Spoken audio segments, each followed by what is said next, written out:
Welcome, everyone. This is the Planning and Zoning Commission hearing this evening, Wednesday, February 15th, 2023. This is a special meeting, adding the meetings this month and probably next month to handle the load of applications that are coming through. Tonight will be a 8:30 G fest.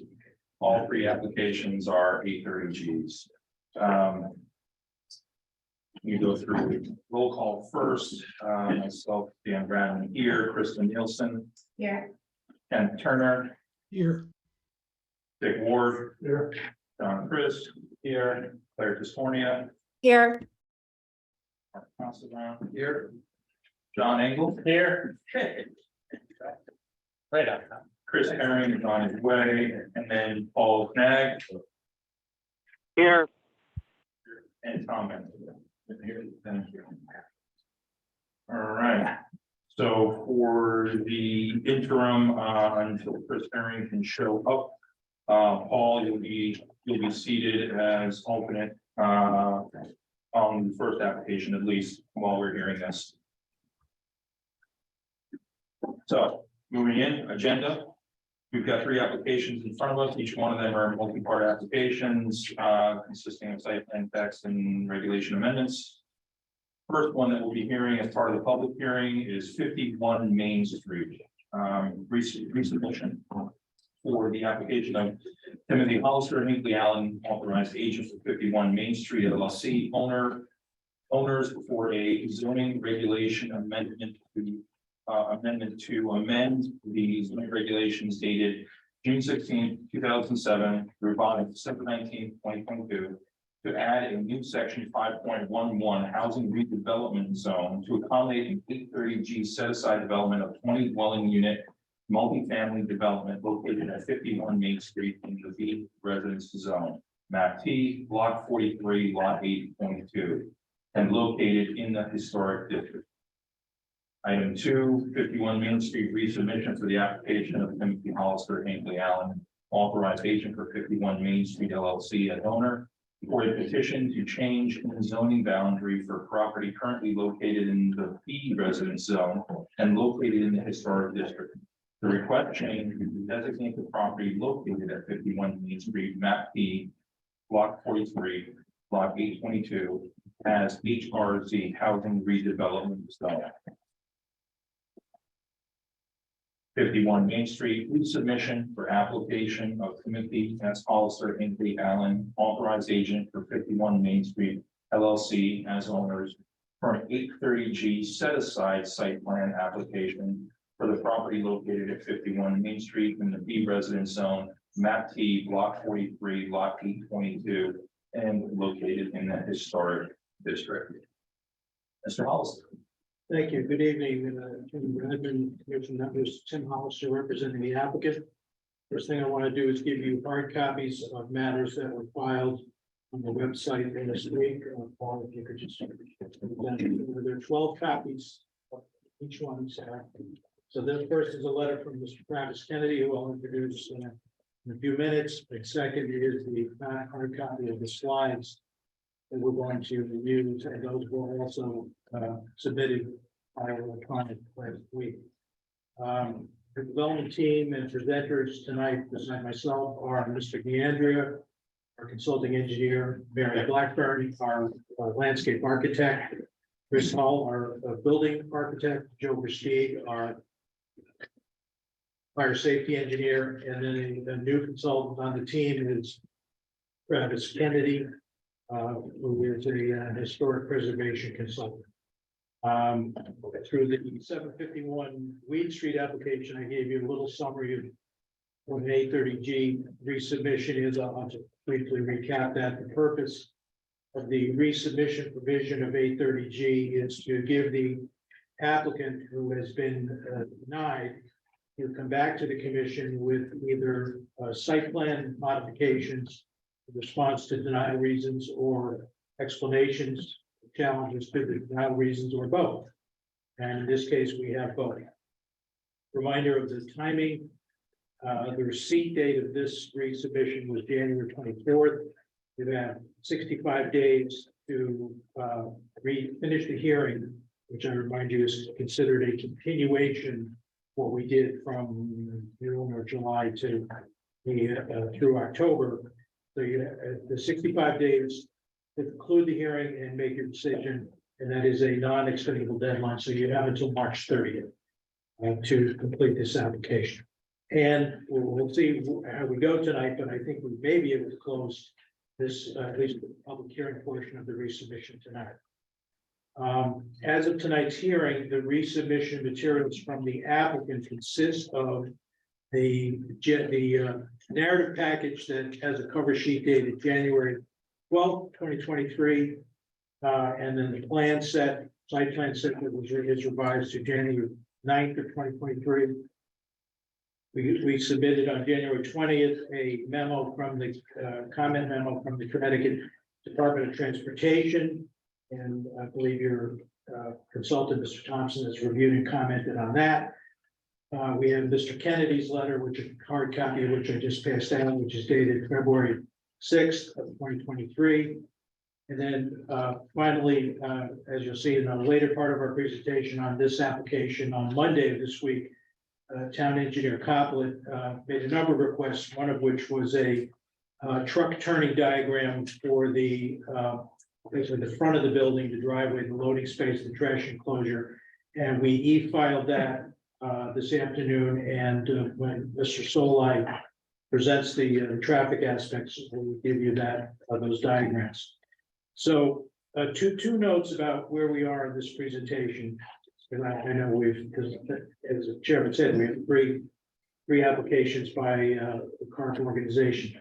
First note is that the January 12th, 2023 resubmission modifies the October 2022 site plan. So when we talk about site plan modifications that were made in the resubmission, we're referring back to the what was in front of you at the end of the hearing on this matter, the first two set of hearings, October 22.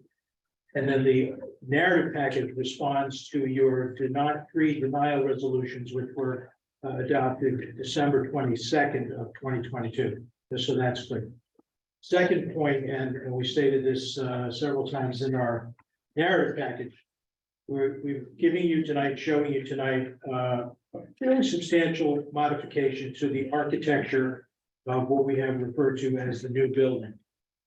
I want to make it clear that that is submitted as an alternative. We are not at this point withdrawing the building structure that's shown on the October 2022 plan, because we still believe that that plan is approvable if the commission deemed it better than what we're showing you tonight. So that's an alternative. We are not withdrawing the earlier plan. So in summary, the primary modifications that we have made in this resubmission are a lower building, lower height, and reduced to 3 stories. New building architecture, Mr. Hall will explain that in his presentation.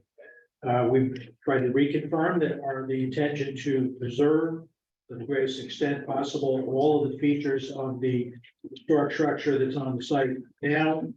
We have moved it back further from the street. It was 5 feet back from the street in the October 2022 plan. It is now 19.7 feet.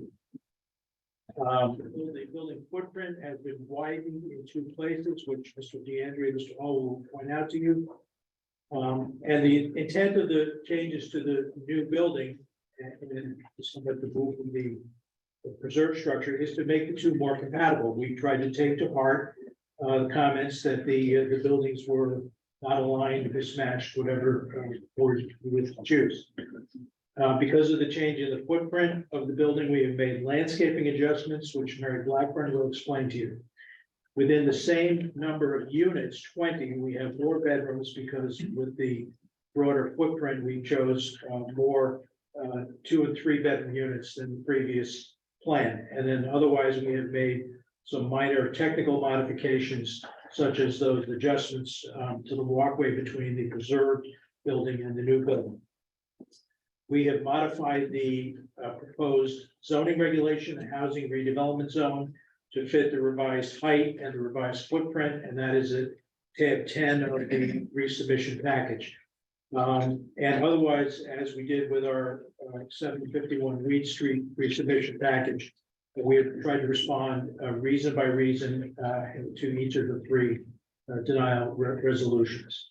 So with that, I'm going to turn it over to Mr. DeAndrea. Good evening, name is Leonard DeAndrea, Connecticut professional engineer with DeAndrea Surveying and Engineering PC. And we've been providing surveying and engineering services for the applicant. Attorney Hollister has described the building itself. You can see in the rendering on the screen, it's been lowered now. And you heard the unit count. So how did they do that? They expanded the building. How did it affect our site design? It really didn't, because where the building was expanded out into existing parking surface. So other than modifying our zoning location survey, the change really had no effect in our stormwater management plan, because again, the building was simply expanded over those parking areas that were previously proposed. The front setback of the preserved building increased from 5 to 19.7 as mentioned. This allowed for the back out area, which will be talked about again, that allows these trucks, delivery trucks, to then pull out of the development head first instead of back it out into the intersection. The other thing, let's see, Paul, can you go to slide 10? So also we started looking, well, we had our ADA code consultant, we bring up this slide. We'll talk about the acceptable route. There you go, back up. There you go. Yeah. Okay, so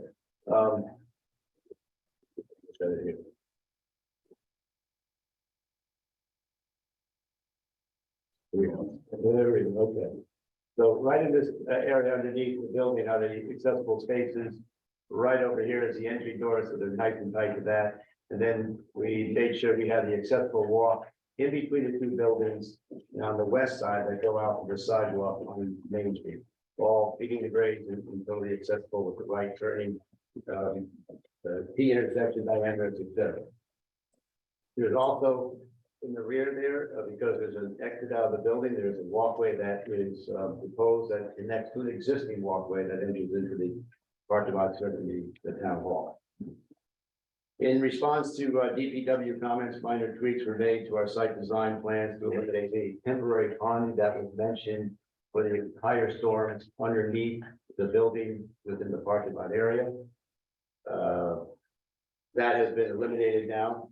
In response to the DPW comment, we are agreeable, because now more of the parking lot is enclosed or covered by the building, to adding a oil grit separator, so that any oil that drip off of those cars that aren't our EV cars nowadays can be picked up and taken out of the system before it goes into our infiltration system and infiltrated to the ground.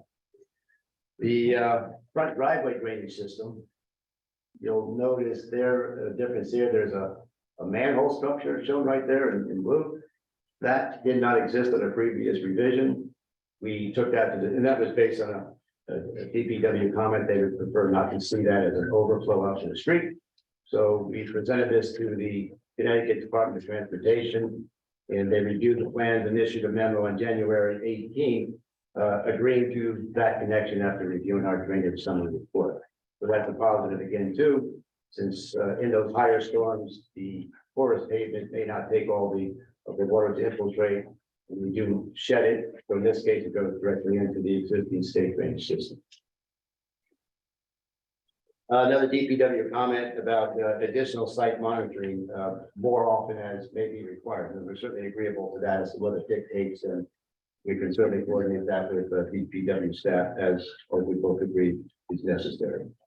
There was a concern about the sight line leaving Vine Cottage out the back. We looked at that. The issue, which will be discussed a little bit later, is there happens to be a large transformer right in this location that I'm sure most of you are aware of.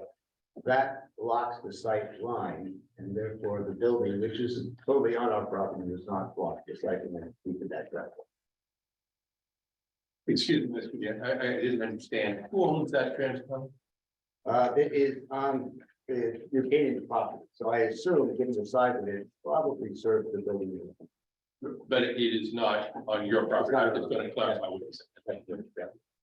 So in conclusion, the development along with the proposed stormwater management plan can be constructed such that there would be no negative impact on the health and safety of the community. Thank you. Mary Blackburn is next. Mary.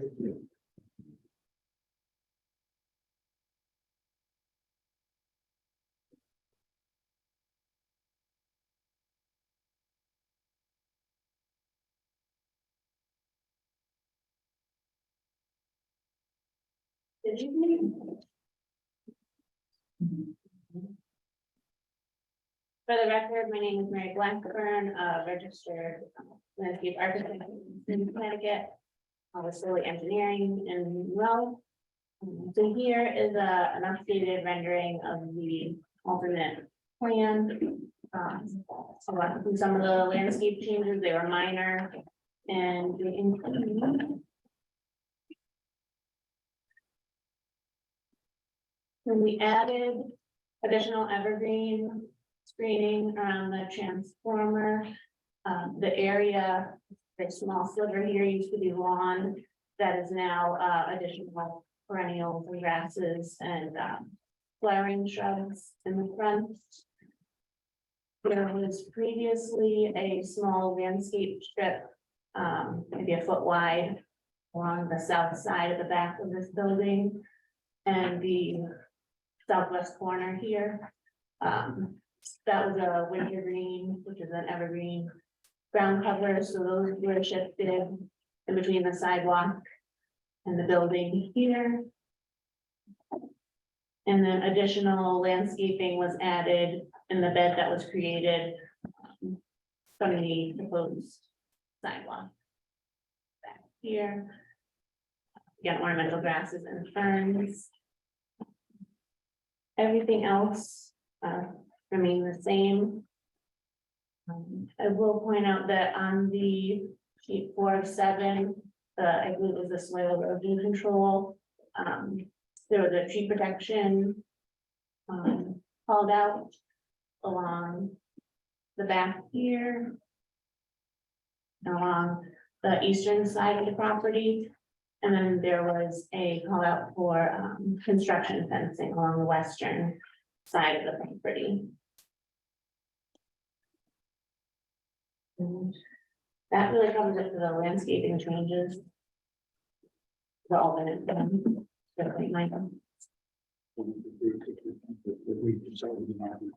Yes, and if, so we did call out the tree protection and the construction fencing.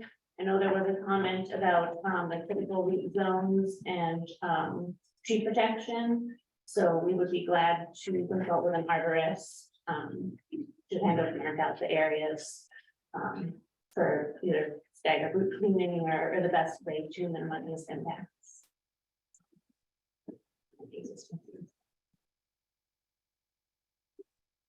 Can I just ask a question on the landscaping? Are those trees are on the neighboring property? Yes, these screen trees are existing and they remain on the spring. What's the impervious coverage? That might be something that literally, I'm up to it. yeah, But the impervious coverage would be anything green there, so it's a little. correct. Yes, anything that you see in green, there's some small lawn areas, but it's mostly planted. So this change in design is an increase or decrease in impervious coverage? Much about the second part, but Lindy, Andrea, total impervious coverage, existing conditions, 9,040 square feet, proposed conditions, 13,680 square. What's the size of the lot? feet. 13,000 seems low. A lot of this I'll mention too is balconies. So really the bold gray line is the building and then these smaller jut outs are balconies. And the lot size is 16,587 square feet. If I may, I think this is planting several juniper trees in the front, Yes, those indigenous to our area. yes, so Juniper rigidina, I think is the. And that is a native, it is a cultivar. So it's Chinese juniper. I'm looking at the Juniper Virginia Taylor, the eastern red cedar.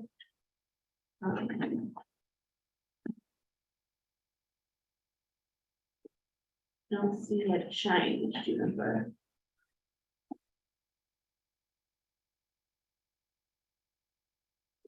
The Oh, Juniper chinensis. Yeah, that is. That is.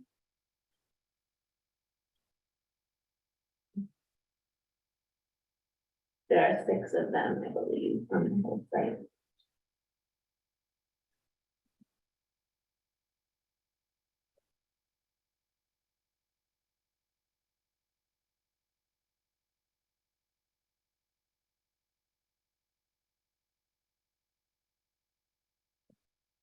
Then like a very narrow evergreen, so that we can provide screening in the kind of narrow area. We have this, okay, so it's not a native tree, I guess. Just was a yes or no question, thank you. Yeah. Looking at this paved area in front of the historic building that's very close to the sidewalk and the street. Here. Yes, ma'am. It's a U shape and, you know, we don't have too much snow today. But often we do get snow, and I see this box area there, and so snow removal tends to be dumped on the side. You know, I have snow on plowed on my property, and tends to get dumped on the side. And the plants I have there, really, you have to be very careful. It's getting brushed by the snow and damaged. And so the survivability of this plant is something I would find it helpful for you to comment on, given snow conditions. Sure, I think most of the snow would be, removed from the site in a larger storm. But, along this portion of the drive, I guess the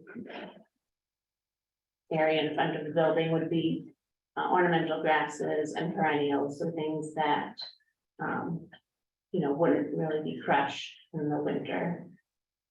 Those you more have to focus on evergreens in the winter and protecting those. Like lower grasses and other things, and I think it's still not that shade that when snow, often salt, Yeah. which is not great, great for the plants And either. these are mostly salt tolerant and, for residential conditions, not, going to be a huge concern, especially with the snow removal. So is that front loading area, is that considered your snow storage area? During snow events? No, that would be used for snow storage. Will be removed. So you remove every snow event. For any large, Significant snow events, yeah. most of them are small and usually don't get on larger ones, the smaller ones that you just make on site. Oh, just identifying something. All stone, yeah. I guess that's the question, if on such a tight restricted site, how will the smaller ones be managed on site? Where are you gonna put it? Take it off site. I think That's already in the plan. but I just heard something different. I just heard smaller events will be managed on site, larger events will be taken away. Yes. So how will smaller events be managed on site? So there's a strip of lawn that runs along the east portion of the parking area, but much of that is covered by the building. So you're not gonna be removing snow in the covered parking area. I see that, but even just the front area. Where's it all gonna go? There's so little green space. like we said, the application would be removed off-site if it didn't fit on-site. Further to that, this is Commissioner Chris on the top of this picture, I guess that's the west side. By the large trees that are neighboring properties, not the applicant's properties. There's a pathway you have there, is that correct? Yes, so there's a sidewalk that goes back. Starts at the town sidewalk and then. You can see it transparent back here. To about here. So it stops not quite halfway into the building, length, more or less. And what's the distance between the edge of that sidewalk on the west side to the property line? It does vary. No, so it is further up until the end of the first building and then it jumps out a little bit further. Yeah, that shows it better. The one that the pathway, Yeah, but I don't think it's. that seems to be, so that distance would be about how much? About 1.5 feet on the narrow portion towards the east. Right. Yeah. And that's where we're providing us then. Yeah, continuing on the issue of snow removal. Again, you're in a bit of a cul-de-sac. I'm wondering, does this get put onto the neighbor's property? Because it tends to be, unless you're picking it up and putting it onto a wheelbarrow or something and hauling it off-site, it's gotta go left or right. Yeah, we'll I do just- some, You can pick it up and put it in a wheelbarrow. And probably a truck. Yeah, I mean, you can't fit a truck in here, so I'm. it would get hauled up by hand, and there's all this area here as well. So it's just a management practice, so it's not measured. Haul it off-site, bring it over here. In this area. Got a number of snowplow experience and hand shoveling experience that kind of move all the sides of the snow blower. And so either left or right. And I'm just concerned that maybe impinging on neighbors' property with snow removal. Due to the snow footprint of this proposal. There's a fence and an existing hedge there, so. Don't see it being pushed past that neighboring. It's certainly doable for a moment. Modification. Thank you. So part of the submission has I believe it's the previously proposed, even though it looks different from what I remember. You have 2 different versions as part of this resubmission, is that what I understand? Okay. 2 different versions of, The building, yes. as part of this resubmission, so there was an original submission. You have the footprint and the architecture from October 2022. Now you have a wider footprint and a different style of architecture, which Mr. Hall will explain. Right. So there are only 2 aggregate versions. Correct. Built. I don't think that's right.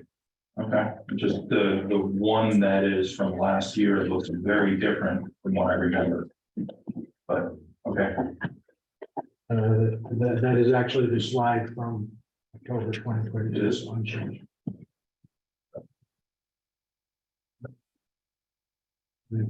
Move to my next figure.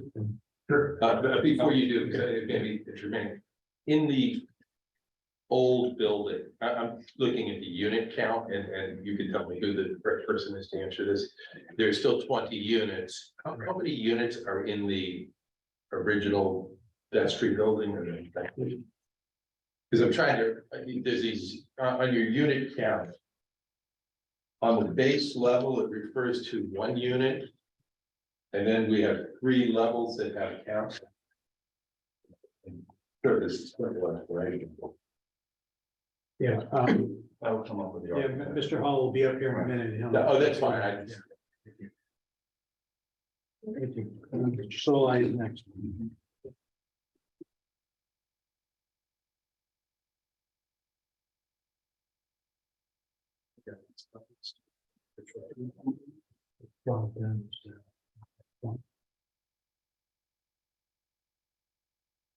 So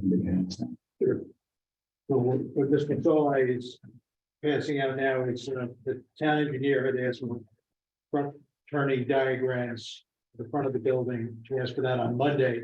So we prepared it and I did e-file it earlier today. So, good evening, members of the commission. For the record, my name is Kevin Soley. I'm a licensed professional engineer in the state of Connecticut. I was solar engineering. I also have the designation as a professional traffic operations engineer, as well. Only two real components that I wanted to touch on. As Attorney Hollister mentioned, subsequent to the last hearing, this informally submitted to the public transportation for an approaching permit application for consideration for this project. And through our conversations with them, in response to a lot of the comments and concerns raised during the initial public hearing process, we did advocate for incorporating this driveway into the signalization of the intersection of the existing signalized intersection with Main Street. And thankfully, the DOT was able, did offer some initial comments for that, and they did agree to and allow us to connect into that signalization control of the signalized intersection with Main Street. So I think that, I think that certainly addresses a lot of the comments and concerns raised by both John Thompson, who is the commission's peer review consultant, and also Mr. Monteleone, who had raised some concerns about that. That addresses not only how the track is going to be managed from a safety standpoint, but also addresses any concerns regarding site distance issues or deficiencies which may exist on that end. So, I think that's actually echoed in Mr. Thompson's updated memo dated February 13th, which essentially establishes that he agrees that by incorporating this driveway into that signal, it addresses all of its concerns raised as part of the initial application process. So we're confident, that certainly addresses those concerns, and we feel that with the incorporation of a turnaround and everything else, the site can accommodate this without any adverse impact or safety concerns from a traffic operations standpoint. I did just provide some turning figures which were recommended from the town engineer, which show how both, box trucks, delivery trucks get into the site, utilize that turnaround area, and then exit through the signalized intersection. It also depicts how a refuse truck would be able to come in, empty the dumpster, and then navigate through the turnaround and exit the site safely without any adverse impact. So with that, from a traffic standpoint, I think we've addressed the concerns raised. Happy to answer any questions that the commission may have. What was the truck size that was used for the calculations? We used an SC30 box truck. Which is equivalent to what type of typical delivery truck? That's actually like a smaller moving truck, so it's much larger than the Amazon vans or things like that. So, it's probably even larger than, a UPS or FedEx truck. This is a traffic circulation once the building's complete. Did you look at construction traffic? So when the building is under construction. All that work. Well, I think I think creating this turnaround is going to be something that's needed during the construction process as well. So there's adequate room to make those maneuvers into the construction facility. The access drive and the turnaround in front, that loading area is really going to serve as a lot of the laydown area and that circulation to facilitate the construction of the building itself. So that single parking spot's gonna be the lay down area for the whole building? No, the entire driveway coming into the site and then that turnaround area. Well, that's how, it's a more of a means and method thing from a construction standpoint, but from a circulation standpoint, we think that obviously utilizing that driveway and that turnaround is going to be, crucial for the construction aspect as well.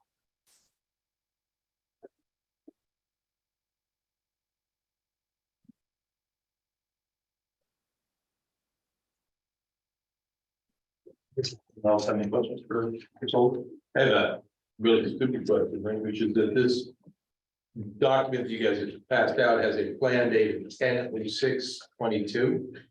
And I thought it would be dimensions here were in response to commentary about. So- So there should be a revision date on that. On this document. There should be a revision block. So I think that's probably just a carryover because, yeah, you know what, we should have a revision date on this because the original plan date, we created truck turning figures. Figure 7, which are included in our initial report, but we've updated it to reflect the current. Okay, that, Plan. literally, I thought you'd say it's a stupid thing, but No, I think, no, you're spot on, and I'm sorry that we missed that. This should have a revision date to reflect the building modification as depicted in the plan. Any other questions from Mr. Solly? Thank you, good. Thank you. All next. Chris, Holly?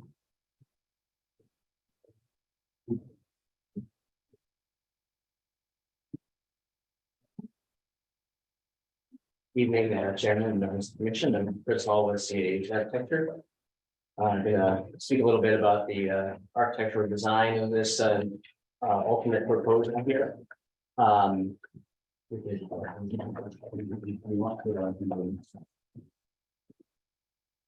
This is the previously submitted design that you guys saw at the last meeting. Just in comparison to this is what we're now proposing. We've taken all the units off the top floor, reduced the overall building height and changed the style to be more in keeping with the style of the front building and more typical residential character.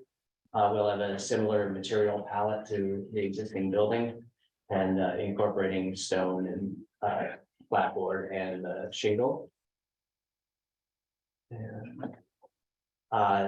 As kind of discussed previously, the unit count will remain the same, but the unit composition has changed due to the different shape of the building. As you can see in this, in order to get the lower height, we did bump those two bumps out on the side, which also does give it a little bit of architectural variety there and breaks up the side massing.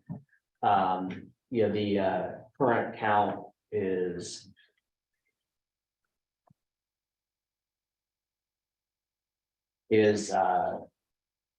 six 1-bedroom, 7 2-bedroom, and 7 3-bedroom. There will be 2 affordable units in each of those types. Please say that again, please. I'm looking at the schedule by floor. Sure. And then there's residential unit schedule. I should be looking at the unit schedule. Yes, correct. I just summed them up. So my earlier question, Mr. Hall, was that one listed as ground level? Where is that on your drawing here? That is this unit. And that goes to my earlier question. It's in the existing. The existing one, there's only one unit in that. There are 2 units, one on that floor and one on the floor up. Okay, and that building, there was great concern in one of our earlier meetings about whether that would be physically moved. Does that structure in the new configuration stay where it is? It does not, no, it still moves forward, just not as far as previous applications. So the 14 feet differential is 14 feet, but how far forward does it? I forget the exact number, but we are like 6 feet from the road at one point. It was 5. So, yeah, but it's been moved back. It's 14 feet per. You said there's 6 1-bedrooms, 7 2-bedrooms, 7 3-bedrooms, Right, and of those, how many are affordable? 6, 2 of each type. 2 of each.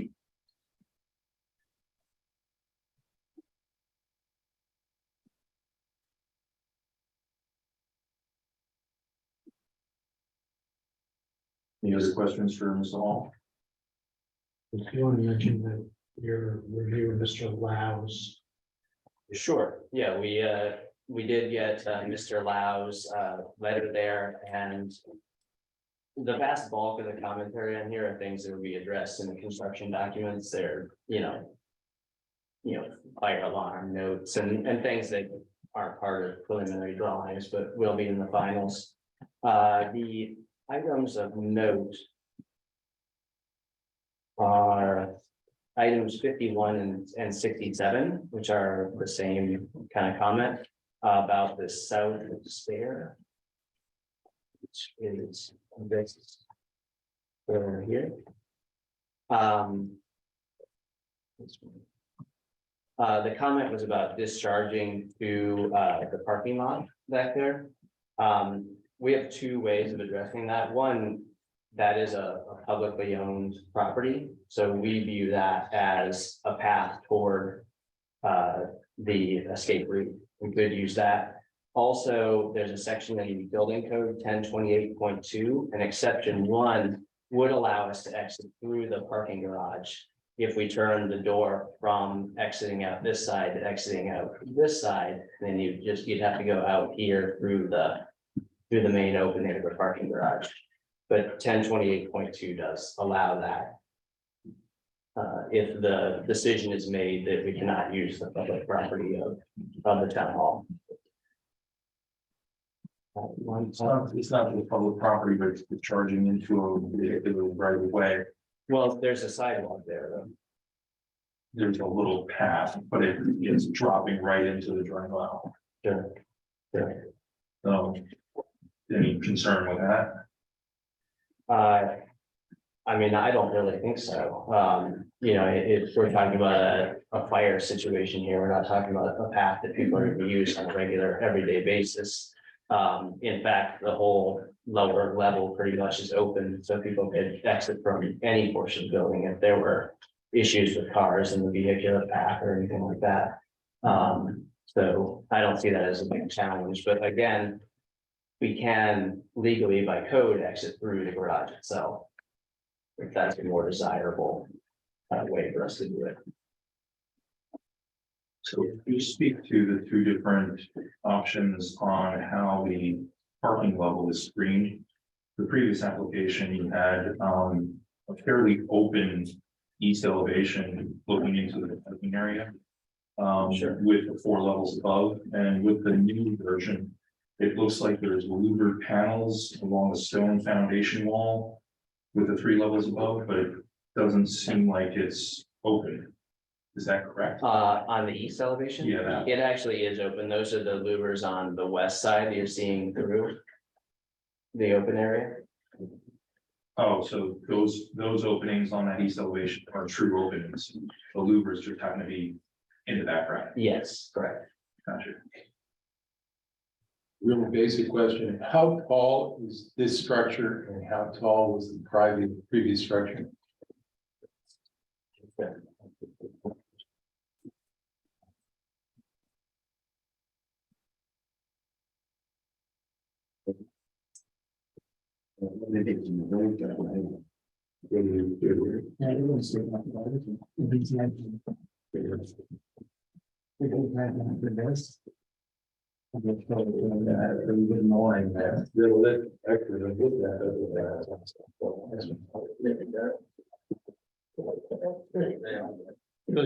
This is the current one and the old one. Actually, it's clear that what we need to build is a bigger room for the.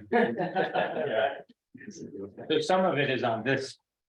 We can see this, we Yeah. just don't have the prior version. Yes. And then it's the old one. This is the old one. Okay. So.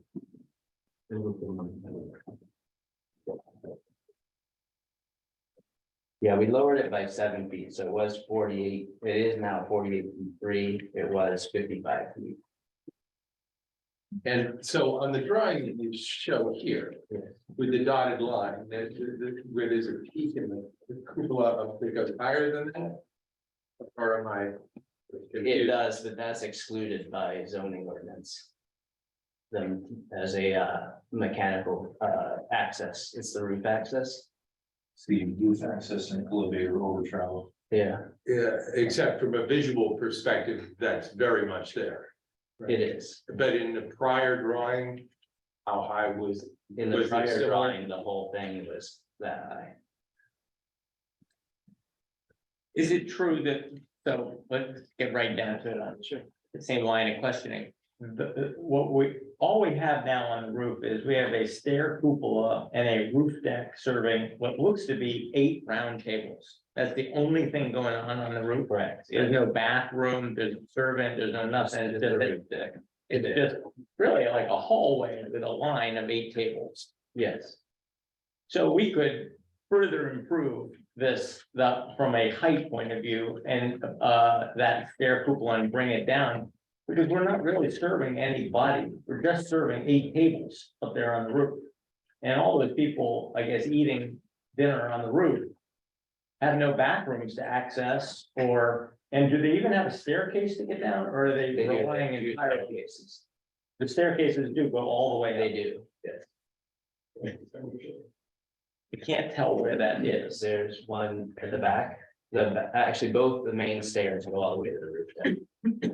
Both staircases Yeah. and an elevator Correct. to serve the 8 tables.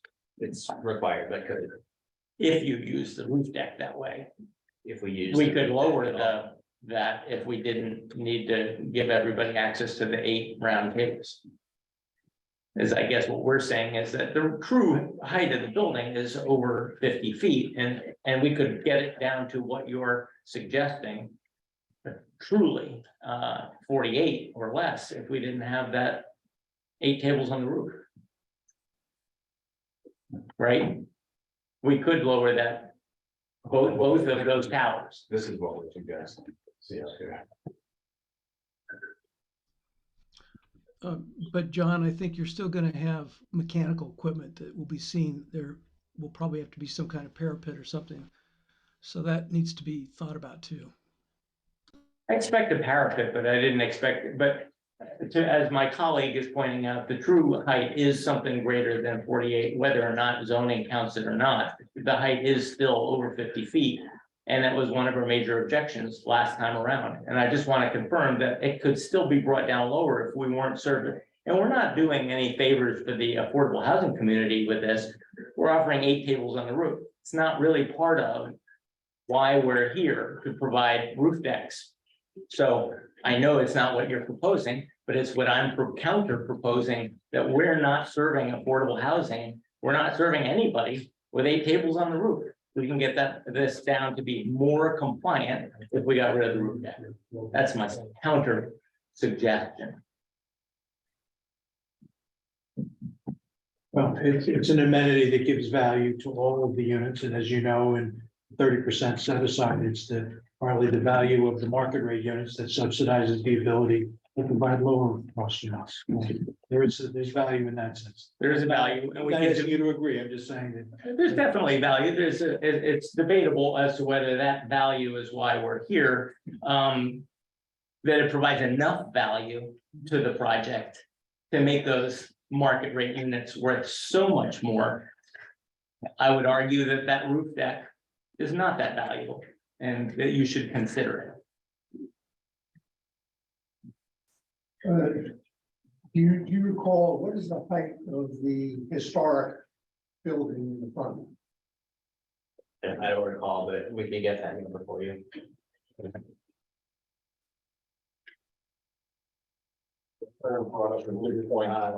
I can estimate. Well, just go back on the earlier point. I think the commission is concerned that the mentioned height. My recollection is more than mentioned of the mass of it, and this proposed alternate was addressing those concerns. And we've done that here. Let's go slow through. I agree that this is going in the right direction, Paul. That we definitely got lower and that got better and you did address. But what I'm saying is that you could go a little bit further, you could go a little bit lower. And not give up much of the value. So I just encourage you to look at that. Can I ask another question? So also on dimensions, I remember a great deal of discussion on the gap between the historical building and the new building. A great deal was mentioned about that. We haven't discussed that at all tonight. I know that was both from a pedestrian access way, fire safety was discussed, looming. Can you comment on bringing the building back 14 more feet from the curb, yes, but still maintaining, what looks to be, is it a 5 foot? I can't, nobody's talked about that dimension. 5 feet, 1.5 inches. 5 feet, 1.5 inches. And what was it prior? The last version, it was the same. Okay, so we've moved it back from the road, but we've maintained that distance between them. Correct. Am I misremembering that that was a concern of both of safety and of, Well, it meets building code as we designed it. 5 feet meets fire separation. It does. Yeah.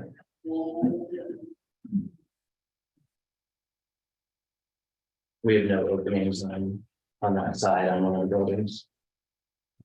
no openings on the new building? We've now transitioned it to the old building that now has no opening. So you blocked up the back wall of the old building to meet the code and be within.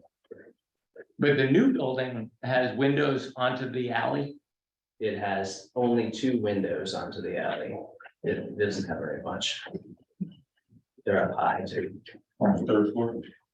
On the, yes, they're, Well, as long as we're talking about the value of market rate apartments, I would think that you'd want more separation between the buildings, more light, more windows. I mean, if those units are depending on windows and light, they're not gonna get very much from a 5 foot alley.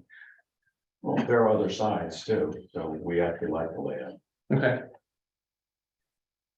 approximately 28 feet would be the zoning height of the front building. 28.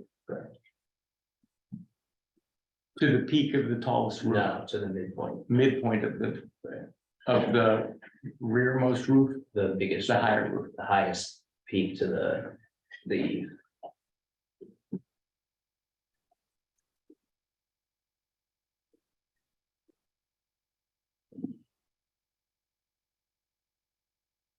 Commissioner, there's one of the concerns that this commission expressed is that the building of this size and dimension in architecture, assuming the latest version simply becomes overwhelming and incongruous with a historic district. And when I look at the front picture, you have right here, you don't have the box truck parked in front, okay? There can be one there often. And it just really overwhelms the site. And so in the historic district, I'm looking at a large building that is much higher than the historic building, Red Cross building in front. It is sticking out onto the side towards the east.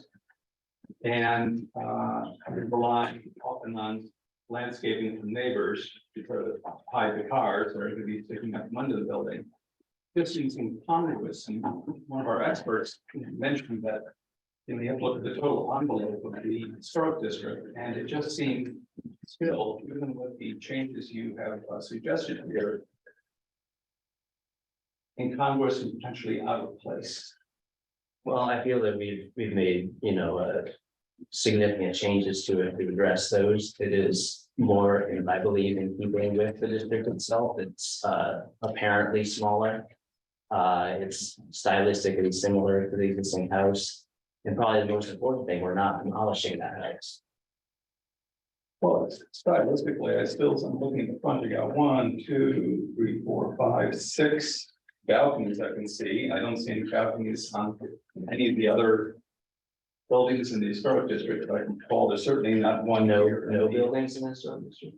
Sorry? No buildings in the historic district. I can't think of any balconies we have. Maybe wrong, but it's certainly not one in this building here, the former Red Cross building. And so this seems to me it's more of a distinction than a difference that's being presented here. And while it's somewhat lower, it is still far larger in most any dimension than the current historic building, which again is being moved off its location and moved forward with space for vans in the front, blocking the view shed of the historic building. Again, which seems a bit incongruous with the historic district nature of this building as well as the neighborhood. Well, previously we did have that turning area behind the building, but that does push the building closer to the street, which was undesirable for the commission. There's a So way to fix that. Shrink the size of the building. Which you've chosen not to do, but it's a choice you made, but again, these choices are having effects on the historic district that do not seem easy to ameliorate. well, we have someone who's gonna speak on the historic district. They can speak better about that than I can. No. I'll leave it at that in a moment. Thank you, sir. Thank you. Can you, Mr. Turner brought it up earlier, but can you speak to how this building is being conditioned? Meaning, I'm looking at the roof plan, there's no location for exterior condensers, there's no mechanical rooms, there's no mechanical shaft rays. There's no boiler rooms, there's no utility closets in any of the units. How are you heating and cooling this place? Sure. The exact heating and cooling system we haven't established yet, which we will as we develop this. Our thought was that it would be primarily inside the roof shell that's there behind the decks. Hidden by the roof structure.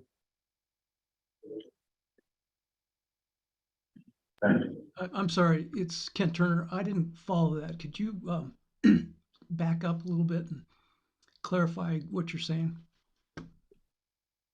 What I'm saying? Just wondering. Oh, sure. We're just saying that we're just saying that the exact method is not 100% determined, but we are thinking that the majority of them would be hidden back inside the roof here. So they would be not visible from any of the viewpoints. But I'm sorry, how can you be this far along and have a dimensional drawing all figured out and proposing to us, articulating these forms, when you don't even know what your mechanical system is? I'm at a loss. Sorry. Well, we're not at the construction document phase. No, no, I'm sorry. For you to determine the height of the roof, you have to know floor to floor. You have to know how much thick the structure is going to be. You don't have to have it down to the inch, but you have to understand it.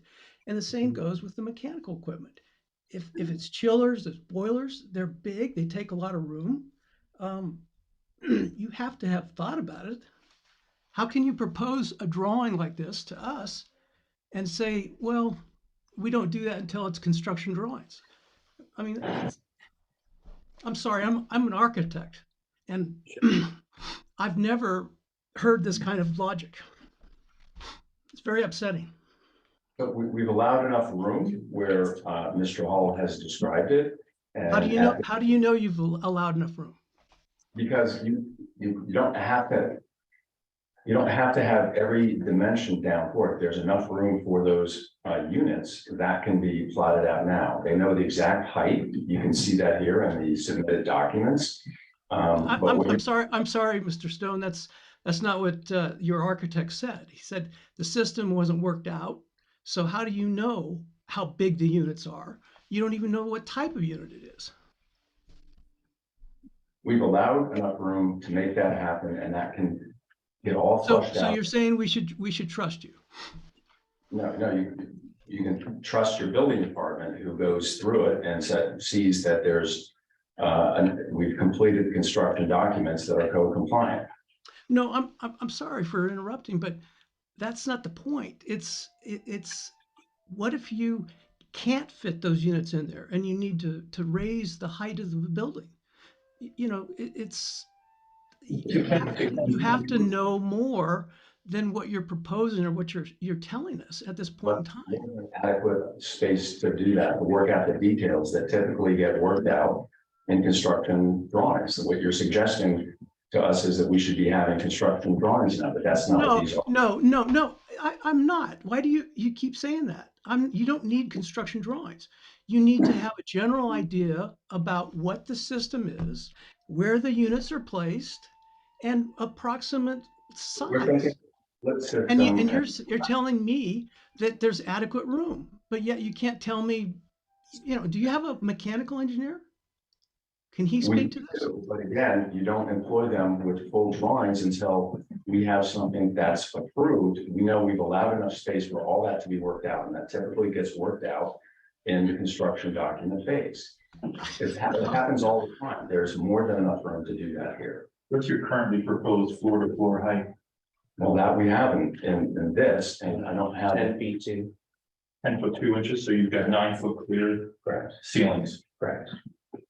So in order to, even if you have a split system, you're gonna be dropping ceilings to 7 foot 6 or 8 feet in certain areas in order to put the air handlers and other units in portions of these spaces, correct? Yeah, probably over bathrooms and things like that, yes. Closets, that's to do. Are there condensers on the roof that are, I'm looking at the roof. Are there condensers that would be exposed that are not shown here? Because you say you didn't work that out. And that suggests maybe that there will be things on this drawing that aren't here now. I think that's what we're getting at. Is this an accurate representation of the They're plan? behind the roof deck. There. Behind the roof deck, Yes, In the attic space. correct. Yes, under a roof. yes. That's what. I think, and, okay, so I think I know where they're gonna go. But it would be helpful to know, even if we knew that there was a 2 foot cube and there were 8 of them. That this is, you know, that they fit, which is what you're saying that you made allowances for, but Right. we'd like to know that you have that detail. So if you were to lop off a foot on each floor, could you still make it work? The mechanical system? Everything. I mean, I'm sure we could fit a mechanical system in, you know, it's not the design of the building. Yeah, that's not what we're looking at right here. We like this design, we think it works, we think it's responsive to the commission's concern about mass. And to height to, I think, quite a great degree, and don't want to be constrained by having lower floor to ceiling. And we think the layout and the heights within the units and the overall height and massing of the building works and is responsive to the commission's concerns. Going down the same direction of conversation when it comes to the parking level. Right now, there's the stairwells, and there's the stairwells and the base of the elevator. There's no other supporting rooms. There's no trash room. There's just the trash dumpsters, but there's no trash room. There's no other mechanical rooms at that parking level. Do you foresee needing a mechanical room in there that's going to then undermine one or more parking spaces? Maybe not. No, they're gonna use the attic for that.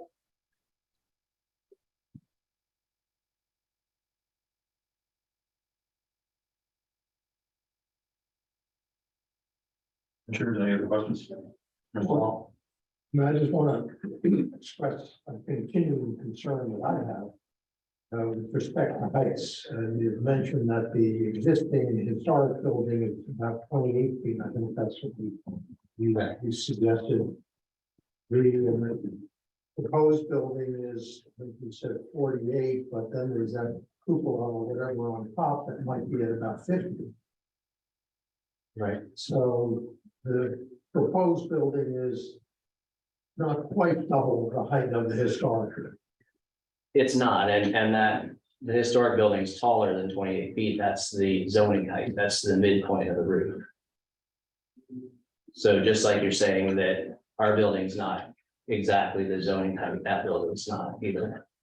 There's going to be a significant difference in height between the proposed and the historic.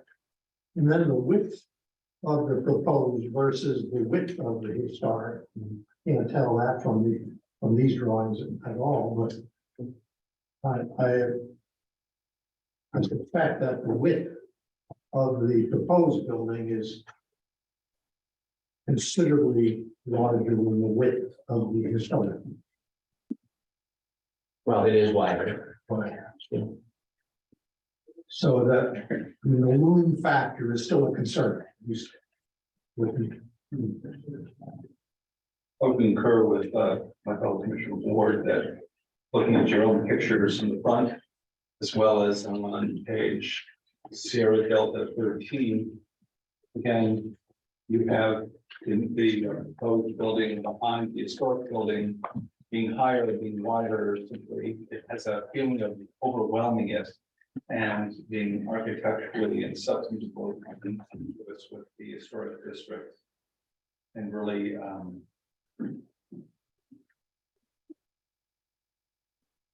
our new view shed of our historic district is the vibe I'm getting. Thank you. Commissioners, anything else from Mr. Wall? Just that this is a stupid question about the mechanicals. Is there a basement? There's not, Okay, and is the, again, maybe it's a stupid question, but why isn't there a basement? it could be that the, well, it's not, it's for the, It's parking on grade and then building above it. Okay, That was a place to park, right? So if you were to No, I get go it. underground, there are a lot of things. That would create less parking because there are ramps to go down, and so the most efficient way would be to do what we designed here. okay, so that helps me answer the question. So if you were, for example, sink the parking, I understand the ventilation concerns, but if you were to sink the parking and then have proper ventilation, which I understand is a concern, the access required for the ramps would then negate, some of the parking. Would we think of it? yeah, And it's as simple as that. There's no other in terms of ledge. Like one, I mean, there are plenty of other things that could go in, but that was the one thing. There are other things as well, but that's maybe one that would Okay, good. compromise this plan specifically with the parking. it'd be a much more, hardcore construction process too. Underground parking. Okay, because of the increased ventilation. Well, just all the removal, all the extra excavation, shoring the sides, even. But we lose parking space, a significant number, so we went in another direction. Some pretty minor excavation. Compared to the one that we're talking about. I get it, okay. Commissioner Young, with the wider footprint, did you lose any parking spots? No, It's it's main parking. and all visitor parking is underneath. Yes, all parking is under. There's no visitor spots in front of it, right? No, that's not parking, that's just a turnaround.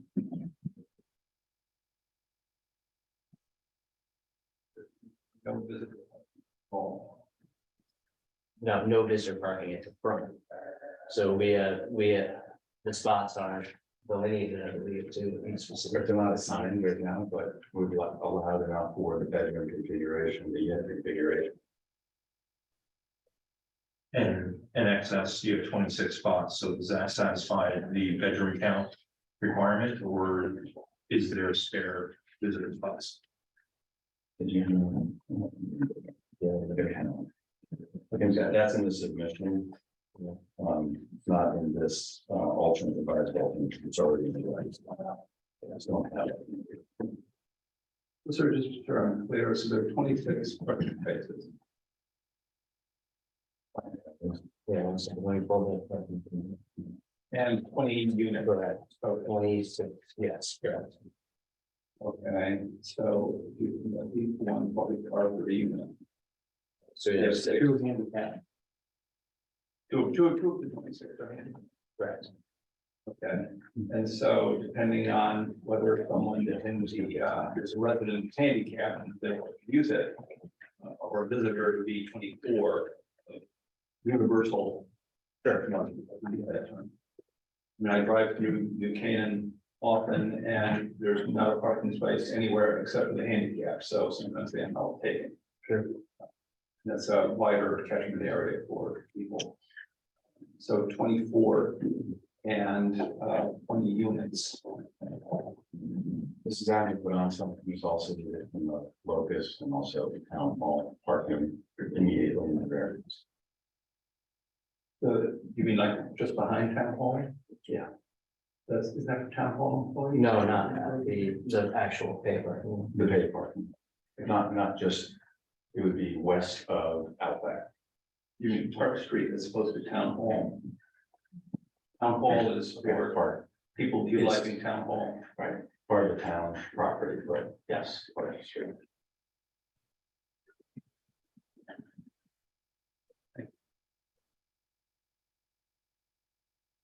Thank you. The next was Mr. Kennedy.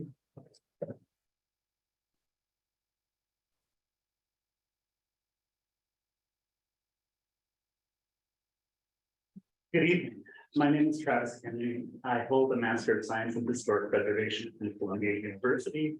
And I'm presently a doctoral candidate at Oxford University in the United Kingdom, where my research centers on 19th century domestic design, landscape and architecture. I sit on the board of directors of the Victorian Society in America, where I spearhead our educational component, where university students from all over the world come to learn about 19th century domestic design. I am currently a consultant at Historic Hudson, where I'm leading the charge to save the 1849 Dr. Oliver Bronson House. It was a romantic, picturesque domestic design, the first ever collaboration of Alexander Jackson Davis and Alexander Jackson Downing. I'm also the head of development at Historic Grace Church in New York City, where I lead the team that is doing a comprehensive restoration of our entire 1849 High Victorian Gothic campus. I also serve on the board of directors of the Onera Foundation here in New Canaan. We're committed to preserving America's historic and significant architecture. I'm here mostly to address the generalization in Dr. Raymond Locke's letter, saying that the district has a consistent 50-foot setback and implying that such setbacks or the lack thereof are the defining criteria for historicity for Queen Anne buildings. I'm here to basically argue that that's not the case at all. From an architectural historian standpoint and perspective, dramatic setbacks from the street firmly belong to the pre-Civil War mode of architectural design, which is to say romantic picturesque, as exemplified by Alexander Jackson Davis and Downing. This building, designed in 1889, a Queen Anne building, falls firmly into the post-Civil War mode, which is not at all defined by any of those picturesque concepts of landscape layout or architectural design. That's from an architectural historical standpoint, but from an empirical standpoint, a scientific study of all of the buildings in the historic district shows that actually 57% of them are less than 50 feet from the street, which would tend to undermine Dr. Raymond Locke's entire argument. I'm also here to talk a little bit about the concerns that have been expressed by this commission about moving buildings and how that might compromise the historic integrity of them. Long before 1889, buildings were routinely moved in the United States. It's been a part of our architectural history since it began. And actually in nearby Bedford, I want to bring everyone's attention to the fact that virtually all of the historic buildings on the common in Bedford, which is a comparable community to New Canaan, were moved there. And Bedford is seen as a star of preservation. So I'm here to share my professional opinion, to respond to your questions, and to basically say that the vast majority of preservation professionals see moving buildings as a viable way to save them for future generations. And I'm here to say that that can happen in New Canaan as well. So I have some questions. Yeah. So as I understand it, under the current proposal, we're talking about moving this historic building to 19 feet 7 inches from the street. Yeah. How many of the buildings that you surveyed in the historic district were 19 feet from the street or closer? That exactly year I don't have in front of me, but I can certainly provide you a follow-up. I checked that and in my planner memo, I noted only one of the, I think it was. That's specifically 19 feet. That was less than 19 feet or less. There was one that I believe was 13 feet or larger, or. So this would put the second quarter to the school in the historic district. Yeah, and that's actually completely consistent with American architectural history, because after the Civil War, with the advent and with the acceleration of the Industrial Revolution, modes of town planning, city planning, and village planning all tended towards much denser construction. Right, but it does change the nature of what's there and how the district has functioned and why the district was created. to be moving buildings. I disagree with that. I don't think it undermines any of those things. I think that it's completely consistent with post-Civil War American architectural design. And what, in your opinion, was the purpose of the historic district? It's not to preserve in situ the buildings that have been there. In situ has nothing to do with historicity. What is the purpose of a historic district? The state buildings were being torn down and we're saving the building by moving it. Or we could leave it where it is and build something behind it, which might be a better solution. I think that's a subjective assessment. In reality, this is a completely legal development proposal that we're talking about here. And it's one that saves the building and actually restores it as a community asset. I mean, I think the courts will decide whether this is legal. I don't think you or I get to make that decision tonight. I think it's legal as a law in the books, but yeah, of course. Other questions for, this on behalf of the American Foundation? No, not on behalf of the American Foundation. I work as a consultant for the American Foundation. Well, the document presented has American Foundation right at the top in the letterhead, so I assume this is from the American Foundation. The president of foundation is all very excited about this project. So yes, it's on behalf of the American Foundation then. So this has support of the foundation. Yes, it does. There's been a vote on that, or There's been a discussion amongst the board. so they voted on it, or they just talked about it? There's not been a vote yet, but if you'd like this to, we'd be very happy to provide a follow-up letter confirming that. You're an employee of the American Foundation? I'm paid as a consultant and I also serve on the board. Why would you then use their letterhead as opposed to just your personal letterhead, sir, if you're an independent?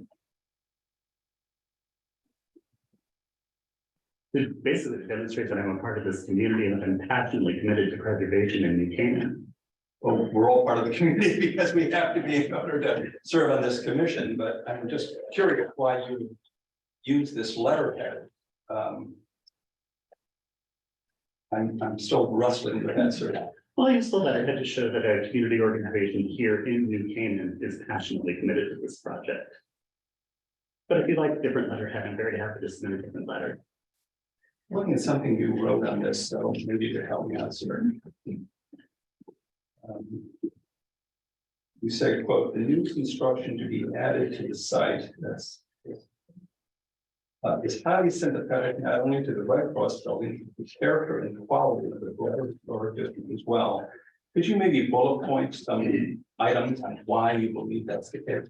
Absolutely. Well, if you look at the A line of the roof on the addition, or rather on the new construction and on the historic building, those two harmonize with each other.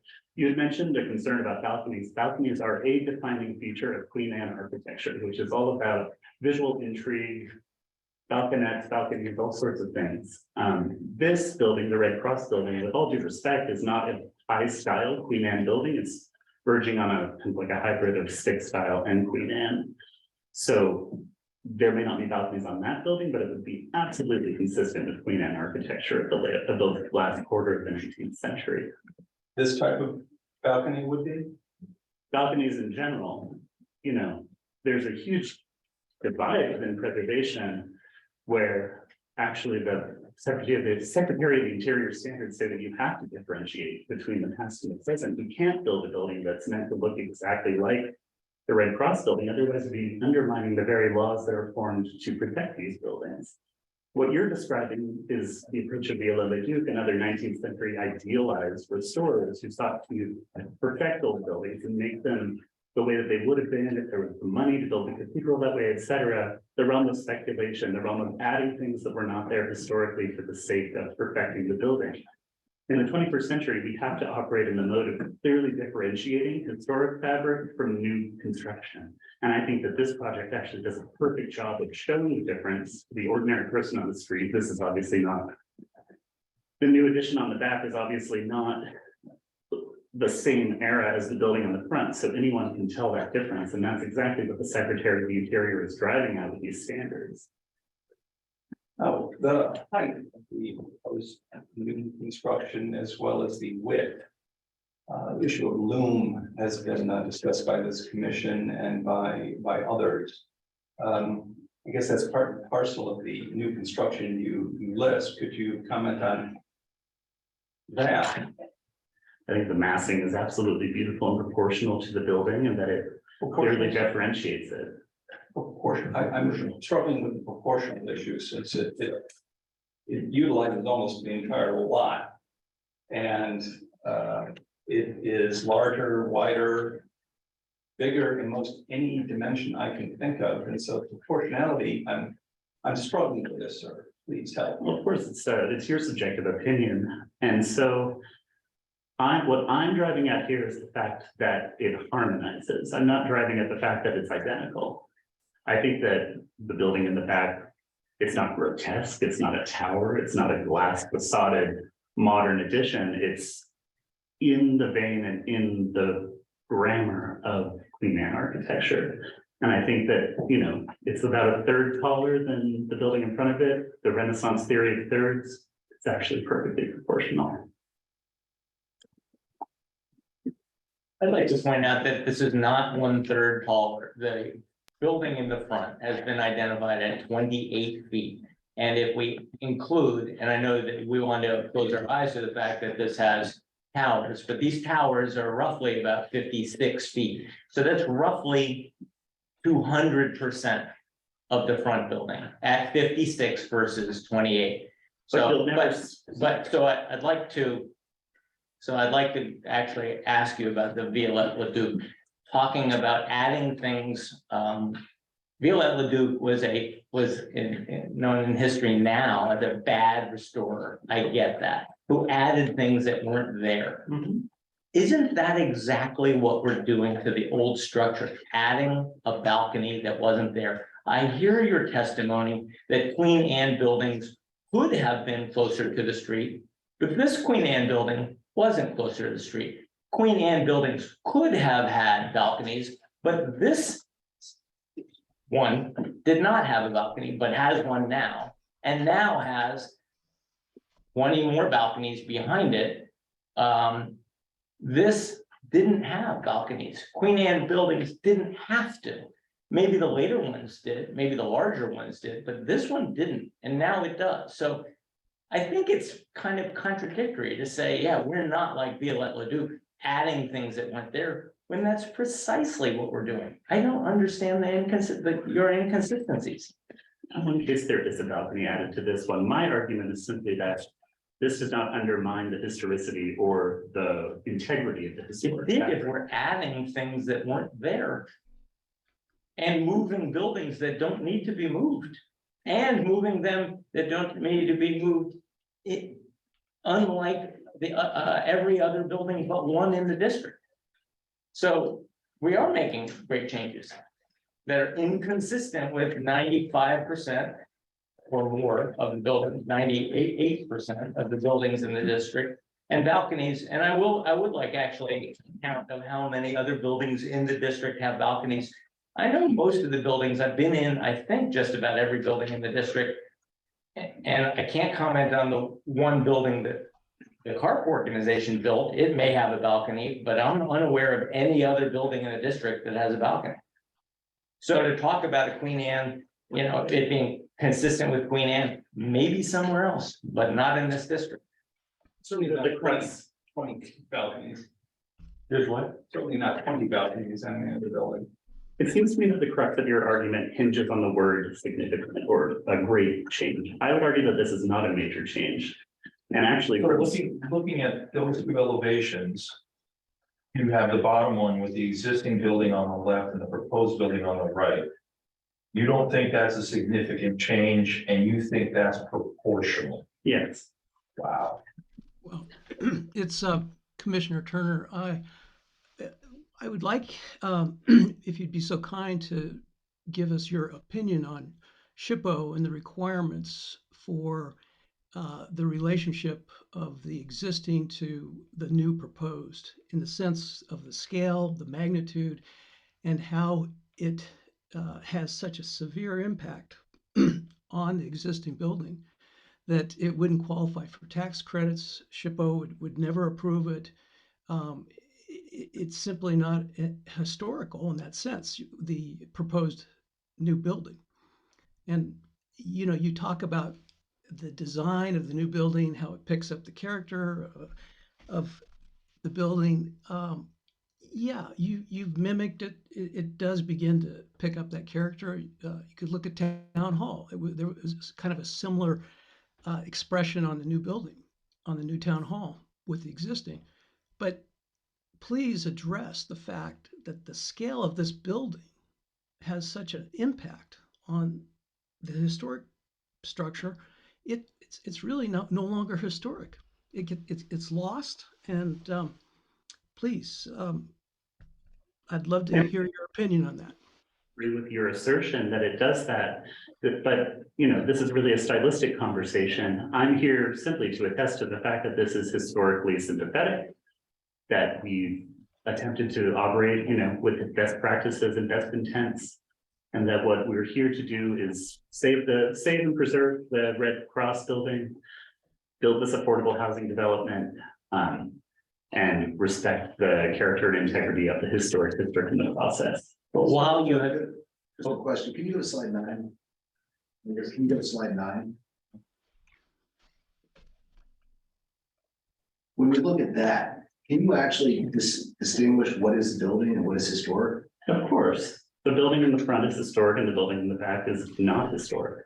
Well, So there's excuse me, but let's be real as far as this rendering. The historical building is got the black shades. It's sticks out. It's articulated. The new building is infill, so you know it's not rendered the way it's going to look when it's built.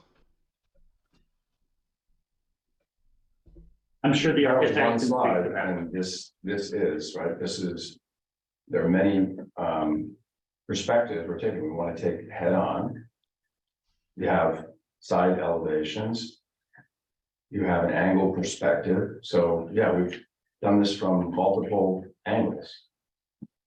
You have here further north on Main Street, you have drone shot, you have another drone shot, and then you have that one. You mentioned historicity, I'm not sure, I'm not familiar with that word, but the, you mentioned moving the building is consistent with that. You talked about, we've run into situations where people have represented materials, you know, in different ways. Can you talk about what materials would be, you mentioned the word preserved, and that's been hotly debated in many meetings. So would, for example, the wood exterior be preserved? Would it be maybe original windows? Would it be a shingle roof, like a wood shingle roof? Can you talk about what would, in your professional opinion, make that a historic building? My understanding based on conversations with the architect is that any changes that are being done to the historic fabric of the building itself will be done to the highest standard of local, municipal, and federal laws in terms of working with historic buildings. But I can't speak to the exact material at this moment, no. Is there any guidance you can provide on that? So we would preserve what we could, and we would replace in kind for that is deteriorated beyond salvaging. Okay, but we're not talking about hardwood siding, and, you know. That wasn't in windows. that wasn't in there. I had a question to answer as a commissioner is, like, highly sympathetic not only to the Red Cross building, but the character and quality of the broader historic district as well. Can you name a historic building in a lot where virtually all of the rest of the lot was consisted of another building that was wider and higher than the historic building? I think the one that comes mostly to mind is the Onera Foundation's headquarters at 63 Park Street. It's not, you know, that's a multi-generational building that's mostly Greek revival, but was significantly altered in the middle of the 20th century with giant glass additions to the back. In comparison to that practice, I would say that this is intensely sympathetic to the character and quality of the neighborhood. Sympathetic and intensely. Quite. Okay, let's say all the other buildings in the historic district did something similar. Take their backyards, they take the building, move them up in front towards the street. And the space in the back was all comprised of buildings similar dimensions to this, of this vis-a-vis the historic building, that would be fine from a historic. I'm district. sorry, is that a present proposal that you're considering? No, I'm saying, I gotta put this in context, because you say in writing, highly sympathetic to the broader historic district as well. So I'm saying that this is sympathetic, if whoever just did it should be sympathetic as well. Or that it's okay to do it once, but not others. I think that these things need to be considered on a case by case basis, but of course, I'm not a commissioner on this board. I think that in the grand scheme of additions being made to historic buildings, for example, the Morgan Library in New York, which has a giant glass cube abutted to the back of it. This is operating in the grammar and language of the other historic buildings in the neighborhood with corbels and with A-frames and with all the visual intrigue of a classic Queen Anne building. Well, answer my question, but Well, what was your question? the question to repeat, since you did not answer it, you responded, and there's a difference between an answer and a response, but if we were to take your statement at face value and say that this design is, be sure to get it right, highly sympathetic to the broader historic district. Sort of statement, right? And so let's take that concept and let's expand it to other buildings in the historic district. Where you take the historic building, move it towards the street, closer to the street, and then there will be some face generated, plus the space that was already there, back in the building. And that a building, buildings or a similar dimension to this vis-a-vis the Red Cross building were constructed behind those buildings. That would be okay from a historic district preservation point of view, enhancement. It would be, again, your words highly sympathetic. Indeed, my words. In cases where the law allows for such moving of buildings, I would say absolutely, because those laws were designed to protect the character and integrity of the neighborhood. I'm not arguing for this to happen on all sites, and certainly not in cases where the law does not allow the moving of the building. I'm simply arguing for the case right here in this specific context where there's another building, one building over, the building we're sitting in, that has a much bigger, much more obtrusive building abutted to the back of it. But this building is not in the historic district. But it's still part of the neighborhood, it's part of the character and quality of the broader neighborhood. So you're basically telling us to ignore the historic district. I can say that. Ignore the premise of what a historic district is supposed to represent in terms of preservation. And Focus on the neighborhood. focus on the neighborhood, and scale doesn't matter, contextuality doesn't matter. Loom and volume relative to adjacent properties doesn't matter. Which kind of goes against everything that almost every municipality that has a historic district, that has a landmark district, is about. If you take New York City, for example, you brought up the Morgan, right? Take the Upper East Side. Landmarks Commission, the LPC has, Landmarks Preservation Commission has say over almost a third of the Upper East Side because they deem it a historic district. And you could never get away with something like this in those areas. So there's a sense of importance in terms of maintaining the scale and fabric of that historic district. You're telling us ignore all that.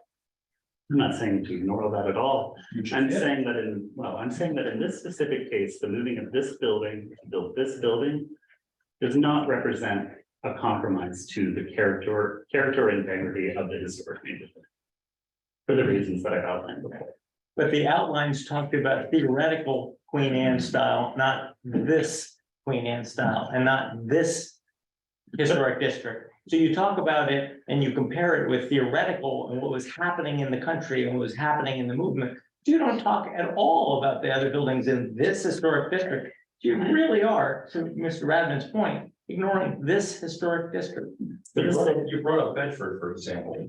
Bedford's a good example. Yes, they did move buildings into that town square, and if you look at what Bedford has, they are all within a certain proportionality and relationship to each other that do not overpower each other.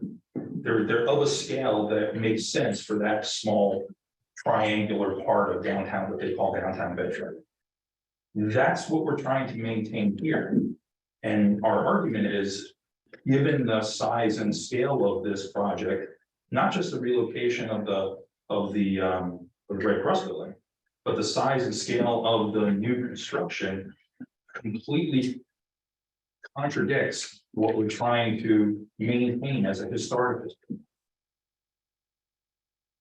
If you're interested in seeing a more detailed report, I'm very happy to build on what I've already written and talk about some case studies in the neighboring historic district. At the very least, I would expect a follow-up, whether you're speaking as a consultant to a foundation or you're speaking on behalf of the foundation. That is a grave inconsistency that you say you're representing yourself, and yet you're writing on the letterhead of an organization that hasn't taken a vote. And so I would like that inconsistency cleared up. Happily. I don't think you can clear it up because it's been submitted already. That ship is sailed. We were asking him to clarify what. So it's an after effect. I don't know about that one. Well, I actually asked a different question, which is you referred to multiple times to your quote professional opinion. Do you have a professional license of any form? There are no professional licenses for preservation professionals. I have That's a sufficient answer. I just asked, do you have a professional license? I have a master's degree. No, I understand you have a master's degree and you're a candidate for a PhD. You said your professional opinion multiple times. I'm just questioning what your professional license is that we could. Indeed, I'm using professional in the sense of working in the field in which one holds a degree. Thank you. For the record, we have employed David Scott Parker, who reviewed the original submission, and he will have a report and will be attending the February 28th hearing. So any other questions you may have, he will also be there to answer. So Thank you. I look forward to it. Commissioners, any other questions? I'd like to know what a Queen Anne style elevator shaft looks like when it moves back. But anyway, I guess we'll get to do that for the next meeting. I look forward to it. Thank you very much. For Mr. Versteeg, come up, I just want to add my own comment. We brought Mr. Kennedy here because Dr. Raymond Locke said two things. She said them repeatedly. She said if the front setback is 1 inch less than 50 feet, then the historic district is destroyed. And if you move the building 1 inch, the historic district is destroyed. That's why Mr. Kennedy was here to review those claims. Mr. Versteeg.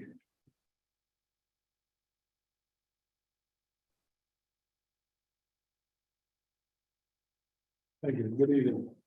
Bill Versteeg for the record. Most of the issues that I was about to talk about this evening were addressed by the project architect, Chris Hall. And they were all in response to the addended or amended written report from Mr. Lau, who had several comments. All of those were addressed. Many of the comments were not specifically cited violations of the building code, but were merely repetition of what the building code required. And in reviewing the documents with Mr. Hull, we're compliant with those comments. So, and I think also they may not have seen the latest documents that address those issues.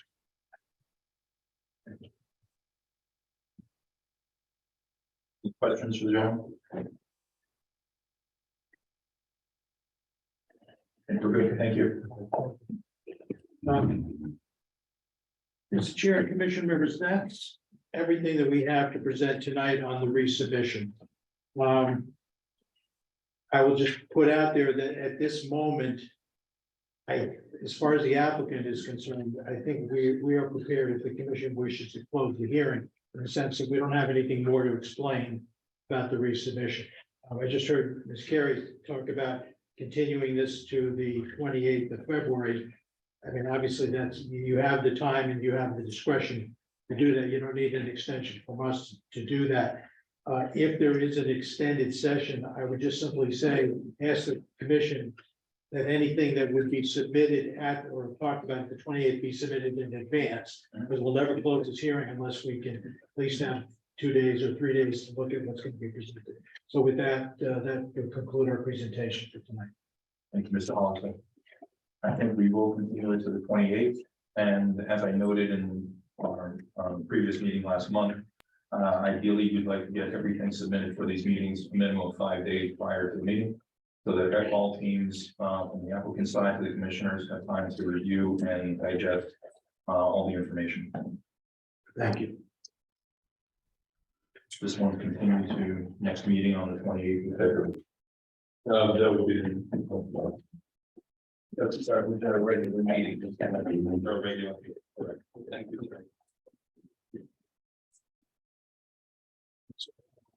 you. We're all at 28. Yep. Yeah.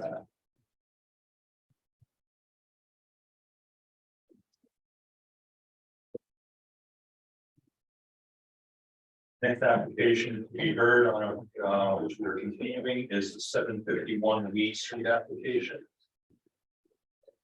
Go through each of the three submission packages, resubmission for discussion and consideration of the request of Timothy S. Hollister, Anthony Allen, authorized agent for W Partners LLC as development plan applicant, and 751 Weed Street LLC as owner for an 830 G set aside development of a 102 dwelling unit multifamily development located at 751 Weed Street, map 32, lot 944 in a 1 acre zone for zoning regulation amendment to amend the zoning regulations dated June 16, 2007, revised December 19, 2022 to add section 5.11 transit-oriented multifamily zone, TOMZ.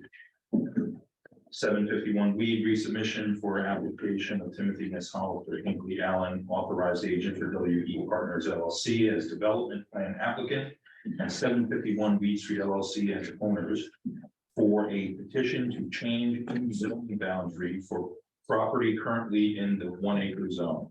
The requested change is to designate the property located at 751 Weed Street, map 32, block 20, lot 944 as a TOMZ, transit-oriented multifamily.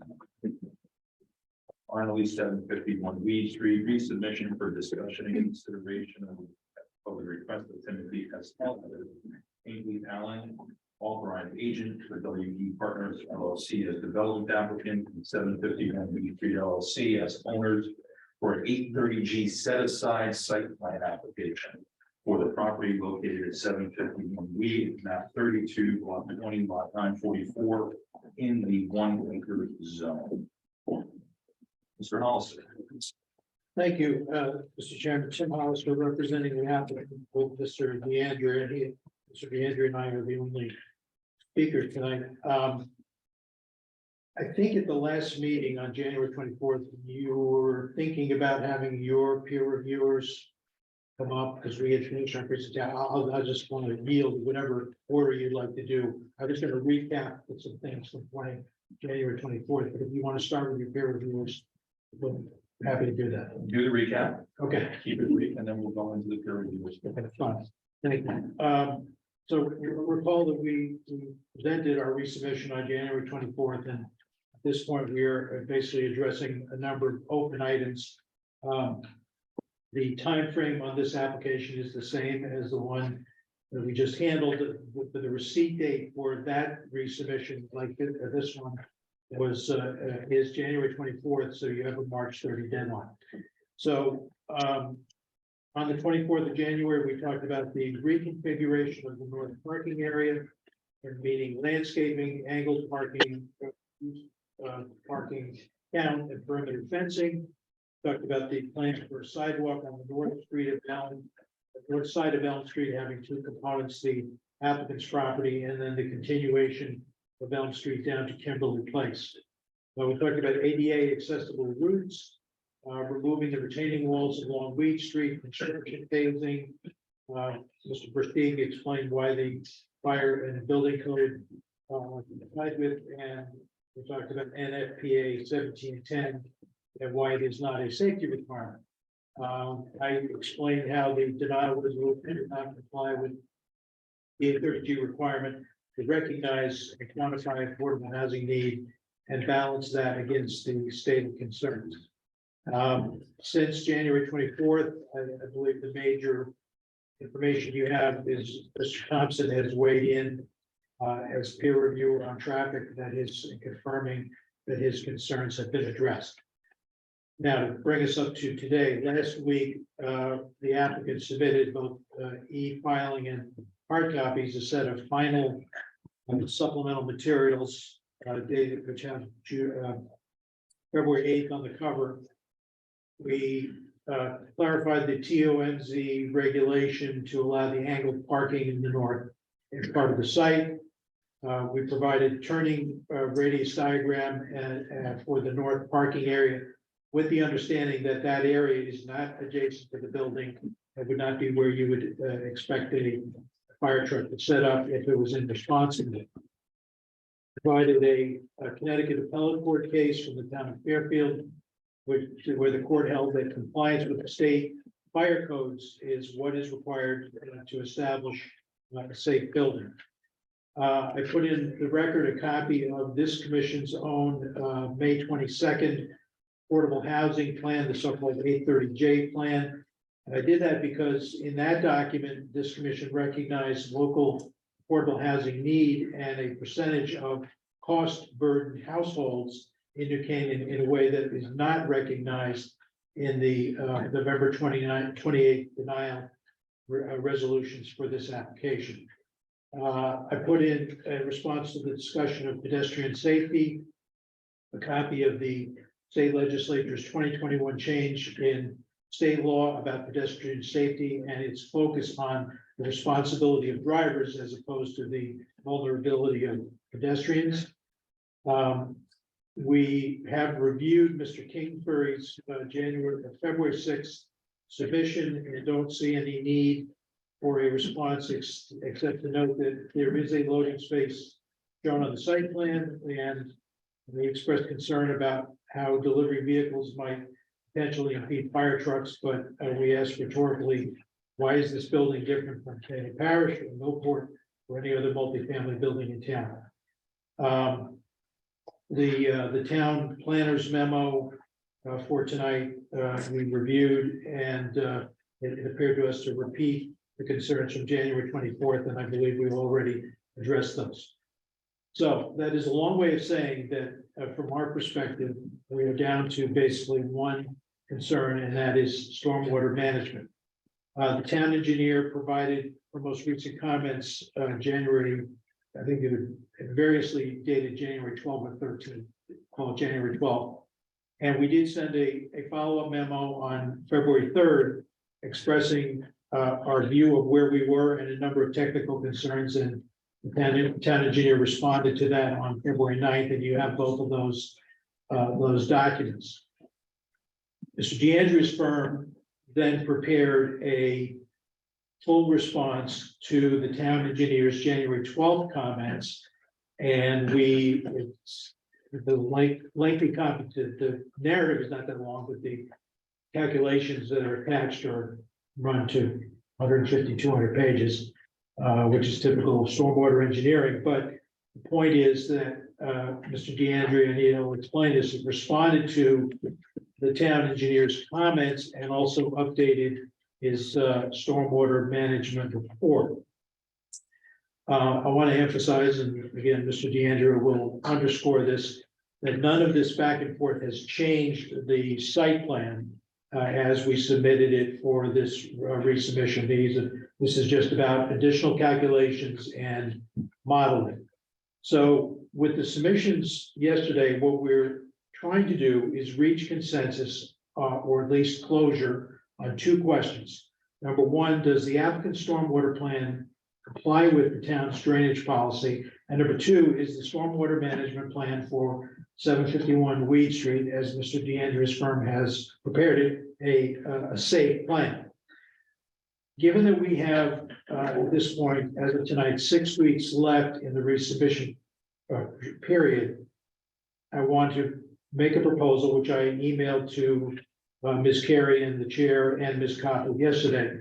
And this isn't a demand, it's a suggestion as a way to try to resolve the back and forth on the technical issues. And the proposal is that we, the commission and the applicant, identify a mutually agreeable third-party reviewer to review the stormwater plan from the applicant and the comments and concerns of the town engineer on the two questions that I just mentioned.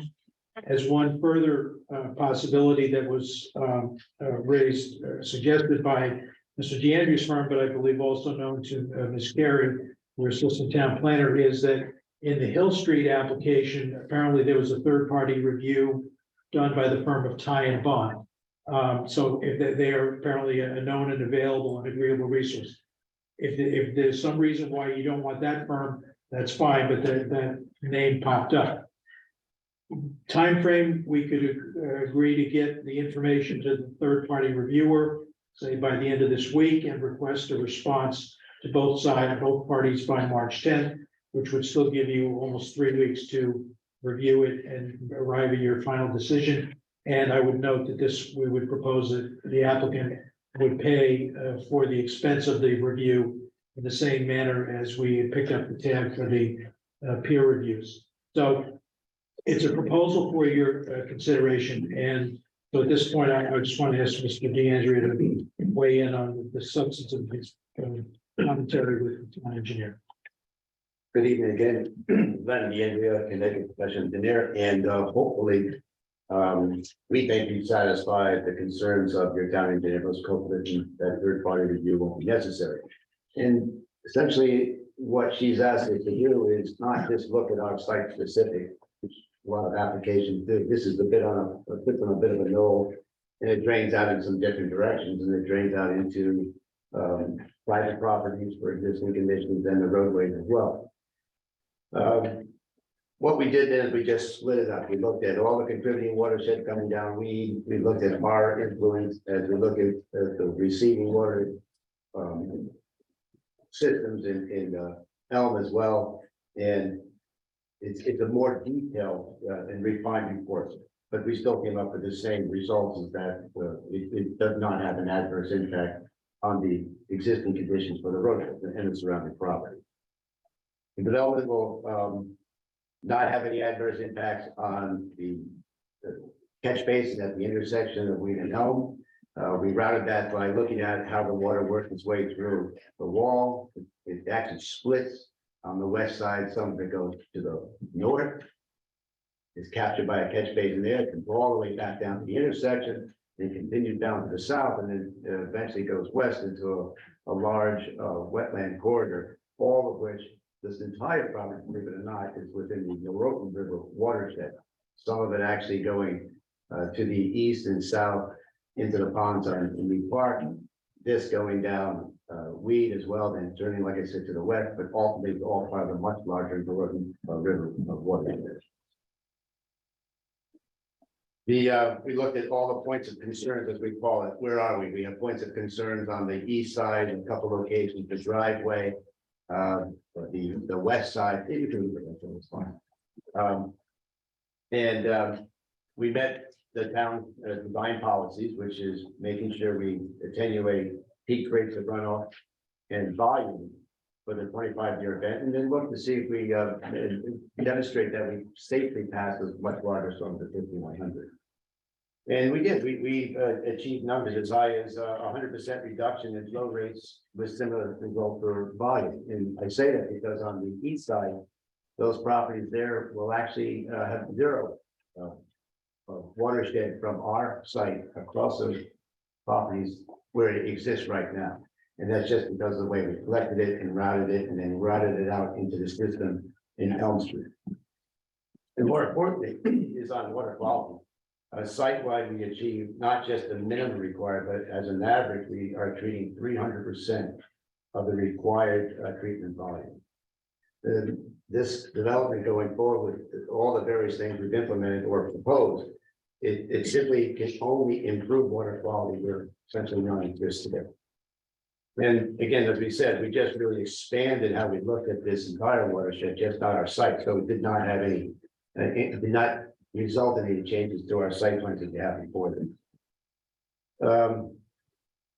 Couple of kind of points and questions. Does the applicant's plan meet town drainage policy?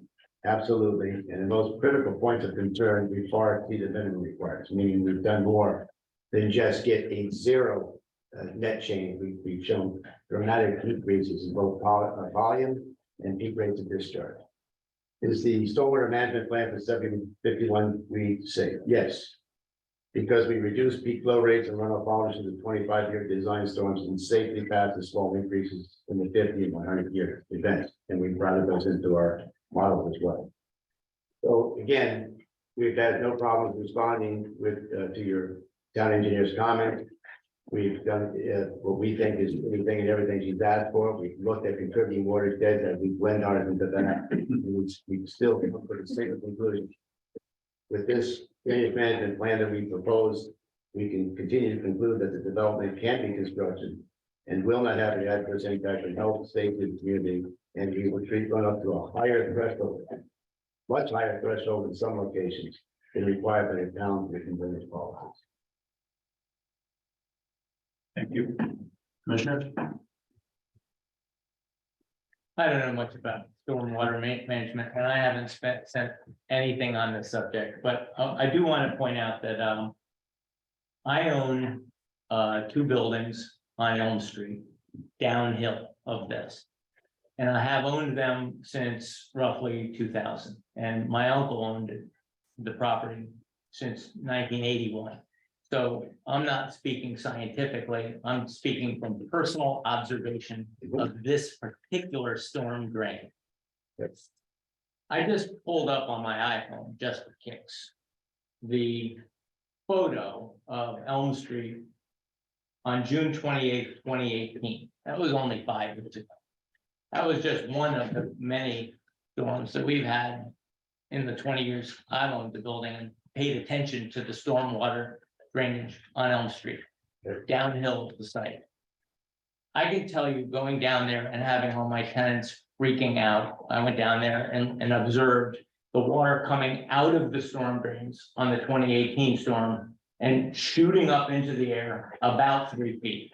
That's my testimony. I don't know whether there's any evidence of that down in the town hall records, but I do have pictures here of the street buckling and breaking and having to be repaired after the 2018 storm. And that wasn't even one of our 100-year or 25-year storms.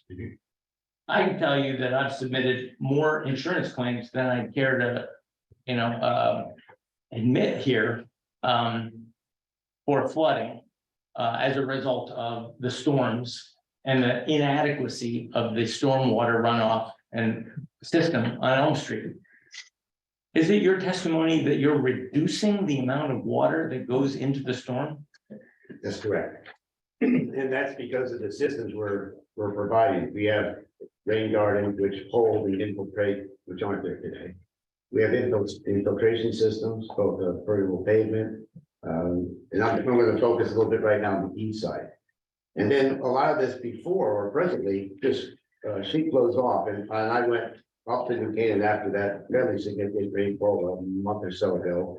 And what you see is a lot of water coming out of these driveways onto Elm Street afterwards. And when you get down to the Acme Shopping Center, if you've ever been in there, you see these large catch basins in there, and there's a big drain in there. And I suspect years and years ago, there was a stream down through there. So I suspect that if you look at that entire watershed through that system, it probably is an undersized business. And it flies through there, and I even went down to Mead Park and looked at the outflows and my life. So all I can say to you as we develop this model, and it's an intricate model, it's detailed. When we look at the confluence on Elm Street, we have a decrease. We have a decrease, and we look at 2 different things, peak flow rates, that's how fast it's coming out. And that has decreases for the 1, 2, 5, the 1 and 2 year storms are 10%. The 5 and 10 and 25 and even 50 year, 20% increase.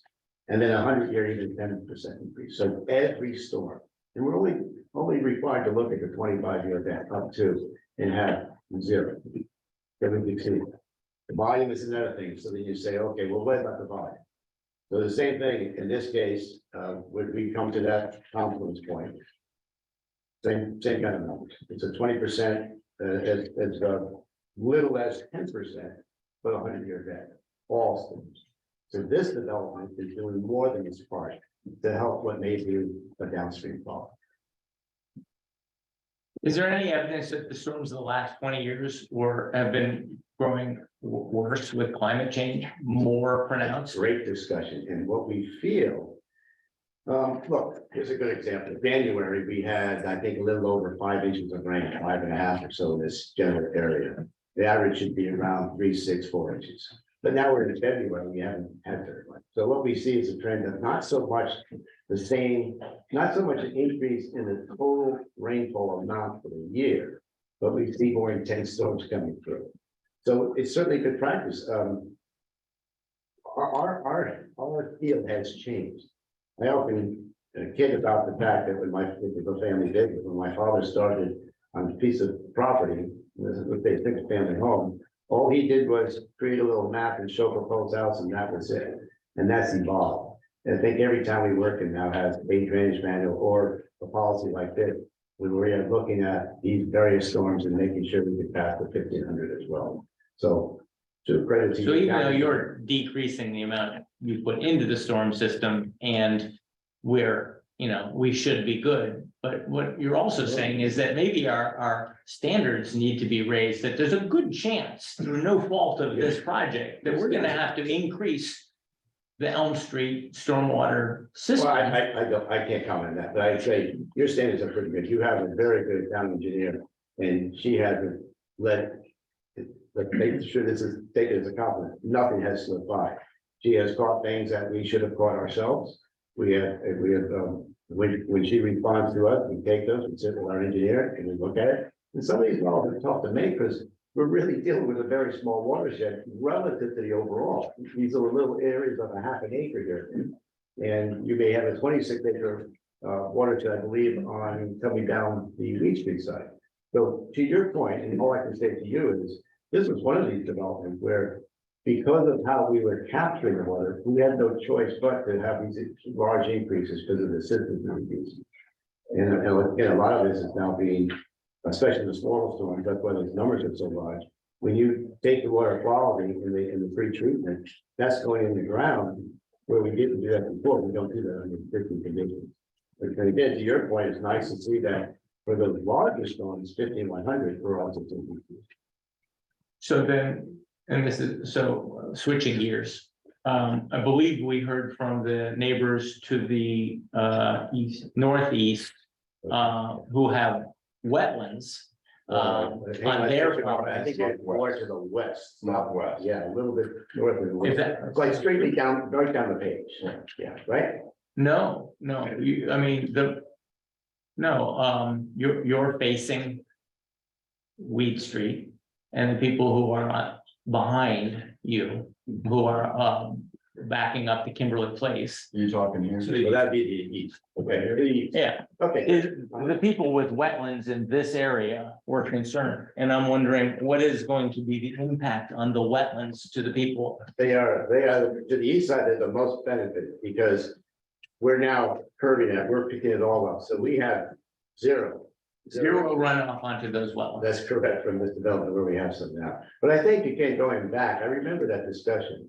And that's to the west of us. And there is a wetland area that forms. It's all part of the watershed to the Monroe River. But we, as we discharge to the west, eventually gets picked up to the town system, goes a short distance to the south, and then it heads west and drops off down into a wetland area, which is part of the. So again, those properties on the west side are separated from the road area. The properties to the east are adjacent contiguous, and that's a huge decrease for those properties. It's Commissioner Turner. Commissioner Engel had a very good example about the water that was sprouting, the fountain that was coming from the underground system at his property. Please explain to me so I can better understand. You're capturing a tremendous amount of water runoff with your impervious surfaces, and it's going into the system, won't it be the same piping, the same kind of overload of and capacity of the system? I missed something. I'm not sure that this is going to change anything. Is the water, the wastewater or the rainwater being diverted somewhere else, or is it going to end up in John's property? Well, that's a good question, diverted. Yeah, in some ways it's being diverted more directly into the ground. So the drainage policies that we're dealing with and manuals that we're dealing with in most towns is we need to capture and infiltrate, in generally speaking, the first inch of rainfall. That alone is more than what's happening under existing conditions. And the water quality is another big issue. And, you know, you hate to use those as an example, but as you take on developments like this, whether you like them or not, we're held to a high standard to make that drainage management plan work. So you're getting out of this infiltration that you didn't have water quality. And again, going down to the shopping center, someday you ought to look in there. The worst polluters, in my opinion, and I think most engineers would agree, is not so much these individuals, especially the new development. It's what's there now, your roadways, your own parking lot. And that's where you have the exchange of vehicles, where they come and go and hot, they drop the oils. You go to Acme Shopping Center, you won't find an oil and separator. But here we're having all these mechanisms to do just that. There is certainly a trend for EVs. Now we're being required in a lot of municipalities to push that trend. EVs don't pollute in that respect. And they don't use the brakes as much. We've heard all about the brake test. So Right, one of the- right, but it's a connected system. So once it starts backing up from the shopping center, backs up to Weed Street, eventually it's going to back up to John's property. No, okay. I don't think you've answered my question about the diversion. Well, it's a little different because when you talk about that, as far as the surcharge, it's not going to reach this property at all. You're going to fill up the parking lot, let's say, and then continue moving south. So no, what is important to note is what are we doing? And what we're doing for all these storms towards the east side is we're reducing both peak rates of discharge and volume. And we're adding infiltration that's just at the depth. Yes, you are, and that's great, but you're basically offsetting your impervious surfaces by these systems to capture the runoff. So it's in essence, it's probably not that much different from when there were two residences on that property. Again, it doesn't answer the question I have about will neighbors be impacted by a potential backup and in a 100-year storm, which is, as we know, happening more frequently. Right, but that was one of the things that your town engineer made sure we looked at is can we handle and safely pass the 15100? And again, on the adjacent neighbors to the east, that was really easy. We've taken away what used to be called a cheap flow or some point discharge. And again, our site is a bit of a null, it's up. No, the surcharging that may occur down below is not a result of this development. It may be of an undersized system, and it won't back up to this system. It can't by definition. So Mr. your professional opinion is that you're going to have no impact whatsoever on backflow downstream. We're gonna have a positive impact. So there's always impact. And in this case, we're gonna have a positive impact because we're gonna reduce both volume and then the peak rate of discharge. Mr. Castro, I just have a question, and it goes to your report about the actual soil on the existing property. And if I read this properly on your report, this stuff has a lot of C and D quality soil that's there now. Would changing out that soil in any way improve the design as you created? Great question. So what we have to deal with are these soils. And we're going to do certain things like in a rain garden, we're going to remove a certain amount and bring in proper soils to help infiltrate and also help treat. So, no, you can't, you get down to a point and you just can't replace it, all you're really doing is just creating a bowl to store it. This site itself too had different soils, they were, on the west side of the soils weren't too bad, on the south side, they were very good. And on the east side, they were decent enough, and then part of all that comes to play when you do the infiltration testing. Excuse me, the percolation test. So that then dictates, well, how fast will the water infiltrate? And not only do we have to do those, then we only take 50% credit. So everything about these kind of developments now, again, I'm saying, wasn't the way it was 5 years ago or so. We're just held to a much higher standard. And there are lots of systems, which is kind of been a lot of ways. There's not one system that we're relying on. This has at least half a dozen systems that are each doing their job. And so I'll thank you for your internet, but is there anything else that this system that you could add to the design mechanism? Because if I heard you correctly, what you said is that there's no risk to your site or this site. There's a likelihood that there will be less water going into the town system because of the things you've added. But are there incremental other things that could be added to the design mechanism to even improve that? Well, the vegetation is big subject too. So wintertime, of course, you don't have a lot of evapotranspiration, but in the summertime, you get that much more uptake of water. Certainly the systems work a little bit better when it's a drier environment and you have that uptake. But no, again, doesn't matter if it's this or residential. We worked on residential, which we work in a lot of communities and they're always, we hate to say that about these architects, but they're pushing the threshold, no matter if it's a single family home or a development like this, they're just constantly pushing for as much as they can get. And we struggle sometimes. If we have a beautifully gravelly soil, we could have done even better here. You're exactly right. So we had to spread these systems out, couldn't concentrate them in one location. And then we also have to look at the way it sits now. You don't want to take the water that's going to the east and transfer it to the west. And that was one of the things that your guy here advises them. So we have maintained the drainage patterns. And in all cases for the 25-year event, we've done what we're supposed to do for water quality, volume storage, and peak rate district. And just a question relative to code, I presume that even though we all acknowledge that we have more frequent large rain events, or I think that we would acknowledge that there has been no change to codes to reflect that, correct?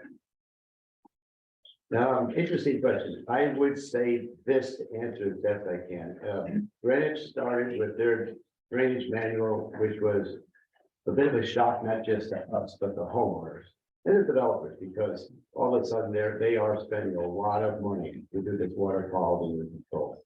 So to that, there's nothing in the building code per se, other than to make sure you don't harm a neighbor and you drain it away. If that's like kind of my, it's the towns themselves, because as your town engineer will point out, they have to maintain those systems.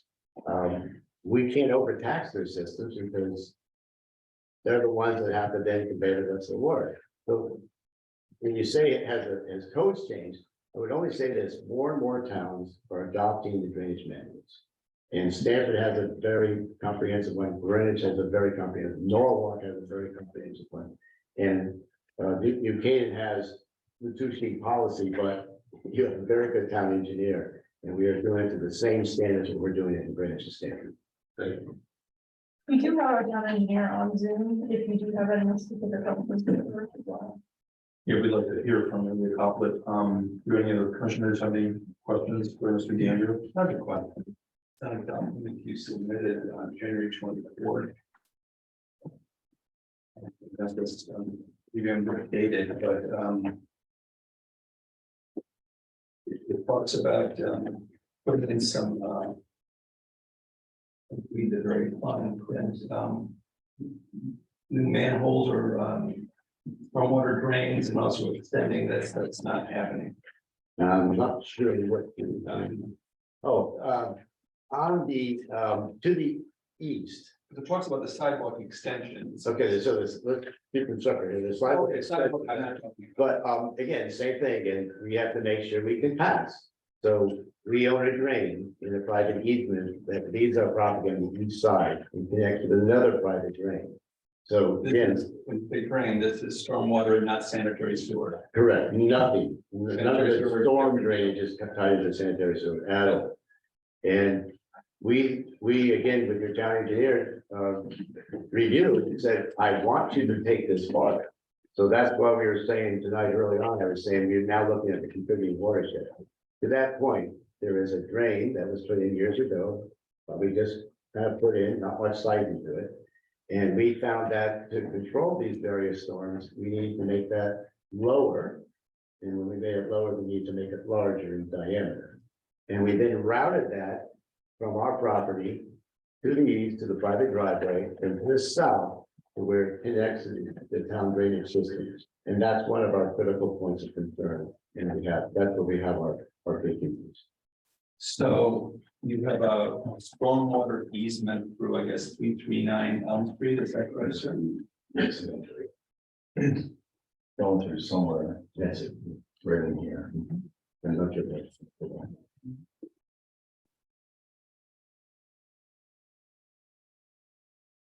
That's it. Yeah, so that big blue line, that's what we're, that's your stormwater easement. Yes, sir. And you want Well, to, excuse me, the blue line is the actual pipe within okay, hi, fair enough, no, okay, you're correcting me correctly, properly. So there's, the blue line is the pipe that's buried.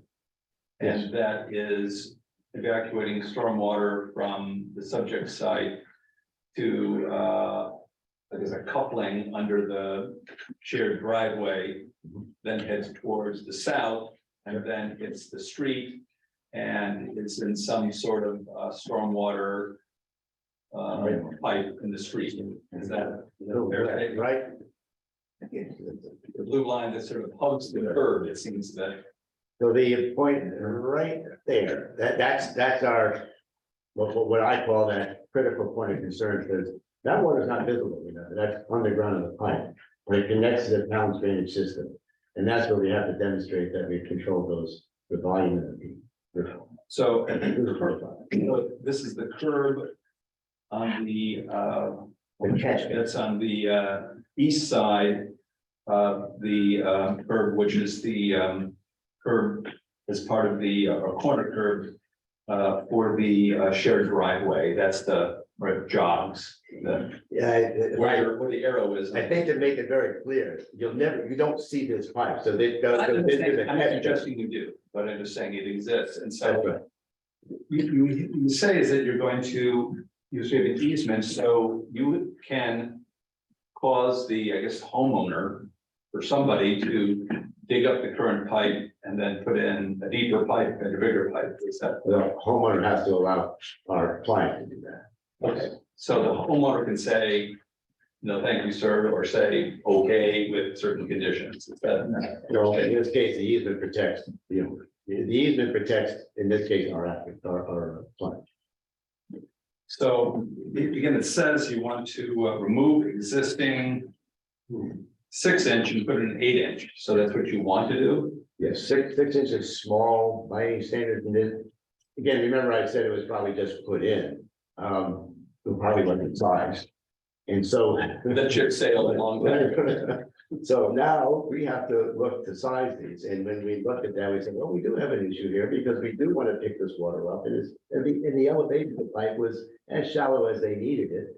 So we needed to drop it and then drop Why? it. Why do you need to drop it? Because we were trying to pick up the system that we have on site that have bottoms to them. And when we Bottoms to them. the infiltration systems, you do detain some, you're doing some retention, some retention. And so then you're passing the water ultimately, which is why we're seeing not 100% decrease in everything, but we're seeing 10 or 20%. So to grab that invert, that elevation, we need to lower it. And also, when we looked at it, well, the pipe's not quite big enough. So then we designed that to be of the proper size that we can link this all together and not have a backup of this. So there's this blue line represents the evacuation pipe. Is that the only, that's a major evacuation? I think we use the term evacuation, I've never thought of it that way, but yes, that conveys, Here or there, that's evacuation. it conveys the water, yes. And that's the major evacuation facility for the site. Is that a fair statement or an important one or what? Under existing conditions, it's one item. And under Okay. existing conditions, a lot of it was also coming off, what we call sheet flow down those backyards. There was some discussion of the water.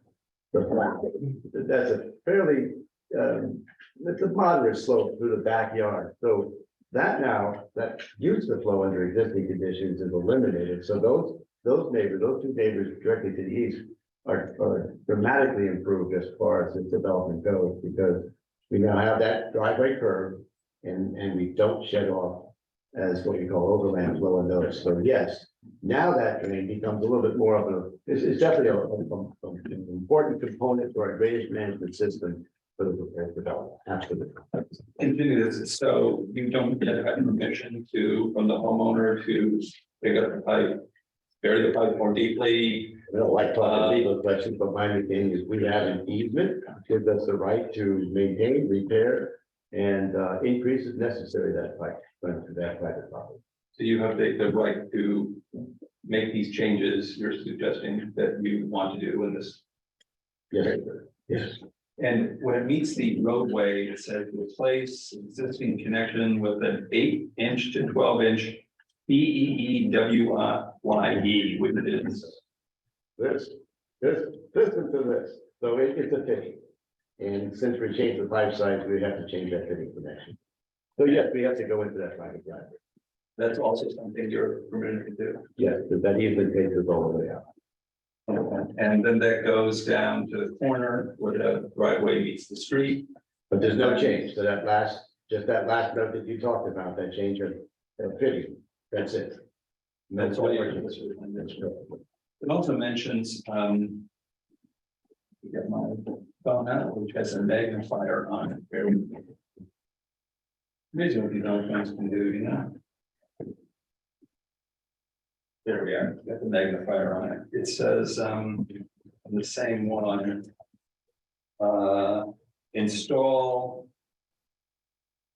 I guess it's 35 feet more or less of 8-inch PVC sanitary sewer lateral. To 7%, that's 7%. I presume that's the grade it's gonna be at. Oh, I believe you're That's talking the about lower Indian one. Street now? The lower left in the street. Correct, that's the sanitary sewer that we talked about extended, yes, sir. That's the one that, the Water Pollution Control Authority. Go ahead. Said to go to, and you're in, And that's a separate thing. Yes. Okay, thank you. That was my question, thank you. Does anyone else have any questions for Mr. DeAndrea? Unrelated to the water, I guess, there are no other comments on water sewer. I'd just like to confirm that there is one-way vehicular entrance onto the site from Elm Street. Correct. Only vehicle entrance onto the property. So it's a one-way counterclockwise. And there's therefore a one-way out, single out onto East Street. for Yes. Any vehicles entering. Am I correct in understanding that the testimony and documents submitted with respect to your original application will be part of the record on the resubmission? Yes, correct.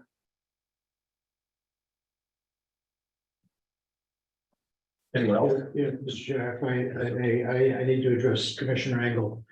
And I'm going to apologize in advance, and I hope you understand I'm just doing my job. And if I understood you correctly, you said you own 2 properties on Elm Street that you are concerned might be physically impacted by this application. So I can't make this decision for you, but I have to ask you on the record to consider whether you have a personal financial interest in this application that would warrant you recusing yourself. I'm sorry, but what you said is ringing that bell in my head, and I need to ask you to let's think about that and perhaps discuss with Attorney Gilderman. You only have to decide whether you're going to vote or not, but I just need to put that out there, and I apologize. No, it's no secret that I own those properties, so yeah, I'll confer with the attorney and get his advice. Well, and this just in too, it turns out that, those properties are actually higher than the Elm Street property that we have. I don't know the hydrology of it, I don't know your site, but for whatever that might mean, that might, You're saying I'm not downhill of you? that's my understanding. That's great news. Oh, but gentlemen, water backs up. It doesn't matter if his property is higher, it eventually can back up. Water will seek its own level, and in this case, it just can't back all the way up. Water does not run uphill? Well, we can pump it. Any other questions, Juan? I think we're good, thank you.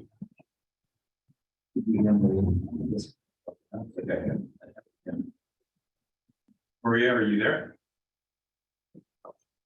I am here. Thank you, Maria Coplet, Town Engineer, for the record. And I appreciate the opportunity to speak tonight. One of the things that I did want to clear up is that the town of New Canaan is an MS4, which is the technical term for that is a municipal separate storm sewer system. Basically, what that means is that we're an agent for the state to ensure that the guidelines that the EPA has set up for stormwater management is met. So that is why not only is our policy, but basically our adherence to the Connecticut DOT drainage manual is part of our overall package that we've established our comments and responses back to the applicant. We have said from the beginning that there are many engineering opportunities to address stormwater management. What is the requirement of the applicant is to model existing conditions, model post-developed conditions, and then model the mitigation measures.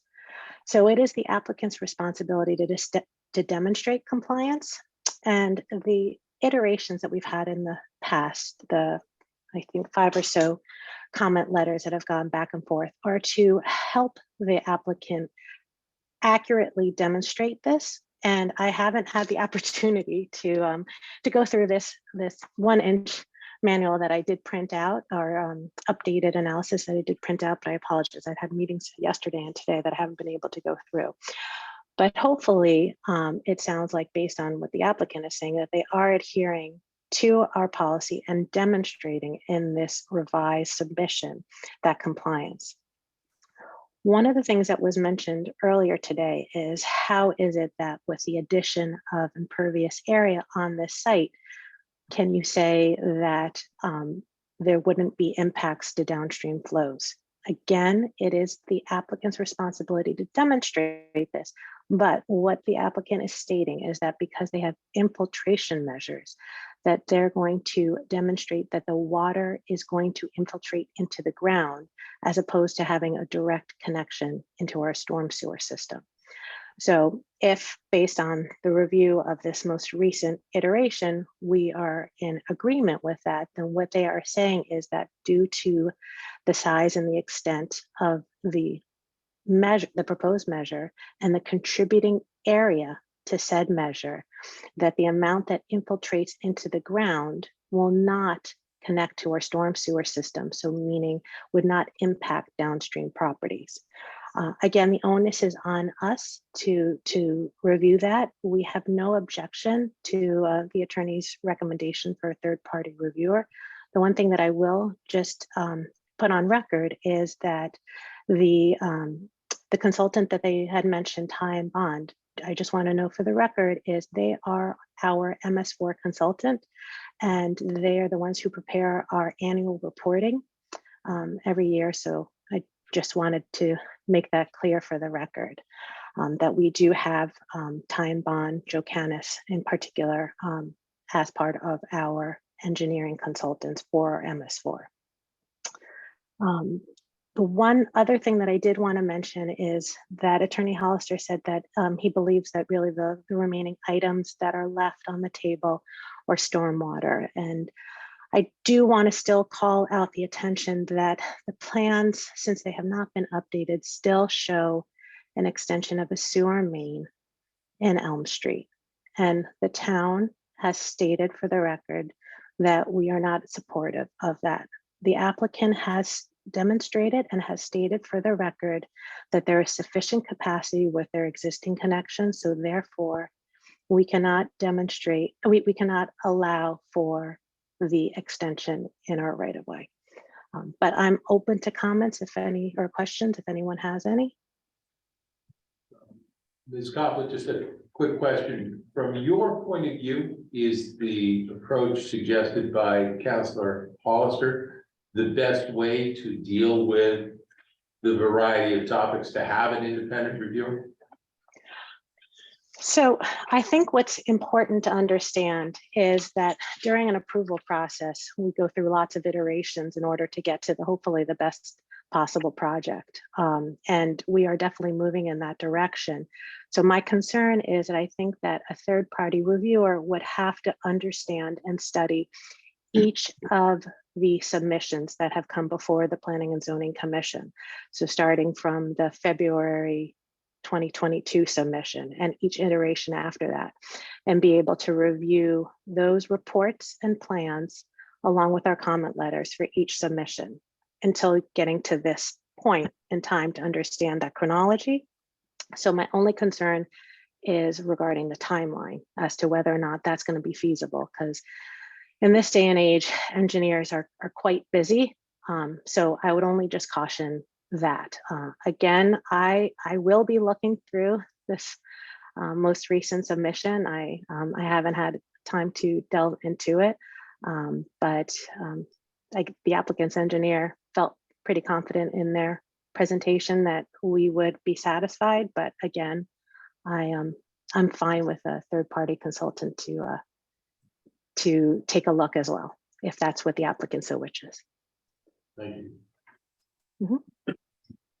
Commissioner Councilman, if I mean, we thought about that. It's actually much less paper than you would think, because it's really been 3 iterations over the past 12 months. And Ms. Copeland and Mr. DeAndrea's office have been working off each other's comments. So it's not a heavy lift to prepare that information. Yeah, no, it seems to me personally to be a good idea, but I wanted to make sure that Maria, from her perspective, felt that it was added to the process. Yeah, understood.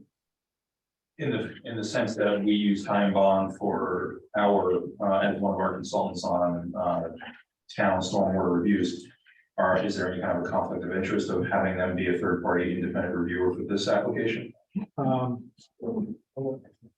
Especially knowing that the consultant knows. Yeah, as a consultant, I remember this came out because I guess in the Hill Street application, the Wetlands Commission has used Mr. Can. Yes. So if the applicant was okay in that situation, I don't see why they would not also be. Fine. Maria, do you have any comments? I know we've mostly been talking about stormwater, but we have you on the call and wanted to get any comments about pedestrian safety, specifically the sidewalk that may or may not be proposed connecting into town? So we did address that again in our most recent response to Attorney Hollister.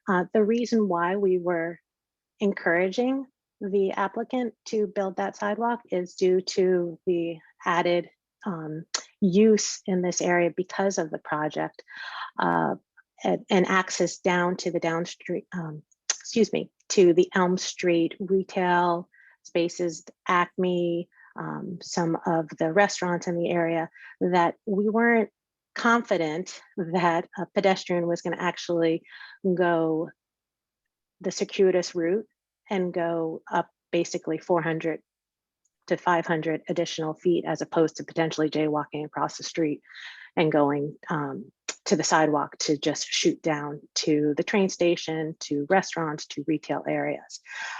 So that's why we were suggesting it. We have no plans. The town has not had any plans to do additional sidewalk in this area, but the applicant is building sidewalk in front of their own property. And it was a logical recommendation for the applicant and is very consistent with other big projects. And not only in our municipality, but we actually have shown precedents in our town, but also in other municipalities, that when you have a significant improvement to the area, that it would also impact other infrastructure, either utility infrastructure or sidewalk and our other investments in the town. So is the proposal, I guess I'm not completely sure what's being proposed here, that the applicant has shown the sidewalk on the plan, are we, do you see documentation paid for it, does the town have the right of way, like how does this actually work? The applicant is suggesting that the town pay for it. And what's the town On the adjusting? town plan. We'll extend it on our property. I asked the town to consider extending it at its cost on town. That's the proposal. And, okay, but Maria, is that what you were proposing as well? Well, our proposal was that the applicant would actually fund it because it is in direct connection to the proposed project. Again, prior to this corner being redeveloped, we had no intention of or need for a sidewalk in that area. If in the future, the town bodies and the town fathers want to opt for a sidewalk in that area, that would be a sidewalk that the town and its own consultants would design. It would not be based on a design that's shown on the applicant's plan. So I think that that's probably where the confusion is that if there is to be a design shown on the plans, then it is to be understood that that is something that the applicant would be installing and funding. So if their position is that they're going to have all their residents make sure that they go to the intersection of Weed and Elm, cross over, and then travel back down Elm to go to the retail, to Acme, to the train station, to the restaurant areas, etc., and not build that sidewalk to Kimberly Place, then that should not be shown on the plans. Okay, thank you. Mhm.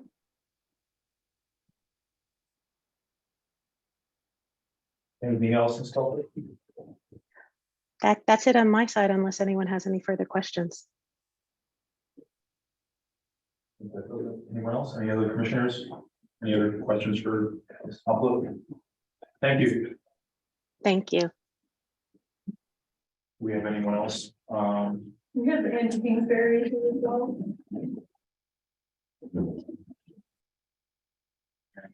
No, he's the friend.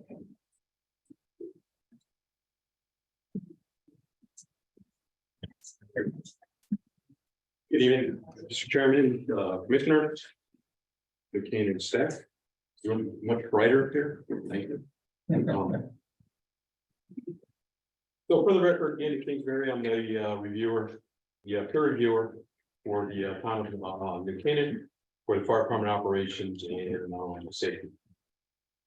Reviewed the pertinent sections of the resubmission materials and the applicant's comments also, and I have the following to offer. Code compliance can be directly addressed by the Canaan Fire Marshal. I think he may be in the building. As stated, changes have been made to the landscape plan, accessibility, sidewalks, and parking. As we know, the parking on the north side of the project is now angled and created a buffer space between the property line and the parking, which has required the angling of the spaces. And it's been reduced to 16 feet in width. And also the spaces have been reduced from 182 to 166. Circulating counterclockwise, as just was stated by the applicant. So truck turning figures were just provided recently. And as you can see by the truck turning figures, that although the tires will appear that they will track within that radius, the body will overhang in some spots along that north end. So it just kind of reinforces, and I'll state this again, and I state this a lot, is that the curbs and islands should be utilize mountable curbs, those Cape Cod style curbs. I know it's in some of the civil plans, but it's not really called out in the drawings that I saw.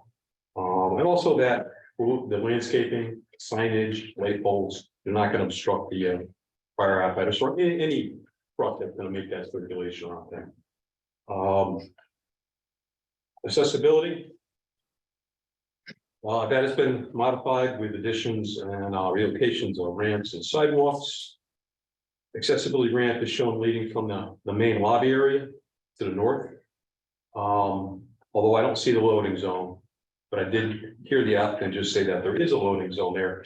I don't know if that's the handicap spots, so maybe they could explain that or explain it after I'm done speaking. But the concern there is you're gonna have someone come out of that lobby, the main entrance, go down that accessible grade, and then have no place to be picked up.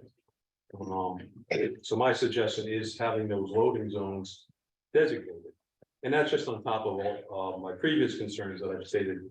Food delivery trucks, the Amazon trucks, the FedEx trucks, maintenance vehicles, delivery service, anyone that may be pulling up in front of that main lobby there, it's fairly tight anyways. Applicants' response to in his December 20th and submittal to this question was with standing vehicles was upon alarm, delivery trucks will be required to exit the property immediately. And for a lot of reasons, that really is not a practical solution to blocked access for emergency vehicles to the front of that main entry there. And it also should be noted that a fire alarm isn't sounded for every emergency in a building. Right? We have a medical emergency there, and that front area is blocked. And blocking ambulances, police officers, fire departments needed. If we have an injured worker, if we have an elevator rescue, we have someone trapped. If we have a hazmat, we're not necessarily going to have an alarm ring there. So people are making deliveries in the building. As it was suggested, upon alarm, delivery trucks will be required to exit the property. Again, that's not a practical solution to that, not having a loading area in front of the building.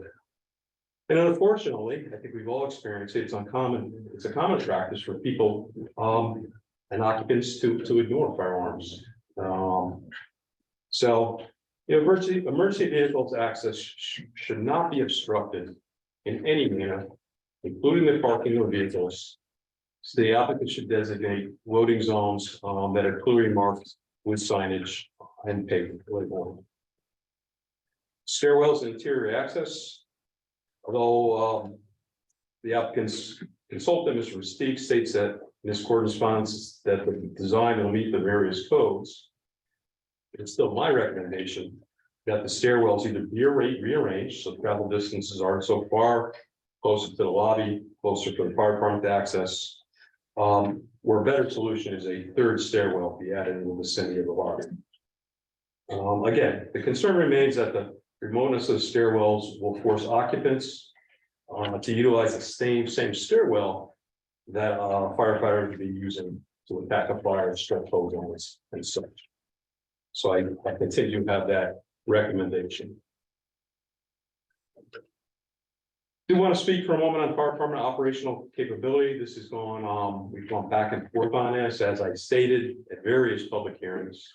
The best way to address the fire department's capabilities is to conduct what's called a community risk assessment.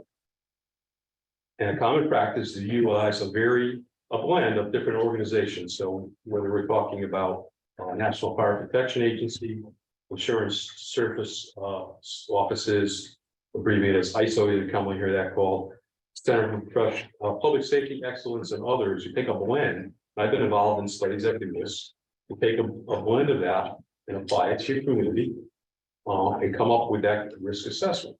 And really, the easiest way to do that is to look at the tasks that need to be achieved. So you make a chart with a matrix and you start evaluating with the building what tasks have to be completed at the same time, and how many people it takes to do it. Add that up, and that'll give you the number of manpower. So the applicants kind of focused a lot, and we spoke back and forth on the NFPA, National Fire Protection Association 1710 standard, and that calls for 16 or 17 firefighters at a single residency house. They've kind of focused on that. They focused on Canaan Parish. Canaan Parish is two separate buildings. It's not one building with 102 units that are required for response. And even within the building, you have to look at what the hazard is. So is it a hazmat call? Is it a fire? even to the point of what level is it on? So if we have a fire on the first floor, we have to obviously stretch hose lines, send firefighters in, ventilation on that first floor. But then the next crew has to go to the floor above the fire, because obviously smoke travels up. And they have to do similar operations on the floor above. And then the next spot the firefighters will go is to the top floor, because we're worried about smoke migrating up to the top floor. So this matrix, doing this community risk assessment really is kind of a deep dive. But I can tell you, the 6 firefighters on duty and even the mutual aid units coming in would really be stretched thin to fight a fire, evacuate, 102 units here. So even if we're talking the fire floor, the floor above and the top floor, to help people out of a building like this is a huge task. So in conclusion, and I'll be available certainly for questions. The required width of fire apparatus road should not be obstructed in any manner, including by the parking of vehicles. The applicant should create loading zones that do not impede access and are clearly marked with signage and pavement labeling. Back to the curbing at the entrance, islands, corners, should be multiple design. They should verify that landscaping, light poles, and signage do not interfere with vehicle movement throughout the complex. And it is recommended that stairwells be rearranged or a third stairwell added in the vicinity of the lobby. And I can certainly answer any questions. And if the applicant has an answer to the loading zone that I heard stated that I do not see on the plans. Any questions, anyone? Right. I have one comment. A little over a week ago, I had actually in that one. And it was during the windstorm we had. If you remember that, it was quite cold. And tree came down and cut a power line, so power goes off. And at the time, it took a while to make a call. But it was a while before the fire department showed up, and it was not a very heavily manned truck. And apparently there were many other calls that day with the power line down, and power line that was down set fire to this empty lot. And fire was moving rapidly uphill with the cold. And starting to engulf some of the smaller trees. That's wood and so forth. And it was moving towards the residents. Now, they managed to get the power folks to turn the power off so that firefighters could safely access the site, which I don't think yet. But it took a while for them to show up, and with not a lot of people. And so I'm thinking that, in a storm where you have other things like this going on, where houses may be engulfed or someone is injured with the power line down, it's a car maybe, and then there may be an issue here. I hear you on the issue of the resources needed to do this and the speed with which the appropriate resources, human and otherwise, can be brought to bear is something to think about. So, and I saw that myself.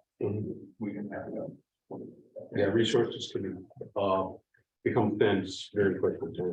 Events. It's frightening. You see a fire across the street from your house. It makes an impression. Thank you. Question for you. If the resources are limited and there is an event here, whether it be a fire or someone has a heart attack that require EMS, and given some of the constraints of the site that you mentioned earlier, we talked about a delivery truck blocking the drive so the fire truck can't get in or the ambulance can't get in. Does this create a liability factor on the part of the town in the sense that someone dies in an event here because resources are strained or can't get onto the site? Do they have the grounds to sue the town because the town did not have the right resources in place? Well, I'll require chief attorney, but has that happened? Fire departments being sued, yes. We're seeing it more often. There was a recent incident where Walmart They had a warehouse fire out in the Midwest and they're suing the fire departments for their response. But I would defer that to Attorney Gilman. No, of course, yeah, I'm just thinking through the implications. Is it the design now that all the deliveries go in the front door? They all go, right? There is no other door that I'm missing. It's currently. That's the only option. Is there a back door that people can exit the building? There's egress by code. Egress is all over the place, but that's the only place where you can pull up a truck. That's scheduled delivery 5, yes. And if I may, I just noticed there's a car parked in the exact area I was speaking about. Is that the loading zone we talked about? I don't know if Mr. DeAndrea can. It is. Yeah. Put it on the stand up front there. Is that the navy blue car next to the ramp? That was the area where it would not conflict with the parking spaces. And I'm just wondering what the width is for circulation. I think that was 18 feet or 20 feet. Trucks require 18 feet to set up. So that's my concern is right there. Actually, I just looked up and saw that. If the applicant could widen that area to find an alternate loading zone, because that's where all the activity is going to be. The fire department's going to have to, they're going to go to that front door to talk to the people exiting the building, looking at it on savings and such. If it's blocked, it's going to be a problem.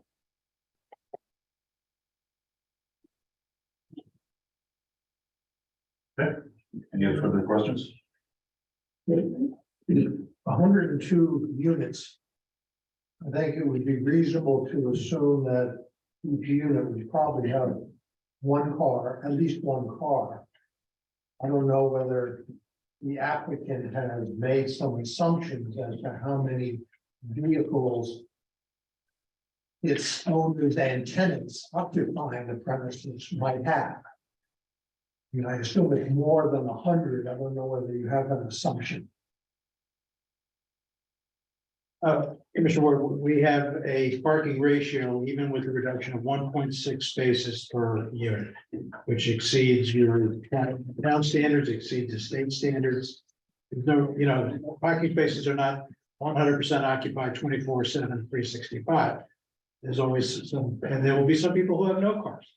So we're, as an industry standard, 1.65 is more than adequate for a development of this type, and that's shown by the forgetting the name of the traffic organization, ITF, that has put out standards, and there's no information we're aware of that would show that we would be short of parking. And the applicant is the last person or entity that wants to be short on parking, because then you have upset residents. So we're very comfortable based on experience and data that we have the right ratio. That's all we can do. This will be a similar concern. I did not raise it in the earlier discussion with the ratio on the Main Street project is significantly lower. It is, but that's downtown location. I decided to defer that till another discussion.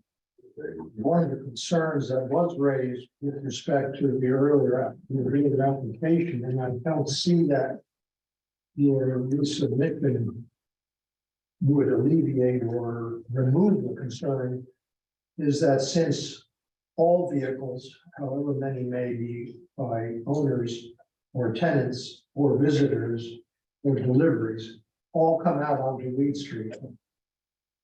And a significant percentage, certainly in my opinion, more than 50% will take a left-hand turn, because anyone going to the train station, to Merritt Parkway, to restaurants, to shopping, to Norwalk, Stanford, has to take a left.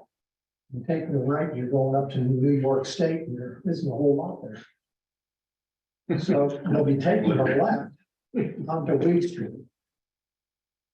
There was already a recognized congestion and safety issue at the intersection of Weed and Elm, because there is a pedestrian walk across Weed at that intersection.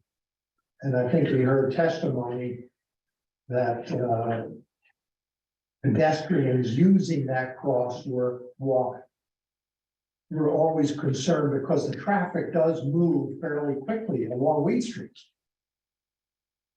And as the traffic approaching Elm, coming south on Weed, approaching Elm, there's actually a rise on Weed as you approach that intersection.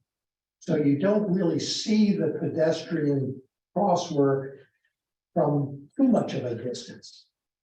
And that's what has caused concern from some pedestrians. And I don't recall the actual testimony, but I think there was concern expressed. So I think congestion will be increased at that intersection, and congestion is a safety and welfare concern. And I don't think that the resubmission makes any change or recommendations to change that concern. Commissioner Moore, you may remember early on, Attorney Gelderman advised this commission that congestion itself is not a safety issue. There are plenty of 830G cases that say exactly that. And at this point, I respectfully point out that you have the consensus of the applicant's traffic engineer, Mr. Solai, and your traffic engineer, Mr. Thompson, that there is no pedestrian safety issue with the plan is proposed, including the stop bars and all, and indeed the Weed Street exit was your consultant's idea. And we agreed to do it, and he said that resolved his concerns. So you're essentially testifying against the consensus of the engineers. And so we're going to respectfully stick with our plan as revised. That's all I can tell you. I'm not sure all of the testimony was in agreement with that, so. Well, I refer you to what Mr. Thompson just most recently filed. I think it's pretty definitive and clear.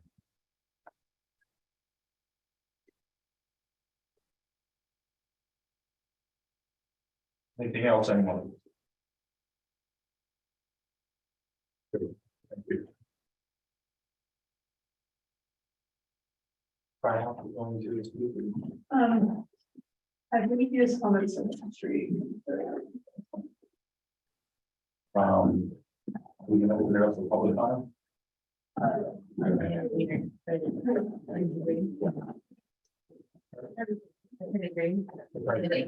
Yeah.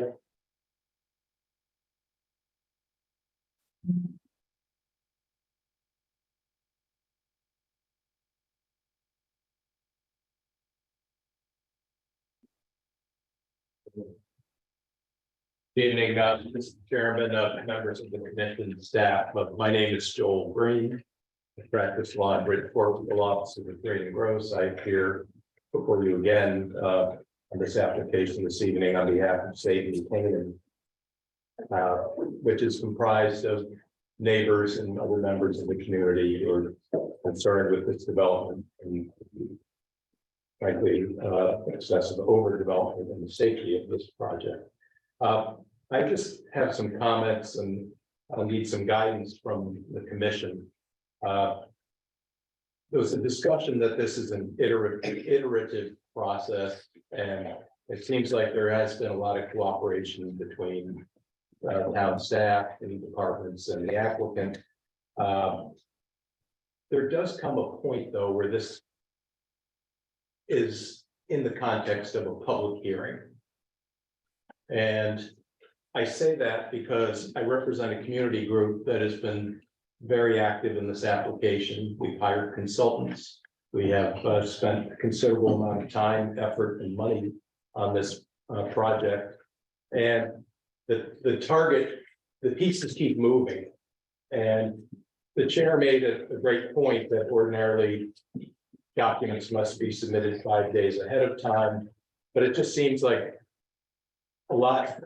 it seems like this has become, or it has the potential to become more of a workshop. I understand the need for peer review, and I haven't had a discussion with my clients about it, but I would like to be in a place where the applicant has finally submitted everything, where the target stops moving, where our consultants can reliably look at the application and respond to it. And frankly, last week I looked and there was a public notice for tonight's meeting and the only application on it was 51 Main Street. And I had concluded then that this was not proceeding this evening initially. I periodically check the website. You know, the applicant is aware that we are involved and that Save New Canaan is involved. In fact, so much of their responsive material addressed, for example, comments by Mr. Trinkus. And yet the applicant didn't share with us its filings as they were filed. So we're kind of dependent on what gets up on the town website. And I've looked at it probably every day. But we're in a position now where there were documents filed on Friday, or in fact, documents filed yesterday. And what we'd like to see is the commission set kind of a final date where the applicant puts in everything that they're going to put in. And it stops, and then we can look at it and respond. Because otherwise, what I envision is what I'd like to avoid on behalf of my clients, and frankly, for this commission, sort of getting this done by March 30, is now going to a peer review. And then having an opinion of another engineer, then having the applicant resubmit documents, and then us having to go back to our traffic consultant, potentially, our engineer, Mr. Trinkus. And so what I'm asking is that some order, sort of a schedule be imposed here that we can all rely on. And so that this commission isn't sitting on March 30, you know, trying to work on a final resolution on this thing. And so I guess that's my first comment or question to the commission, is how we can do that for the benefit of everyone.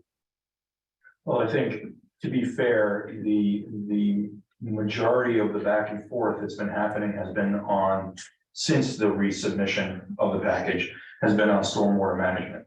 Right. So that's, and you've heard, there's been a number of exchanges between our town engineer and the applicant's engineer. Sure. Trying to resolve their issues. Maria Coplet, she specifically said there's ways to solve everything.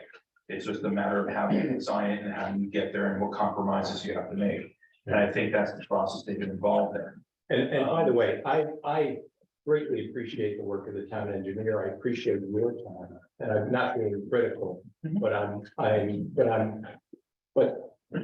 the sort of a comment and response, at a certain point, there's got to be sort of an end, because otherwise it can just keep going to March 30th at 11:59 apparently. No, I don't think that's the intent, and I think we're at the point where the last volley of comments, hopefully, is Maria Coplet's response to the 1-inch thick report that just came in yesterday, day before yesterday. So that's the latest response to her comments, and I'm hoping that she has time to review and respond. And if we need to have Time Bond provide a peer review, we're going to do that within a timely manner so that they produce that report in such a time frame that you, as well as all the residents and the commission and everyone, has time to review that in an adequate manner. Thank you. It's not going to be the day before. Yeah, no, and by the way, I'm not, again, I am not being critical. I'm just asking for sort of a schedule on this, and then we can respond. And I know that Maria Coplet's got a lot on her desk and she's got this report now, but what I see happening is a response to that. And then what, the applicant is going to submit more information or new information. And that's what I'd like to avoid. What I'd like to happen is the town engineer do her review. If a peer engineer is going to do a review, then let's get the review. And then at that point, you know, we offer our comments, and then there can be rebuttals. Certainly the applicant gets the last word, but they don't get to recast their application or revise their application on rebuttal. It's basically your application. Maybe it's determined by the reviewing engineer that it's lacking this data, lacking this data, lacking this data. and maybe Maria Coppola comes up with, it's not addressing this feature. It's not an opportunity to fill it in, it's kind of, this is where the application is. And the applicant could then say, we've submitted this volume of documents, here's where that is responded to in the documents we've submitted. So that we can stop the cycle. I think we're at that point because we're under the deadline to respond and close this case and Sure. and offer an opinion on it. So all of that discovery and evolution of the comments back and forth is going to have to come to a conclusion within the next couple of weeks. Sure. In order for us to do our job and close the case, close the application. We'll talk about that internally, come up with what that date is. We'll notify the applicants as well as everyone else. So what that deadline date is. We'll have to talk to Ty and Bond if they're going to be engaged and how quickly they produce material. Right. I think a date of March 10th, I think you said, as a possibility. That might be feasible, might be sooner. And you're right. I mean, pencils down at a certain point. I mean, Yeah. let's evaluate the application and Right. close it. Right, so that's kind of that's the main comment I really wanted to make tonight. We obviously can't respond yet because it's not done. It is important to note that after all of these iterations, after Maria reviews, after consultant possibly reviews, and the applicant has a chance to respond, there are items that may not be fully addressed at the end that could be conditioned of current approval, so Sure. it may not be a perfect Sure. vote. Thank you, yeah, thank you for that. Yeah, I recognize that, and I recognize that. So again, we're just asking for a schedule, and again, I think it's for the benefit of everyone. I appreciate your time, and I know there's another application sitting here. So I know, this resubmission is like saying to the winner of the pie contest, your prize is more pie. Basically, I mean, it's kind of the way it is, but here we are. But based on the applicant's resubmission of materials, parking modifications, sidewalks, et cetera, are any of those items anything you would want to speak to tonight, or do you have people to speak to tonight? I will not, my traffic and site guy is, Mr. Monteleone is getting his knee replaced tomorrow. So he is not here this evening, and frankly, I just saw those drawings and I haven't had a chance to go do that with him. I would like to see Maria Coppola's comments or indeed the peer review before we address the stormwater. I will say, and I do want to note for the record, and we did this in the initial application, my clients amongst our group are neighbors to the east. And they are, we do not agree that the applicant has the right to use the easement for the septic easement for this project. So I just want to state for the record, we are not conceding that. And I want to just note that for the record. So that easement currently has a sanitary line going through it. Correct. And the applicants, and a stormwater line going through it. Correct. And the applicants looking to upgrade the stormwater line currently. Correct. Well. Not both yet. Applicant is looking to make a extension to the sewer line on Elm to connect to and use the easement for stormwater only. Am I correct in that statement, Mr. Hollister? Yes. Yes. So certainly, and I think Attorney Hollister and I can agree that it's not the job of this commission to interpret easements and private property rights. But we can agree on that. But I want to avoid a situation where months from now, the applicant suggests that my client sat quietly while this application went forward and didn't say anything about it. Sewage law. Duly noted. So I really don't have anything else tonight, other than to ask that the schedule be set, that the public hearing obviously be held open, and that we look forward to addressing the commission. Thank you. Attorney Green, can I ask you a question? Sure. Your clients presumably are residents probably close to the intersection of Weed and Elm, or some of them probably. Many, Do they have a concern with increased traffic creating congestion that could be a safety issue? they do. You heard Lieutenant Hollister sort of dismiss I did. any traffic issue there. I'm sitting here and I'm looking at this site plan and in the real world. And I like to kind of do reality-based thinking and looking at these plans. When everyone is moving in and out of this site and the moving truck comes. That loading space, that's done. And I mean, as a practical matter. Look, I appreciate expert testimony, experts have opinions. And everyone looks at this differently, but for me. Seeing the volume of delivery traffic that goes on my street, and on every street, and here you have 102 units. Of varying sizes, and we all know that. Drivers and moving trucks don't move as we would hope sometimes. They don't park as we would hope sometimes. Even the best building management can't be there all the time when the truck arrives. So as a practical matter, I see this as problematical, but we'll get into that. That happened to me this morning at 9:30. The beer truck made me move out of the parking lot entirely because he couldn't make his turning radiuses unless everybody got out of the parking lot. And I thought, okay, but this wasn't designed for a beer truck, but you can't tell him that. He's got his job to do. I always chuckle when I see these turning models and the line of the truck wheels goes right up against the curb and right up against the other curb and everyone says, see, it fits. And that's not the way, the world works. I would say that I'm involved with industrial facilities, not only factories, but logistics facilities where the log trucks coming in, they're coming and going out, and of various sizes, and you have variable loading docks depending on exactly how the truck is designed.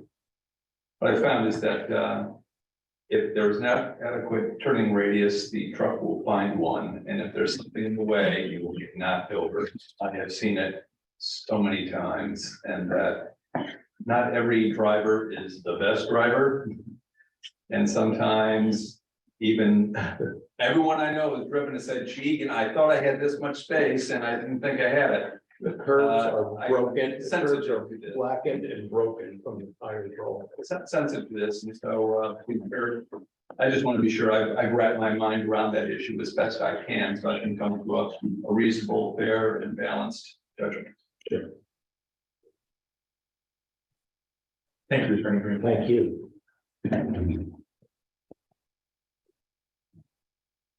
Do you have anyone else in the public that would like to speak regarding this application? Do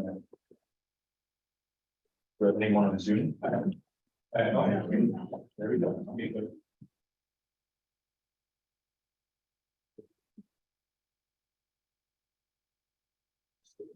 Address.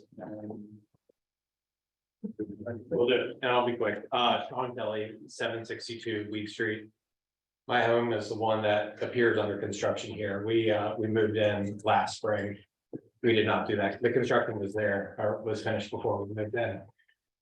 I'm here to just clarify a couple points. I'm not a wetlands expert, but my property is the one that actually has the wetlands on. I presented multiple examples, pictures, renderings. I've also had my wetlands expert produce written testimony. What you don't see here, where the Planning and Zoning Commission, January 24, 2023, and downgrade, those are my wetlands. Those are wetlands that are in the Norotan River watershed, and they're made reference to multiple times today. So I just want to provide, I'm not a lawyer, I'm not a professional, I'm just a neighbor, and I see the wetlands as a major asset to this community. I see the Norotan River watershed as an important asset to this community, and as we learned about MS4, New Canaan has an important commitment to Connecticut as a state as well, related to the watershed. So I just wanted to clarify a couple of points that were raised. I don't believe there to be wetlands on the east side of the property. The wetlands are to the west side of the property. You're welcome to see them firsthand. They're very important. And one thing that I learned about today was that, my property is not on the sanitary sewer. We have a septic system. My property is not on the town's, I believe, water, I guess stormwater. So what I heard today is that my property, my wetlands are essentially going to become a water repository of the flows that don't happen and that don't go into the system. I may be wrong, but that's what I heard today. So I just want to introduce myself or reintroduce myself and just say that that is a major concern, and I'll be here to protect the wetlands, throughout this whole process. That's it. Thank you. DeAndre, would you like to respond to that or clarify what you described? Yes. So the. Thank I just want to make sure that the House right above presentation. Is That's what we, I think you might have misheard what I might have said. As you get, as this runoff comes to Weed Street, there is actually a little hump. I heard that earlier tonight too. And again, kind of split the west side of the building in half, and when it drains out to Weed, it actually goes north to those basins before it actually comes all the way south in a pipe system. That house there is not in this subwatershed system, meaning that whatever does drain to Weed gets collected by the street system, is then piped south downgrading this property before it then exits and heads west, and then discharges into the wetland corridor south of where this property is. So any stormwater flow that's happening westward of 751 Weed is going to be captured by the storm drains in Weed Street. Go westward, so westward is the Roten River. Down. Right, so now it goes south, and here we are right there. And there's a bit of a high point in that road, so think about it again, there's a start of the drainage system, which is north of us. And that picks up a limited watershed, it puts it all down the street in a pipe system, gets to the intersection, there's a continued pipe system, goes south and down gradient this, so no, this water, no matter where it's discharged, no matter what that amount of water is not entering this property at all. At all. Thank you. Any other public comments or questions? Anyone? But that assumes that we haven't talked, we talked earlier about the Elm Street capacity and peak flows. So you're saying that assumes that the Weed Street can handle the capacity and peak flows. Can you talk about how close we are to capacity on Elm Street of handling stormwater runoff on Weed Street? Weed Street is the same thing. It all depends on the storms you're talking about. As we approach the 50, 25, 50, 100, you're meeting the capacity of the system. So what happens? We looked at that at the intersection. There's a catch basin. It might pond for a bit. And remember, these are short duration storms, even though they're intense.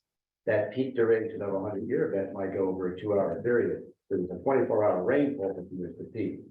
And so It also assumes they're working perfectly and aren't clogged up with exactly leaves, right. which is also another variable, Most of the problem is the maintenance. or ice, or snow, or. Yeah, leaves are probably the biggest culprit, absolutely. But what happens, and so what would happen here, if that was occurring where that inlet was totally blocked, it would get to a point where it ponds and then would continue down the road to the next one. We'll talk about. It wouldn't go westward on No, I don't see that here. No, not because usually when you have a defined roadway like this, no, it's gonna carry But his property is downhill of the roadway. down below. So if this isn't working and perfectly, it's going onto his property. No, in this case, no, not in this case. No. I just don't. Because the hump in the road that we're talking about is north of his property. No, there's a bit of a high point right opposite our. I drive through that hump and I gotta tell you, I can't see that intersection when I head south on Weed. Let's avoid that way because we split. So right around where the cursor is, it actually, if it comes out that driveway, it's actually going north before it comes back south. The water is heading north before it comes south. It's not that it's going uphill, but Right. it does go north. And that's the start of this drainage system where there are two basins. Right. And then it comes back. And we even looked at those two basins north. Let's just say in your situation, what you're considering is those basins are plugged. It just clogged, no one took care of them. 100-year event. If it overtops. Which in my experience happens every 5 years now, but go on. 1% chance of any given year. So yeah, it can happen in any given year. It would then overtop the curve, let's say, and this is up to the north. And then we looked at that, where would it go? Because your town engineer, his culprit has asked us, you need to tell us and confirm to us, convince us that you're safely past the 100-year event. So if we looked at that, those are completely plugged. And it did overtop at that location because it's in what we call a sag. It would go down a corridor in between the road and the dwelling. So think of it this way, it would come down and go back up the house. So even in that situation, it would follow a course, a conveyance course that would not impact the well. And then it gets down into the lower wetland area farther away. So I realize that these are all these hypothetical things, and this site, because it's broken up in so many different components. None of our little subwater. But you're saying that water wouldn't impact his dwelling, but it would most certainly impact his property. A 100-year event is a 100-year event. So, we all buy property. Some of us are on a hill. I don't understand this 100-year event. I just know that how many times we've had storms in the last few years. We're having events all the time. I often joke that I bought a piece of property I would advise clients not to buy, and I don't have any problems because I've managed my water and keep my drains clean. So yes, the town has to maintain their basins, just like we have. That's what the interesting point is. We're gonna have a drainage maintenance schedule, and this is now of ownership, which is great because then it's more easily taken care of. But the hard part of your towns is they have a lot of basins that they do have to maintain. So it's our job not to make that situation worse. No questions. Thank you, Mr. Dean. It looks like on Zoom we have someone raising their hand. So anyone on Zoom can speak. Do you have to unmute them? You should be able to.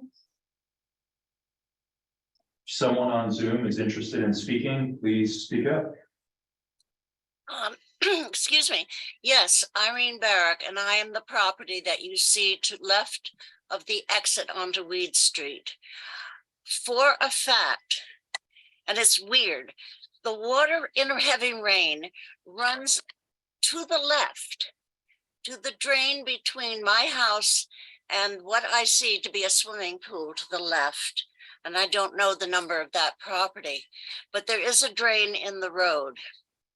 In the, I think about 05, we had a heavy rain. The water from my drain, you can look into that drain and see a pipe coming from my house. And on the plans of the house are all the drain pipes that go out to that receptacle in the road. It was so full that I had absolutely clean water, no silt, back up into 2 drains in my basement to the height of about 14 inches. And the size of that house, it wasn't funny.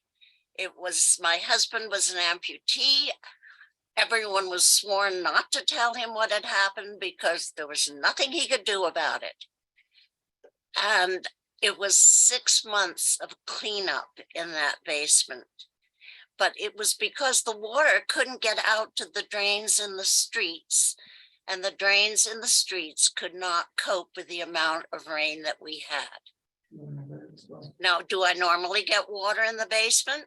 Not as a rule, but that was a spectacular storm. And I am told there are houses on Kimberly Place that just normally have water in the basement because there are springs and streams all under there. So I don't know if anybody's paid attention to that. And we can say it's going to drain down Elm Street, because coming up Elm Street, you know, there's a hill when you come up at 4 o'clock in the afternoon and you can't see. So it's downhill into town, but it also comes up past me to that drain. I don't think the drains can cope with these things. I think there's too much sealant on that property. Nowhere for the water to go except into our basements. Thank you. Thank you. Do we have anyone else on Zoom? No. Okay. We'll be continuing this to the February 28th hearing. That's Mr. Green would like the time to review. I'd like Maria Coppola to come back with a review of what was submitted yesterday on the storm drainage. And hopefully we can close the hearing on that. 28th. I believe so. That's the next hearing, right? 28th? Yeah. February 28th. If we get the peer review done that quickly. Oh, that's right. We can continue it. We've already spoken about a possible special meeting in March, mid-March. So let's reach out to Pine Bond and see what we can do then. And then if it's not the 28th, it can be mid-March. Yes. And if I may just stay on the record for a moment, Mr. Green, Attorney Green talked about a moving target. The site plan has not changed one iota since December 20th. And Ms. Coppola's comments, which we are responding to, have been on the website since January 12th. So he and his team have been free to comment. There's been no change. There's been additional information in response to requests from the town engineer, but nothing's changed. Thank you. I do have one final question for the applicant. Since we just came off the 50 meeting, we understanding the modifications that were made for that resubmission.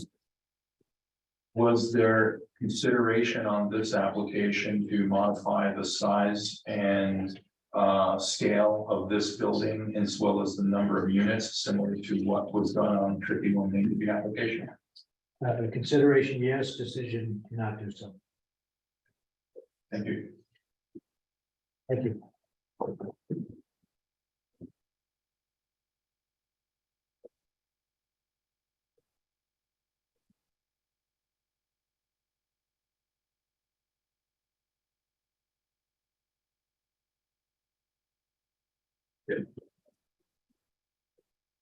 Yeah. Take a 5-minute break. Everyone needs a bathroom and a drink break. Oh, that's okay. Yeah.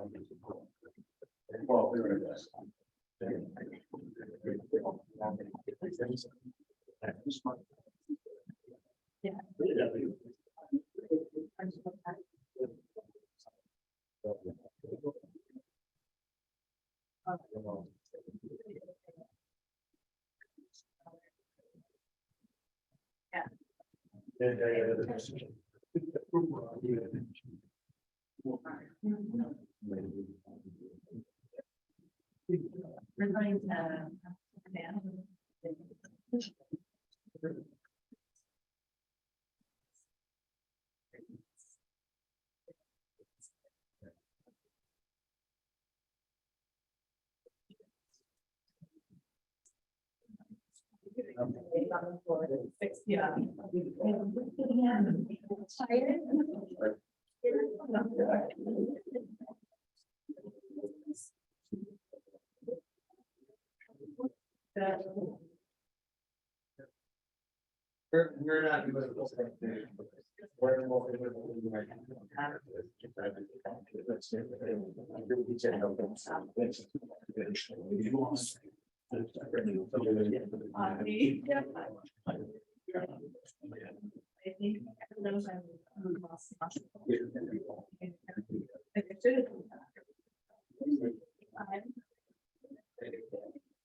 Water.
Yeah.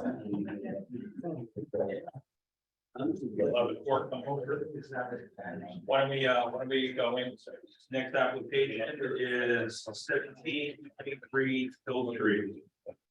There's no binders for that. No steps to paper. So let me just go through the formalities here. 1723 Hill Street, discussion and consideration of the request of Christopher J. Smith, alternate Pearson LLC, authorized agent for Hill Street -72 LLC, owner for a zoning regulation amendment to amend the New Canaan zoning regulations dated June 16, 2007, revised December 17, 2021, to add section 5.12 housing opportunity zone, aka HOZ, and to accommodate an 830G set aside development of 93 dwelling units, multifamily development located at 17 Hill Street, map T, block 93, lot 812, and 23 Hill Street, map T, block 93, lot 72. 17 and 23 Hill Street, discussion and consideration of the request of Christopher J. Smith, alternate Pearson LLC, authorized agent for Hill Street 72 LLC, owner for petition for change in zoning boundaries for properties currently in the 2-acre zone. The requested change in zoning boundary is to rezone the subject property from the 2-acre zone to the new housing opportunity zone at 17 Hill Street, map T, lot 93, lot 812, and 23 Hill Street, map T, lot 93, lot 72. And finally, 17 and 23 Hill Street, upon application of Christopher J. Smith, alternate Pearson LLC, authorized agent for Hill Street 72 LLC owners for an 830G set aside site plan application approval for a 93 unit multifamily residential community with associated parking, driveway, and drainage improvements and related accessory structures with an affordable component for section 830G of Connecticut General Statutes for property located at 17 Hill Street, map T, block 93, lot 812, and 23 Hill Street, map T, block 93, lot 72. This is a continuation of our previous hearing from the prior meeting. The way we're gonna run this is we'll take comments from our consultants that are here tonight and on Zoom. After that, we'll take any public comment, and then we have interveners. I believe we're also here to speak again. We'll take comments from them. You can field all the questions. There we go. Good evening, Mr. Chairman, and members of the commission, town planner Carrie, and town engineer Coblet. For the record, my name is Chris Smith. I'm a land use attorney with the law firm of Walter and Pearson, and I appear before you this evening on behalf of the owner applicant, Hill Street 72 LLC. I understand, Mr. Chairman, that is the format for tonight. And we do have a anticipated curfew of 11 o'clock. I know that you're pushing to go for 6.5 hours like the last one, but we are, just for the record, we are compiling our responses in writing to date in response to some of your consultants that we've already heard from, and the interveners and the commission in particular, obviously. And we hope to have those filed. Most of those are going to be filed by this Friday, is the anticipated filing date for both this Richmond and Ratlands, which would hopefully be sufficient time for not only the interveners to review it, but most importantly, the commission and the outside consultants. So that's what we're targeting. If we end up with extra time tonight, just being optimistic, and if the commission wants to say, we can give you a little overview of that, but it would probably make sense just to wait and submit everything and respond to it at the continued hearing, which I think would be the 28th, if I understand, in February. Correct. Yeah, I think that would be better. Yeah. So for now, we're going to hear from the consultants. We're gonna hear from the consultants first, then the public, then the interveners. Okay. First up, we have the town engineer, we have a fire marshal. And Our traffic consultant and barrier licensee. okay, So they all presented at the last hearing, so more just an opportunity to ask them questions since they presented at a late hour and it was unclear if the commission have the opportunity to properly ask all questions. Sure. So why don't we start with the Kingsbury?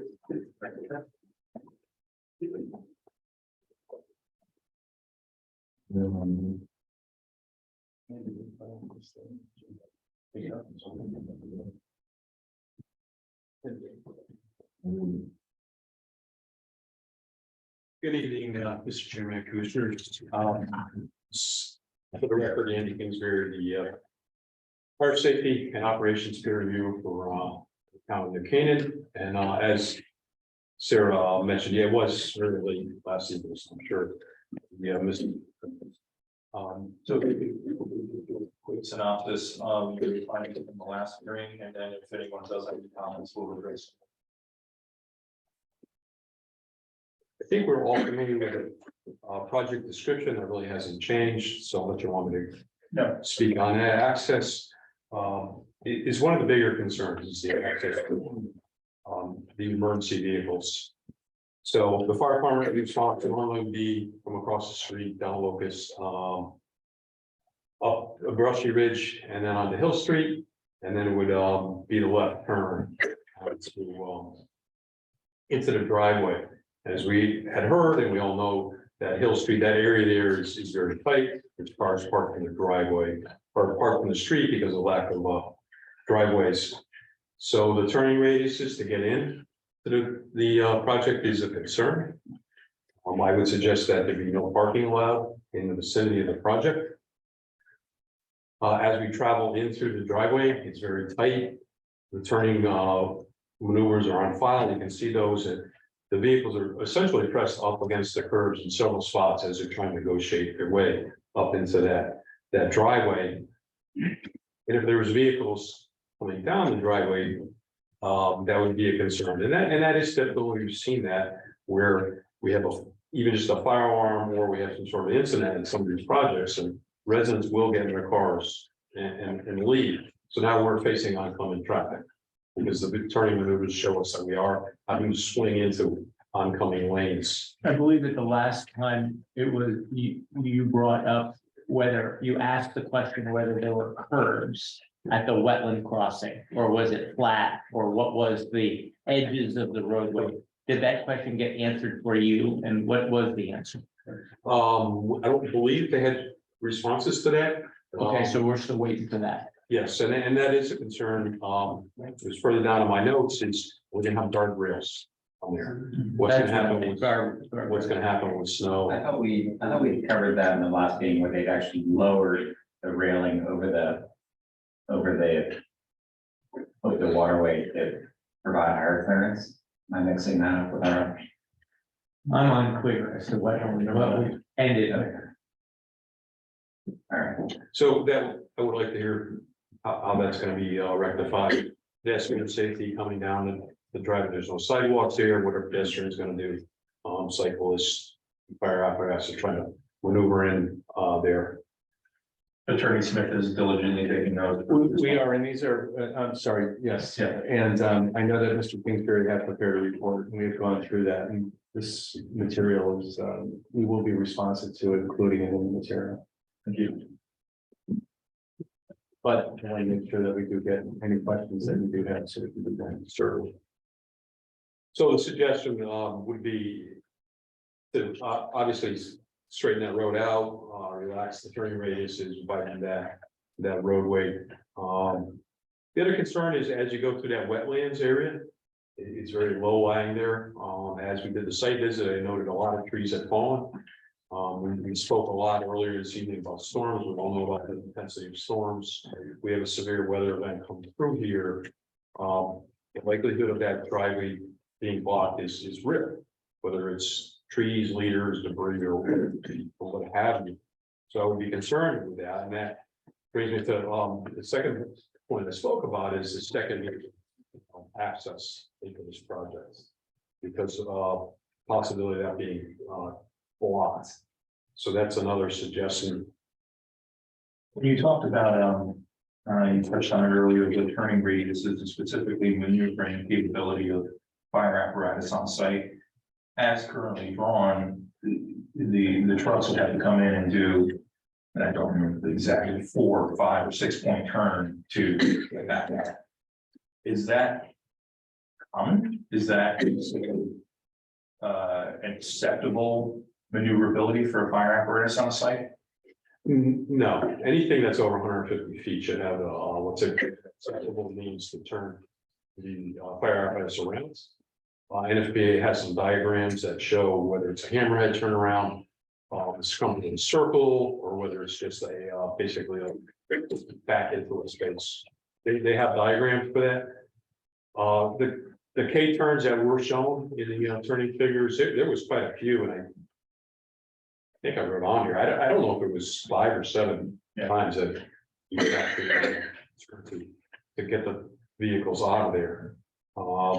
And that was on both sides. There was a provision on, I guess it would be the east side, on the far side of the building, where there was a spot to back into, but it certainly was not deep enough, and it would not meet the recommendations. And so, yes, it does lack the provisions to turn it on. And you know, another reason to have that full circulation, have a second driveway, so you can circulate the structure. But just looking through my notes, a lot of it was centered on you know, the access, the concerns with the access. It was tight going around the building, so either going to the east side of the building, the trucks would have to be crossing stop bars. There was a stop bar at the corner of the building. There was islands. I said one of the suggestions I had is there was an island right in front of that lobby, as I just spoke on the previous project, is that's going to be the focal point a lot of times is that lobby, or actually almost every time is that first due truck or the first due vehicle is going to go right to that lobby. That island is really kind of in the way. There's ways that the architects and engineers can recess those, make it look like an island, but it's still drivable. But that was a very tight area in there. Loading zones again. I would have the same concerns as other projects, and you heard me just speak on the Amazon, the FedEx, food delivery trucks, people moving in and out. Where are they going to do that? Are they going to clog up that access there? Are they going to prevent fire apparatus or any emergency vehicles from being able to either access that lobby or make it past that area there? There was discussion on the building construction and the stairwells. I wasn't concerned about that. I think that was it. Maybe I should just take some questions. Yeah, commissioners, any questions from Mr. Kingery? I have a question around, you mentioned the storm that you need to be thinking about, I think about utilities access to the site. So, you know, I didn't see in the design whether or not there was, you know, power lines running above ground, or whether that's all going to be underground, and whether there were utility clearance concerns running the truck down that narrow Oak Street, whether you looked at that a bit. So sorry, yes, I did cut it off. I did look at, there's a telephone pole, and I always look at overhead wires and obstructions when I'm looking at these, doing these reviews. But I would assume that they're buried. I think it's requirement that would be confirmed by the into the project. All that should be underground. It shouldn't be a problem. I have a question. This is Claire Tiscornia. Given the fact that Hill Street has parking allowed on both sides of the street, has the town considered maybe prohibiting parking on one side of the street? Because do you think that a fire engine could get down the street if there's parking on both sides of Hill Street? So Claire, that is a concern if there are vehicles parked there. And when I've taken site visits and driven down the road and you look at Google, you know, you can almost drive the road and go back in dates. There always seems to be cars parked along there. So my suggestion would be to make that no parking along that section there, so the trucks could swing. So no parking on both sides of the street, or just one side of the street? I would say both sides of the street, but again, I would leave that up to the traffic authority also, but. When you look at the turning maneuvers that are required to get in, it's a street, it's substandard. You're gonna need the full width, so minimum would be the south side of the street. Right. I understand some of those homes don't have garages, so the residents have to park on the street. So I wonder, how we would go forward with that, but thank you. Anyone else? Any questions? This is Commissioner Chris, looking at the map. And the ingress and egress, certainly the current driveway goes through the wetlands with central wetlands. And beyond that, it's now a conservation easement, which I assume is not do much with. And it's also wetlands. And so I'm wondering, given the physical conditions on the site, whether that additional ingress and egress for emergency vehicles or just general traffic is really doable. I'm sensitive to your point that you have this narrow winding drive. There's snow, some cars trying to get out and can't get out, it gets stuck, and fire trucks trying to get up there, or the ambulance, and do what they do, and it just can't get by.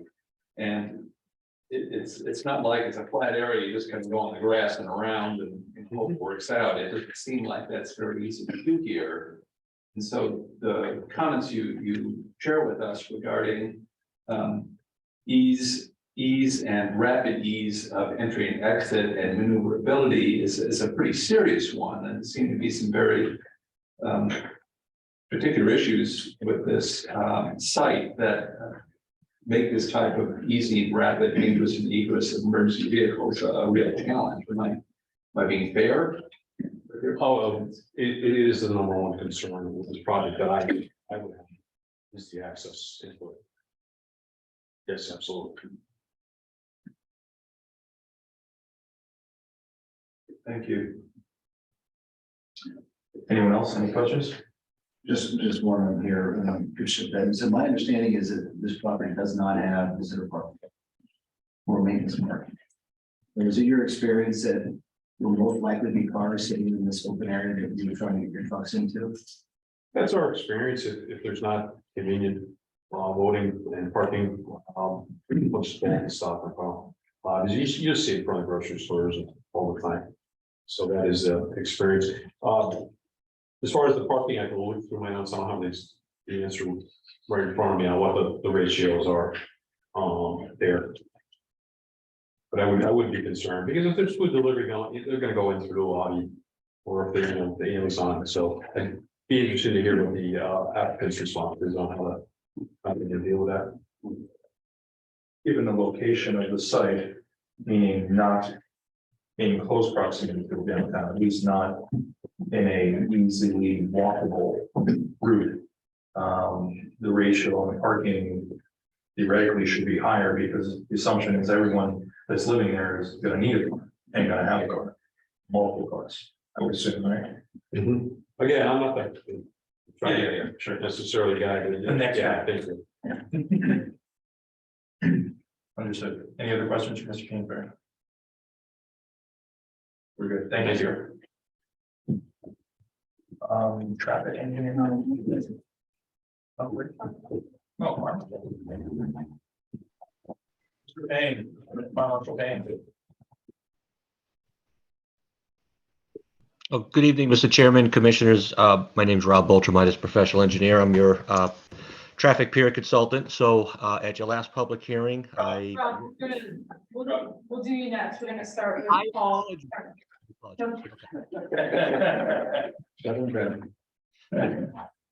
He's got the badge. I was trying to get in before 11 p.m. I'll be fast. Good evening, Commissioners. Mr. Chairman, congratulations. Assistant Planner, congratulations. Yeah. So I did a code review on 1723 Hill Street. Upon review of the documents submitted by the applicant, as well as the traffic engineering peer review, and fire department operations and safety review, the following code discrepancies are noted. The 2022 Connecticut Fire Safety Code includes the 2021 International Fire Code, Appendix D, titled Fire Apparatus as amended. Access to the site, particularly for ladder 3, is problematic as ladder 3 would require the entire width of the access road. A vehicle exiting the site would further impede access. Section D.1.2.3.4 titled Dead Ends states dead end fire apparatus access roads in excess of 150 feet in length shall be provided with approved provisions for the fire apparatus to turn around. Emergency vehicles would have to perform a multi-point K-turn to exit. Section 503.1.2, additional access. The fire code official, in conjunction with the fire chief, is authorized to require more than one fire apparatus access road based on the potential for impairment of a single road by vehicle congestion, condition of terrain, climate conditions, or other factors that could limit access. Section D.1.2.3.3 titled Multiple Access Roads state that more than one fire apparatus access road shall be provided when it is determined by the AHJ, the AHJ being the authority having jurisdiction, which is me, that access by a single road could be impaired by vehicle congestion, condition of terrain, climate conditions, or other factors that could limit access. Access would be hindered by vehicle congestion. A second access to the site shall be required. The fire marshal's office does not support this project's current design. Additional access shall be required. And if anybody has any questions, I would be happy to. I have one question. The current access road, the fire apparatus would take up the majority of the width of that road. What would be the recommended width of a access road, whether it be one or two access points, but what would be the recommended width? The required width is 20 feet clear. You define the word clear as commission, just to be sure everyone, including people listening in. Right, clear width, so curb to curb. That would be so clear to paved surface of 20 feet. Is that independent of whether it has curves in it or is just, what if we just straighten it out? Yeah, it doesn't. 20 feet. 20 feet. Could be more if it's curved. Correct. There are a lot of curves in this road, as we've seen from Mr. Kingsbury's review with ladder 3 on the driveway. Ladder 3 needs that entire road. I really see ladder 3 getting backed up at Brushy Ridge with vehicles coming out of there in a fire. Sir, Fire Marshal, you mentioned 20 feet clear and taking Commissioner Engel's comment, I think is a very wise one, such as, okay, it's 20 feet wide, but it's all dog leg. Turning in dog legs is a little tricky. And so when you're looking at public safety issues, which is what you're charged to do and are doing clearly, the turns become very, very important, regardless of the width of the roadway, if it's adequate. And so what I'm hearing is that some of the tight turns become a challenge for fire apparatus access. Absolutely. Yeah, well, I think it's railways where if it turns too much, you have a cross track, so you have a long railway carriage. Suddenly, the middle of that is right in the middle of another railway track that's paired with it. And that's not a good idea, I know, and particularly with emergency vehicles, you certainly want to be sure they get there and get there fast. Right, and the turning radius shown I'm not sure, so the ladder has a wheelbase of X, but it's also got a pretty good cantilever off the back. So that's gonna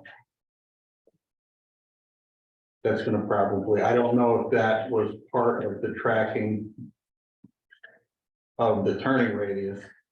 Did they include that cantilever? I don't know.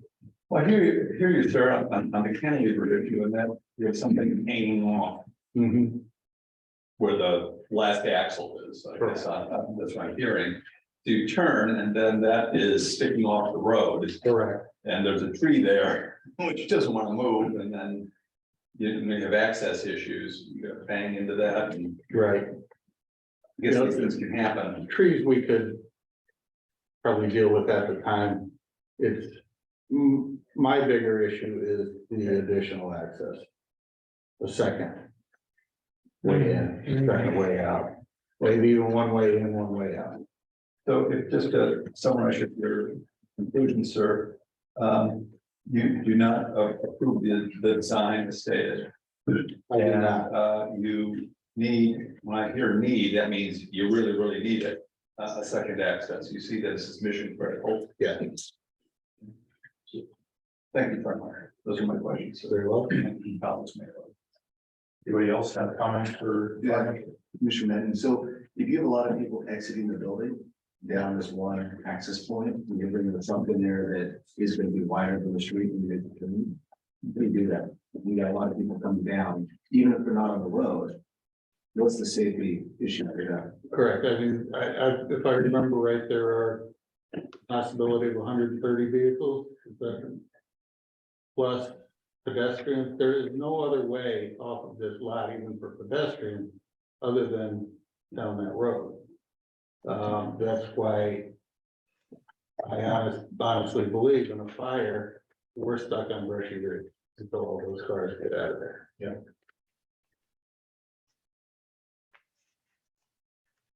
I just had one follow-up question about the K-turn turnaround on the site. I understand what you're saying that a driveway longer than 150 feet should have a way for the trucks to maneuver. Is the K-turn, according to fire code, an acceptable way, or?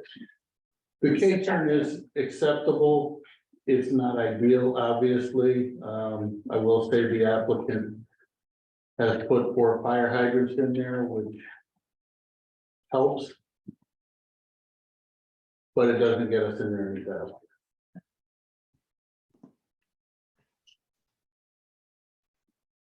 Now, this following up on the fire hydrant issue, I would assume that the fire hydrant doesn't do any good unless there's a trained fire professional there with hoses to couple into the fire hydrant. That is correct. That's the point I was trying to make. So the issue of access with personnel and material and your apparatuses is mission critical for you to do, for you and your colleagues to do your job. Correct. Thank you. One call to anticipate a potential solution. So you mentioned the trucks getting caught up on Brushy Ridge, taking a right on a hill. If for whatever reason, we suggested for them to right on New Norwalk and take a left on the Hill Street entrance, that's the other end of the horseshoe, so to speak. Would that or that create the same issue? Is the issue largely in the driveway access, or is it in hill, or both? Well, the issue is the 130 vehicles that are gonna be trying to exit. So our response time probably would be 5 to 6 minutes in a fire alarm. I envision that we're there just as all the vehicles are trying to come out. They're gonna come down to the bottom of the driveway, they're gonna go left or right. Really, one vehicle going to the right towards Brushy Ridge with all the other vehicles parked on the side of the road. I see one vehicle obstructing. Granted, there's probably a place for them to pull it off.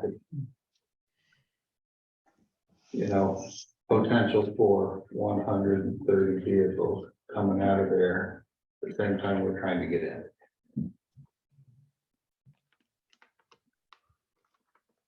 So I don't think it would matter which way we went, whether we came in off of or Norwalk or Freshly Ridge. The code always assumes half and half. If you're exiting the building, half are gonna go this way, half are gonna go that way. If you're exiting the site, half are gonna go this way, half are gonna go that way. And I believe we get caught up in either direction. Anyone else? In your experience, have you ever seen the town eliminate parking on a street for fire purposes?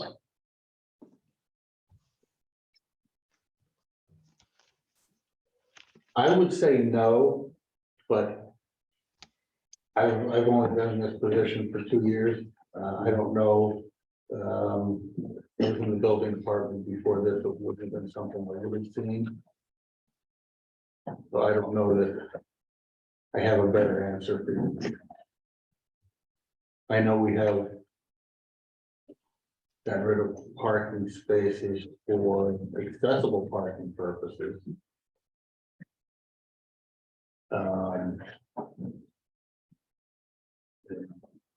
But I don't know about maybe buyer. Well, I'm sure when we speak with our parking consultant, that we would speak with people are required to put their cars on the street because they don't have driveways, that the car is going to go somewhere else, and maybe you just move the problem from here to there. And so that becomes an issue, I'm sure. Some people doesn't think about that. It's more of a parking issue than that. Or not issue.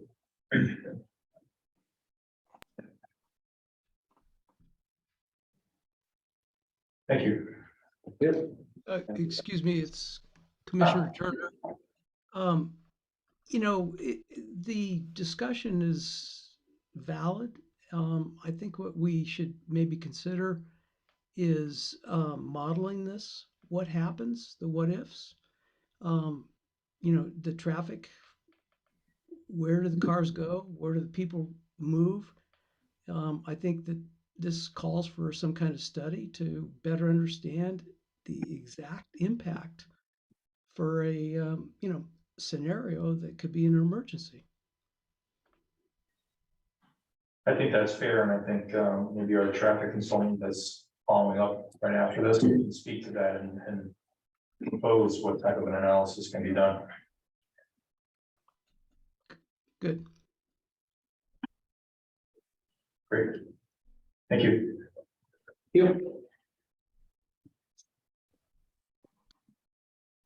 And our traffic consultant. Okay, I suppose that's my proper cue. Good evening again, Mr. Chairman, Commissioners.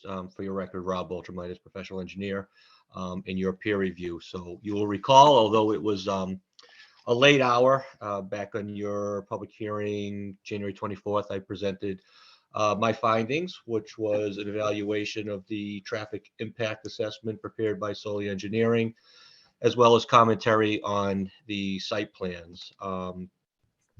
For this evening, I could repeat any portion of that. I think when it comes to the site planning elements, I'd be repetitive to the fire marshal and to Mr. Kingsbury.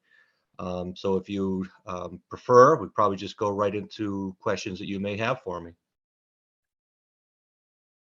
Well, we can address Mr. Turner's, yes, that's fine. I think we can address Mr. Turner's concern and what we just heard from the fire marshal in terms of discharge from the site, number of vehicles in an emergency event, and how that will affect the Hill Street and adjacent roads that everything leads to. Is there, as part of your report, did you do an analysis of what would happen in an emergency situation with the traffic flow? I did not. I think it's reasonable to assume that during some type of an emergency, you're going to have, you know, egress movements of some number of vehicles. I think any of us, including a traffic consultant, it would be a best guess or a guesstimate as to what that volume actually is. I think the concern is, you know, what we heard tonight is that emergency vehicles are going to take up most of, and I understand the driveway width, if I read the site plans correctly, to be 20 feet curb to curb or edge to edge. So we're working with 20 feet of pavement on the site driveway. I would ask the applicant to correct me if I'm wrong, because we're going on that assumption. And what we heard tonight is that an emergency vehicle could use up to all of that full 20-foot width. The site driveway is a couple 100 feet long. If you have just one exiting vehicle while the emergency vehicle's entering, it's problematic. And that was something that, you know, I cited in the last page of my findings as well.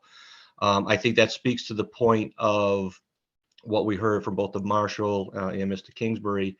The width of the driveway is problematic, and that a second means of ingress egress to the site is desirable, to say the least, if not just simply required.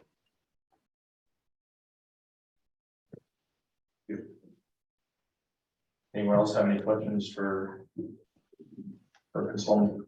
Could I ask the question I asked of the fire marshal? Are you aware of New Canaan or any other municipality eliminating parking from a public street for fire purposes?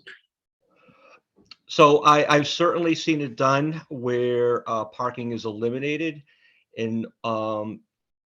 In 30 years of experience, I've not seen it done to accommodate a development.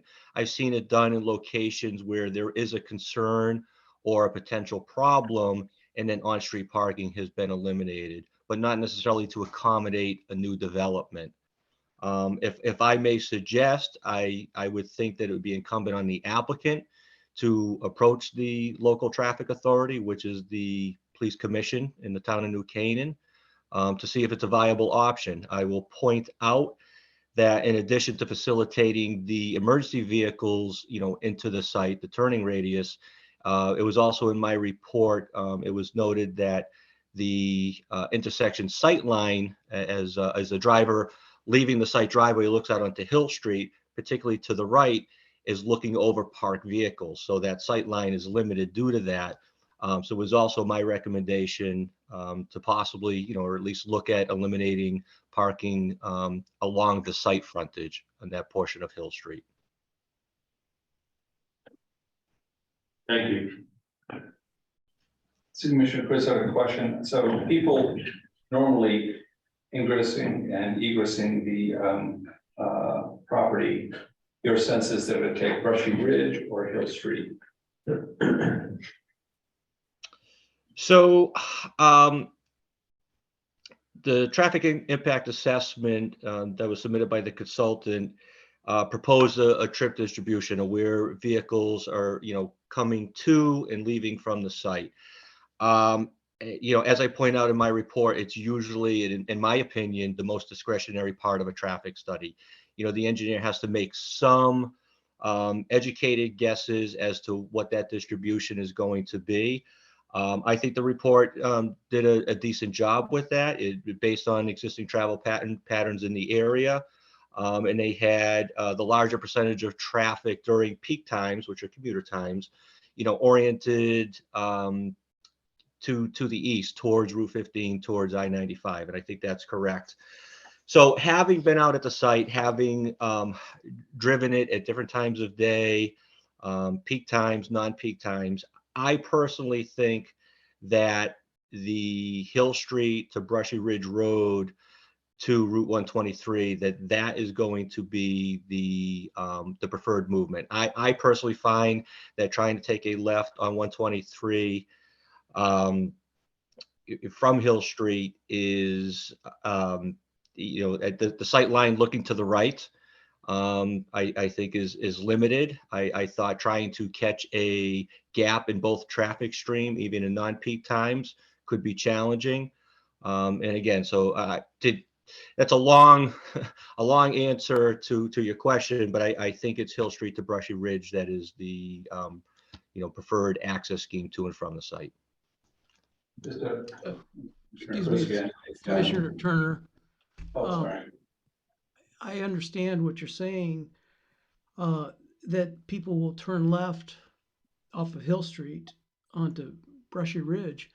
But you have traffic that is coming down Brushy Ridge. It's a curve, it's downhill, it's a blind curve. Do you not suggest, or do you feel that there might be some kind of an issue with the traffic in that turning? I mean, you have a stop sign, you're going to turn into traffic. They cannot see traffic coming down Brushy Ridge. Isn't that a potential hazard in a very, very congested intersection?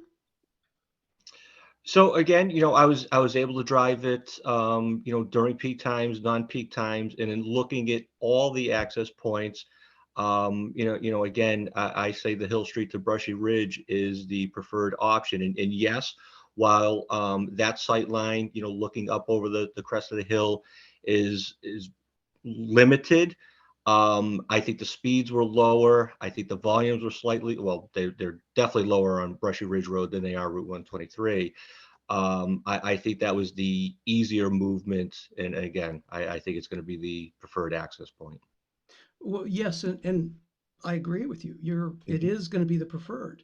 But at what point do we address the danger, the potential accidents that will occur because of this increased traffic and this, very difficult intersection?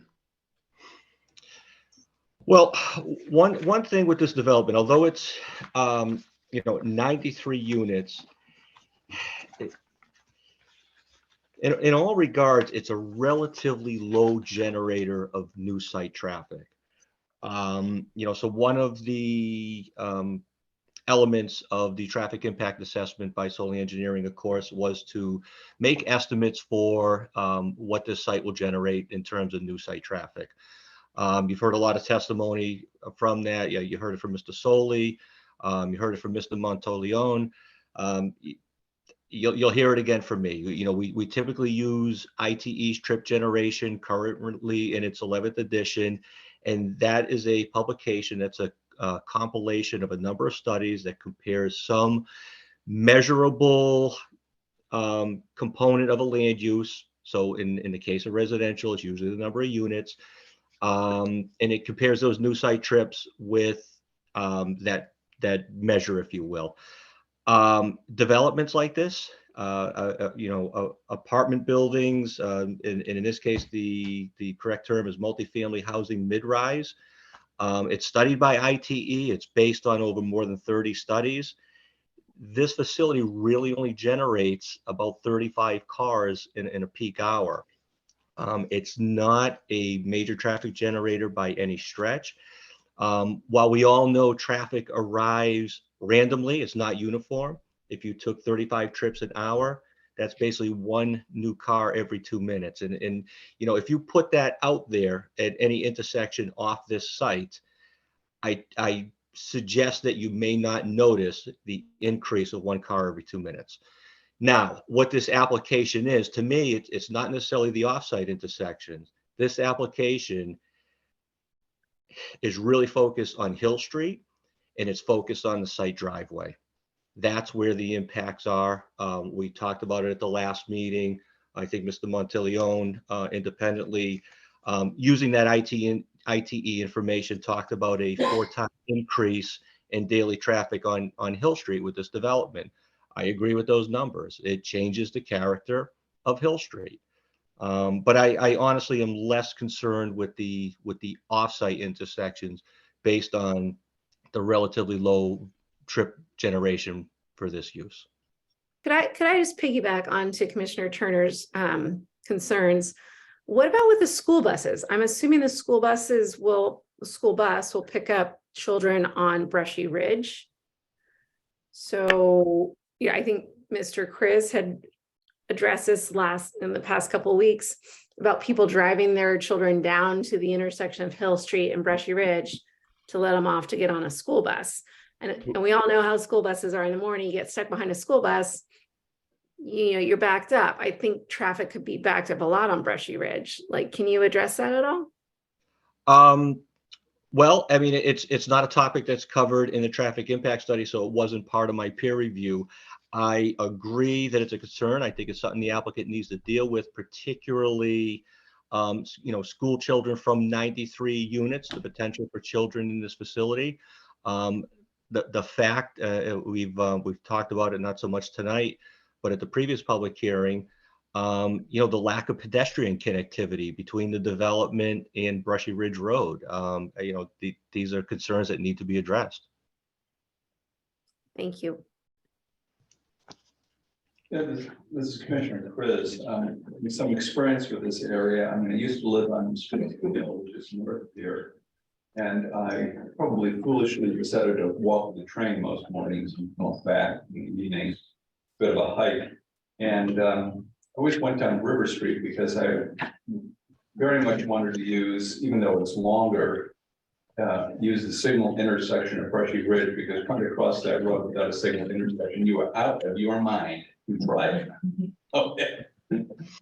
People that go 50 and more, and it just, unless you're really quick and you have good sight lines, and crossing from Strawberry Hill across the street, you have good sight lines. Really, they're very good, but bad idea. I did this for months and months and months, and I have done field research on this topic, and it's a bad idea.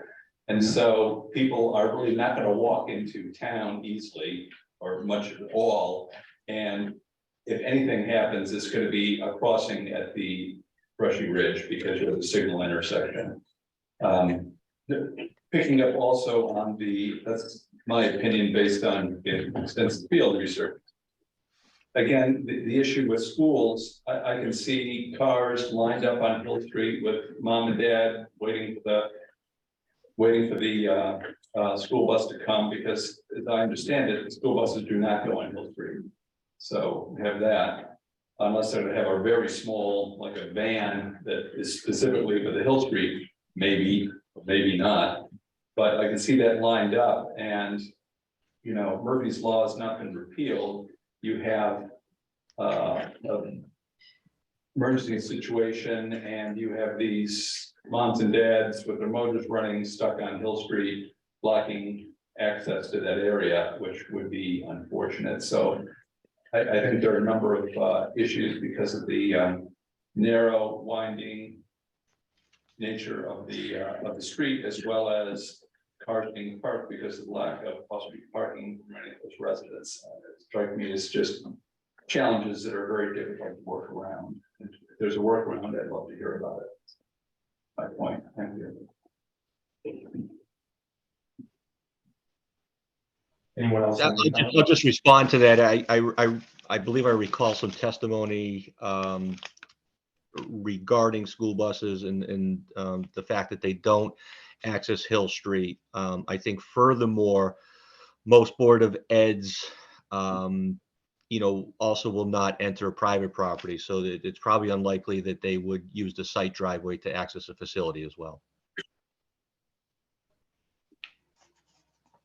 So I had one follow-up, and I just want to raise it now just because it may be proposed later, at least considered. And that's the notion of when you have some tight roads like this, you see it in like old towns like a Newport or a Marblehead. Some of these roads that were formerly two-way streets are made one-way. So I don't exactly see how this could happen without a signalized crossing at the other exit of Hill Street. But could you just speak to what you've seen scenarios like this where small roads they're two-way or made one-way? Yeah, I think you hit the nail on the head. It'd be a matter of selecting, what direction the one-waying would occur, and I think it would be northbound. So you'd be able to, enter Hill Street from the east side, exit on the Brushy Ridge, because again, as an egress movement, you'd have access to the traffic light at Route 123. But it's something that New Canaan, may have to, with or without this development, consider at some point in the future. And could you just expand on kind of the pluses and minuses of the one-way scenario? Like, why would that be a good or bad thing? Just for those that aren't in the mix and understand these things. I think what would precipitate it is you would need some type of demonstrated accident history of exiting vehicles from Hill Street onto Route 23. And there was an element of the traffic impact assessment that looked at occurrences of collisions, in the study area.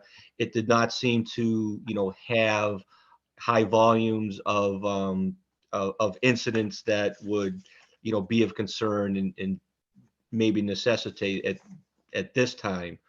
But like I said, at some point in the future, it's something that the town, may need to consider. Thank you. Any other questions for Mr. Ultramitis? I apologize. Oh, thank you, Mr. Chairman. Thank you. Do you have any other consultants for tonight? Just if there are any questions for Maria, regarding the engineering side of things. Hello, Maria. Good evening. Good evening. So if there's any questions, we still have not received an updated response to our comment memo from the 27th, but there was a submission on February 7th regarding the completion of the sanitary sewer monitoring, the cleaning and the televising. And the conclusions based on those flow test results were that the added flows from the project, that there was still sufficient capacity remaining in the main. So conveyance wise to the treatment plant, they have demonstrated that there is sufficient capacity. And we all know that based on the earlier memo from last March from AECom, that the treatment plant has sufficient capacity. Thank you. Thank you. Anyone else have comments or questions for Maria Complet?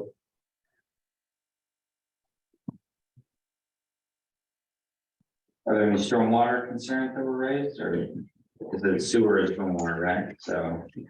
So we're waiting still. Our stormwater comments were addressed in our October 27th memo. So once we hear or see the revised submission from the applicant, we'll be able to see how they've addressed the comments that we raised and see what their responses are.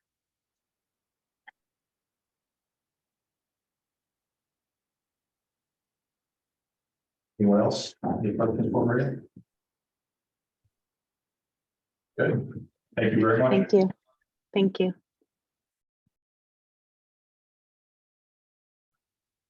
That's it for our consultants, right? Do we have anyone in the public? I know there's interveners here, but general public, anyone would like to speak or have questions? Come on up.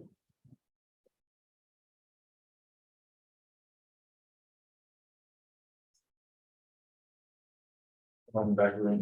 Yeah.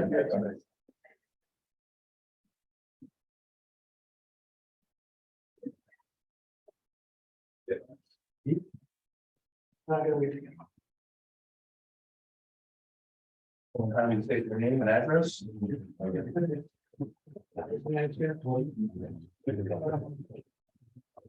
David Manning. I live at 22 Urban Field.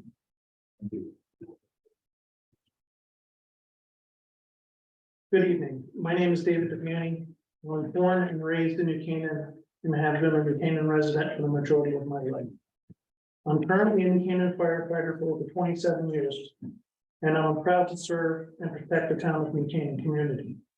Back in 2009, after the passing of my wife, my son and I returned to the community that I loved and also to be close to my family. I found a small piece of property on Urban Street in which I decided to build our future home. The property had its drawbacks because the property was saturated with water. The majority of the water was shipping from the property behind me, known as 17 Hill Street, which is approximately 4.75 acres. The amount of water not only flooded my property, but also would flood my neighbors after a major rainstorm. A lot of water from Hill Street runs towards Urban Street and Hill Street.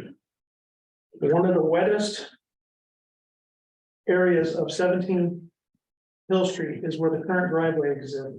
And as a matter of fact, that area has become a pond at times. There is also a tremendous amount of groundwater, which I discovered when I was digging my foundation and installed my retaining walls. It was recommended by my excavation company that extra water drainage measures had to be installed around and underneath my foundation. They also recommended drainage pipes to the rear of my backyard, below my retaining walls, to help control the water. As an extra precaution, water drains were installed in my basement window wells in fear that water would enter through my basement windows. Another control method was to have 2 sub pumps installed. One pump is constantly running and the other pump is an emergency backup. I have them in a series, so I have one pump on the bottom and I have another pump on top, just in case the bottom one fails.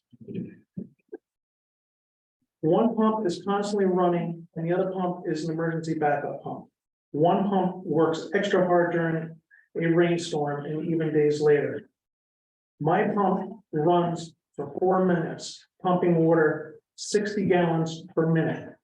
Each time my pump runs, it is pumping 240 gallons of water. The last rainstorm on January 26th, one sub pump ran 7 times per hour. That pump removed 1,680 gallons of water from underneath my foundation in 1 hour. Mind you, it only pumps down 5 to 6 inches of water, doesn't pump all the way to the bottom of my foundation. In a 24-hour period, it resulted in 40,320 gallons of water. That's a lot of water. My basement will easily flood, and it has happened before when I lost electricity, where the basement contained 1 foot of water in only a few hours. This forced me to install a standby generator to make sure that I always have power to my sub pumps. I have definitely noticed since the new driveway at 17 Hill Street was installed that the groundwater pressure has increased. The sub pumps are now pumping much more frequently and the groundwater pressure around my foundation has increased. I know this because I have water seeping through my retaining walls, through the concrete, and I have water at times flowing over my retaining wall in my backyard. The altered flow of ground and surface water will flood my property and my neighbors. Heavy rainstorms are now a constant occurrence. The proposed construction process is so extensive that it will lead to inevitable problems. The amount of ledge to be leveled and excessive amounts of blasting and excavation will have negative impacts.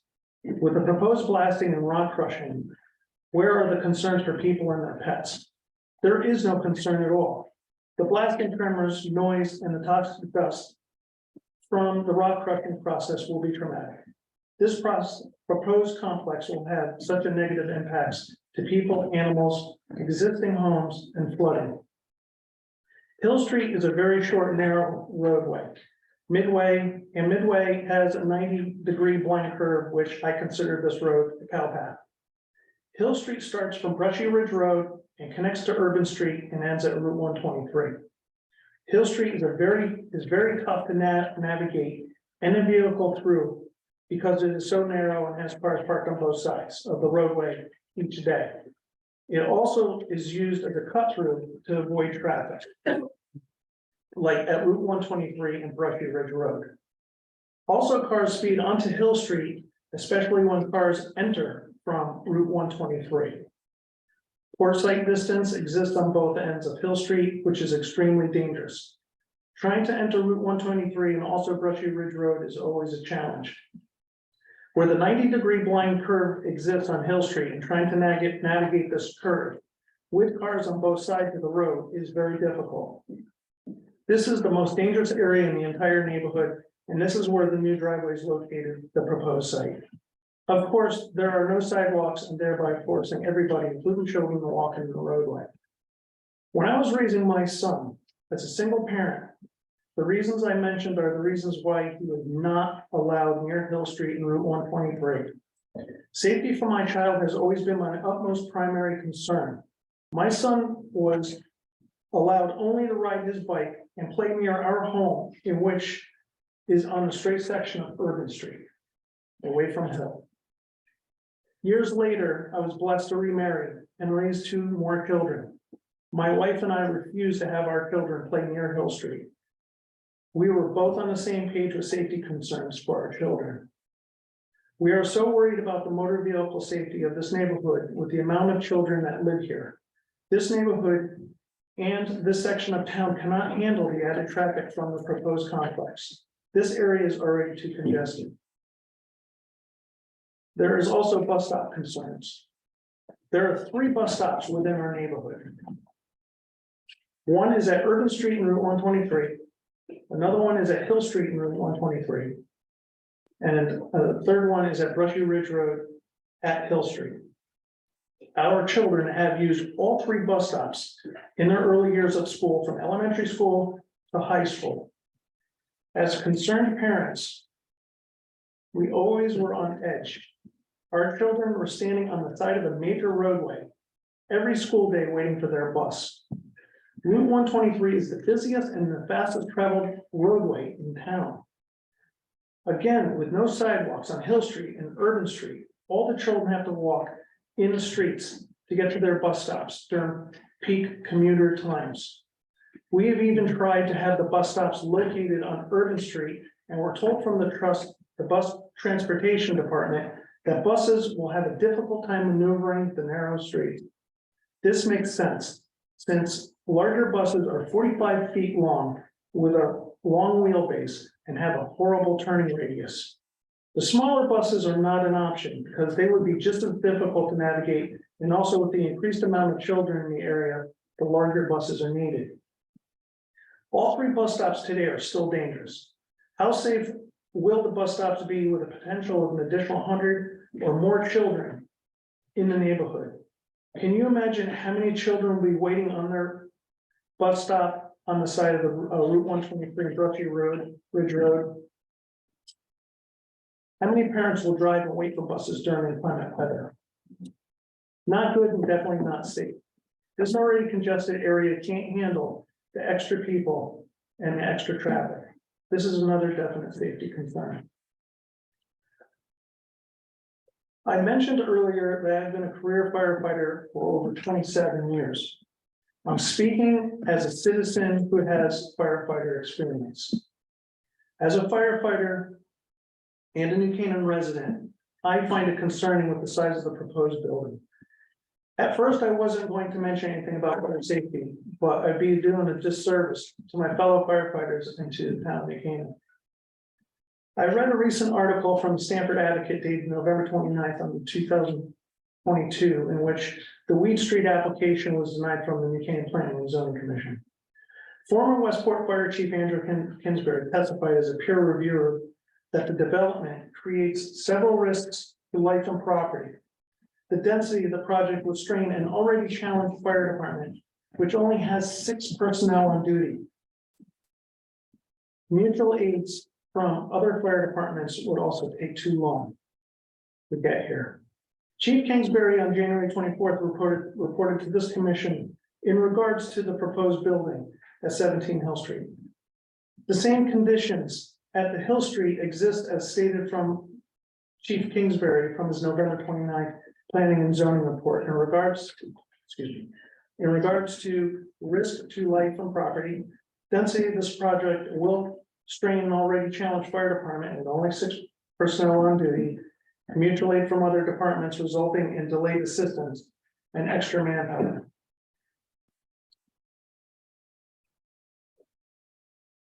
The fire marshal for the town of New Canaan has recently issued a code review for 17 Hill Street. The following code discrepancies and concerning issues were found. Fire department access, especially problematic to the site with New Canaan Ladder 3. I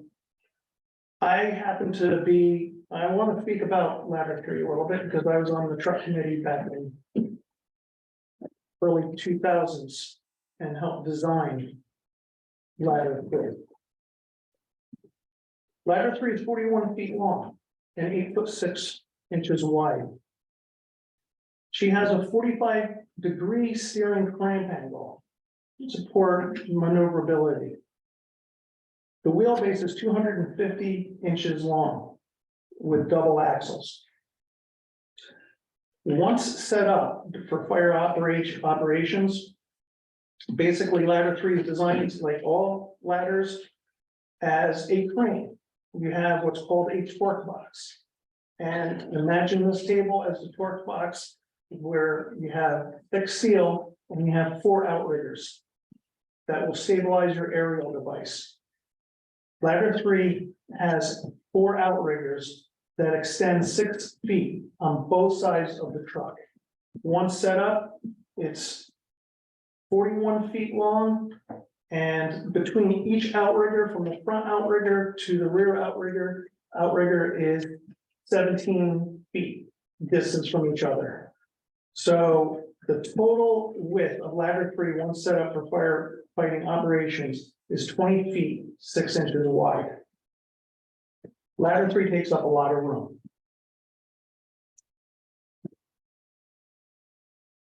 Ladder 3 is positioned at the far left-hand corner of the fire station.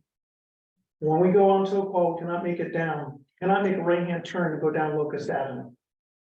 So we have to use an alternate route to go to that section of town, which means the reason why we can't make that right-hand turn is because of the traffic at the traffic light of Locust Avenue, the traffic. So we have to take a left onto Main Street, head down to East Avenue, and that's traffic light Route 123, head north.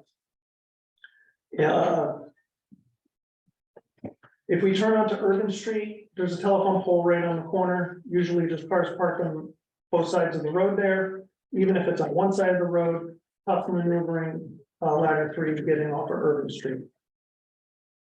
We can get on to Hill Street, approaching from the southern side, but ladder 3 will not be able to come from the northern side because the angle of approach from Brushy Ridge Road to Locust Avenue, coming down to Hill Street. Ladder 3 will bottom out, getting into the road. But this holds true for all ladders. They're large and they will bottom out. Once we can, and if we can get into the site, the roadway to the site is difficult to maneuver to get ladder 3 in there. If there's cars coming out, we're not getting ladder 3 in.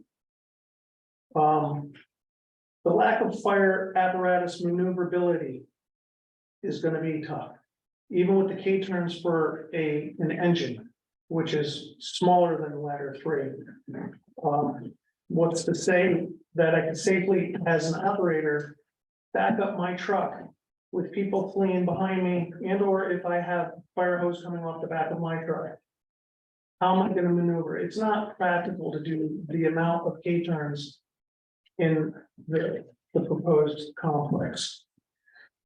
There is only one access to the site, and there's no second access way to the site.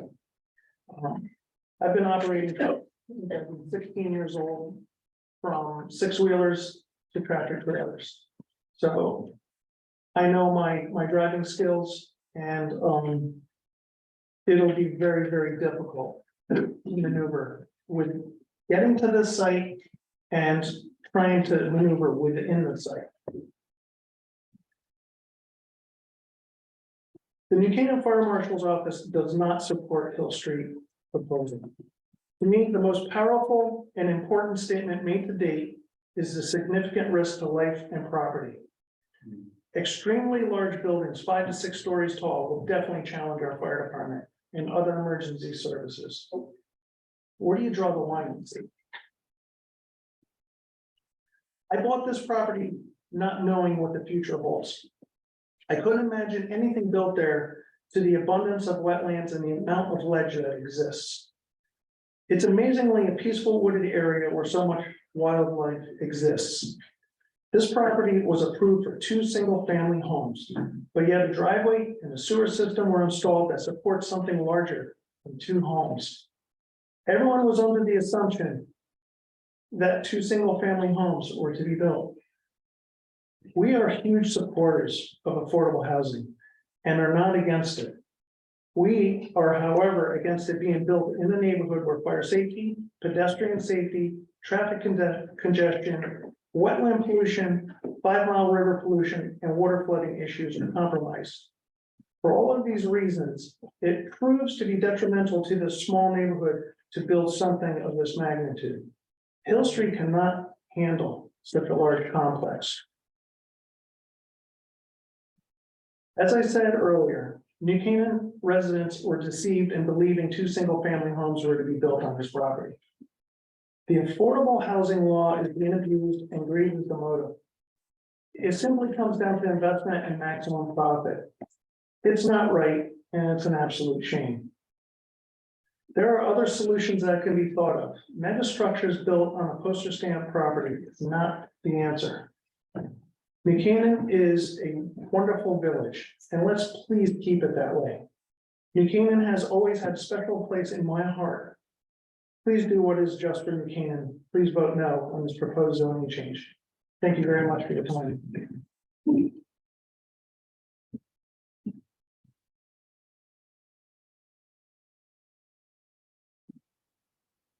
And in regards.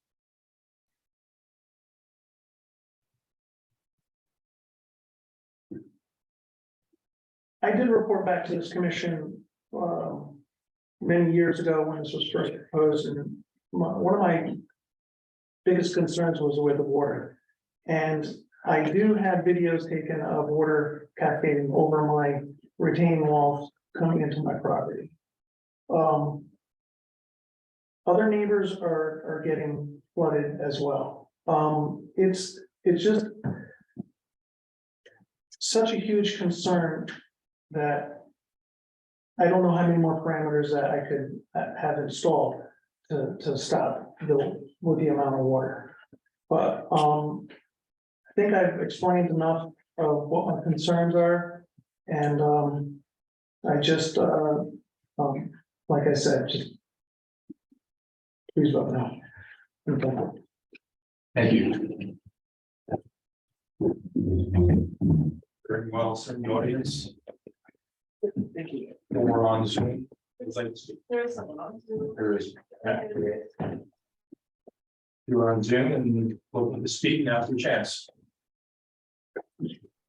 Yeah. Yes, my name is Joe Bracha.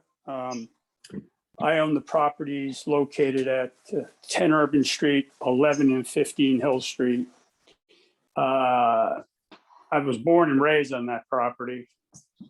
Property that my family's had since 1931. They've now built this driveway, a road, which now wraps around my property. If you've been there for the site visit, you've seen what they've done. You know the property I have. Since 2014, when this started, I was an intervener at the time because I had concern about the water issue. We've always had a lot of water in that wetlands, always had a sump pump.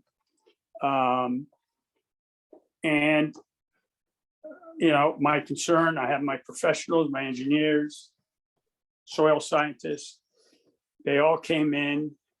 We did present alternatives. We suggested they limit this to a 1 home, put in an 8-foot driveway. It'll lessen the impact to the wetlands. It'll lessen the impact to the abutting properties. Wetlands didn't want to hear it. They gave them at the time, they were going for 16 feet. They allowed them a 12-foot driveway. From there, this current applicant purchased the property. And then in 18, once again, I was an intervener. He tried to get an increase to the 16 feet. Once again, I hired a whole new set of professionals, engineers, soil scientists, so forth. Steve Trinkus, I think you're familiar with him. And Attorney Green represented me at the time. And once again, we came up with alternatives, prudent, feasible alternatives. Wetlands refused to listen to it. That would lessen the impact to the wetlands, would lessen the impact to my property. and all the other abutting property owners. So they went ahead, they allowed him the 16-foot driveway. My attorney at the time in that meeting called out the applicant saying this was not about two houses, it's about a much larger, denser project. The applicant got up, told the commission he would not do that, it was two homes. And here we are today with a 93 unit building. He's put in this road. Since that time, I've had my properties are all rented. I've had my tenant monitor that sump pump. And like Dave mentioned, in that storm on the 26th, and my tenant provided a letter, which I forwarded to Attorney Durkin. I don't know if he has it there, if he can give it to you. But he states in that letter how that pump during that last storm on the 26th ran nonstop all night, which it never did that before. Along with it, he also noted surface water in my basement that we never had. So the water has increased. The driveway has failed. My engineer in 18, Steve Trinkus stated that driveway was not going to work. The proposal they were using, it was not supposed to be, the materials were not to be put over wetland soils. They've done it. It's obvious now. I have increased water. David has increased water. The water is not getting out. They've built a large dam around my property. Along with it, there's the concerns that if they're going to do the rock crushing and so forth. For example, last summer, they spent weeks on end sawing and jackhammering all the stone walls they built. I had complaints from my tenants. I called the town engineer. I called the police. They said there's nothing they could do about it. The tenants, the noise was just unbelievable. They couldn't keep their windows open. Their cars were covered in the silt, which is, it must be silica, from the sawing of the stone. They have children that couldn't go out and play. They were stuck indoors, or they had to leave because most of them are working from home. They had to leave and go work elsewhere. And now they want to do this rock crushing, which, what's going to happen to the people who live there? It's beyond a health hazard. It's along with the wetlands, what it's going to do to the wetlands.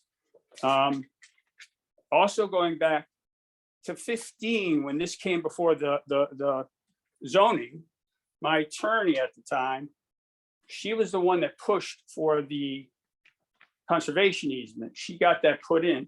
Along with it, they were supposed to do specific screening between that driveway, at the time driveway, now road, and my property, fencing, trees, so forth. Also, if you go there, am I correct? There's a 3-foot setback. That stone wall he's built, parts of it encroaches within that 3 feet. And he's proposing that to be the width of the driveway now. So that driveway now is within the setback. As far as the traffic, 130 cars, along with delivery trucks, Amazon, and so forth. How about that in the wintertime? That road, when it comes down behind my property, what if a car comes sliding off? It's going to land in my driveway on top of one of my cars, one of the tenants' cars. What's to protect that? Or when they plow, they can't plow the snow in the wetlands. Where's he going to push it? Into my yard? He has nowhere to push snow. There's so many. There's so many things here that haven't been addressed. I feel as though I'm not being protected at all here. I have water issues, traffic issues now. It's a danger to the children there. They want to play. And then if they do this, rock crushing, blasting, what's it going to do to my foundation?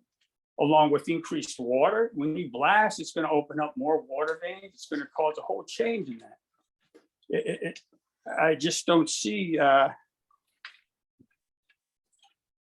It's very concerning. It's very concerning. And I just hope that you deny this. This should never have gone to this. It's been, all of his approvals have been based on lies. All of it. He lied about the 2 homes, and this has been known for years now. My professionals gave them alternatives. Wetlands refused to listen to it for some reason. I can never get an answer either. All I was told by the director of wetlands is it's a non-start.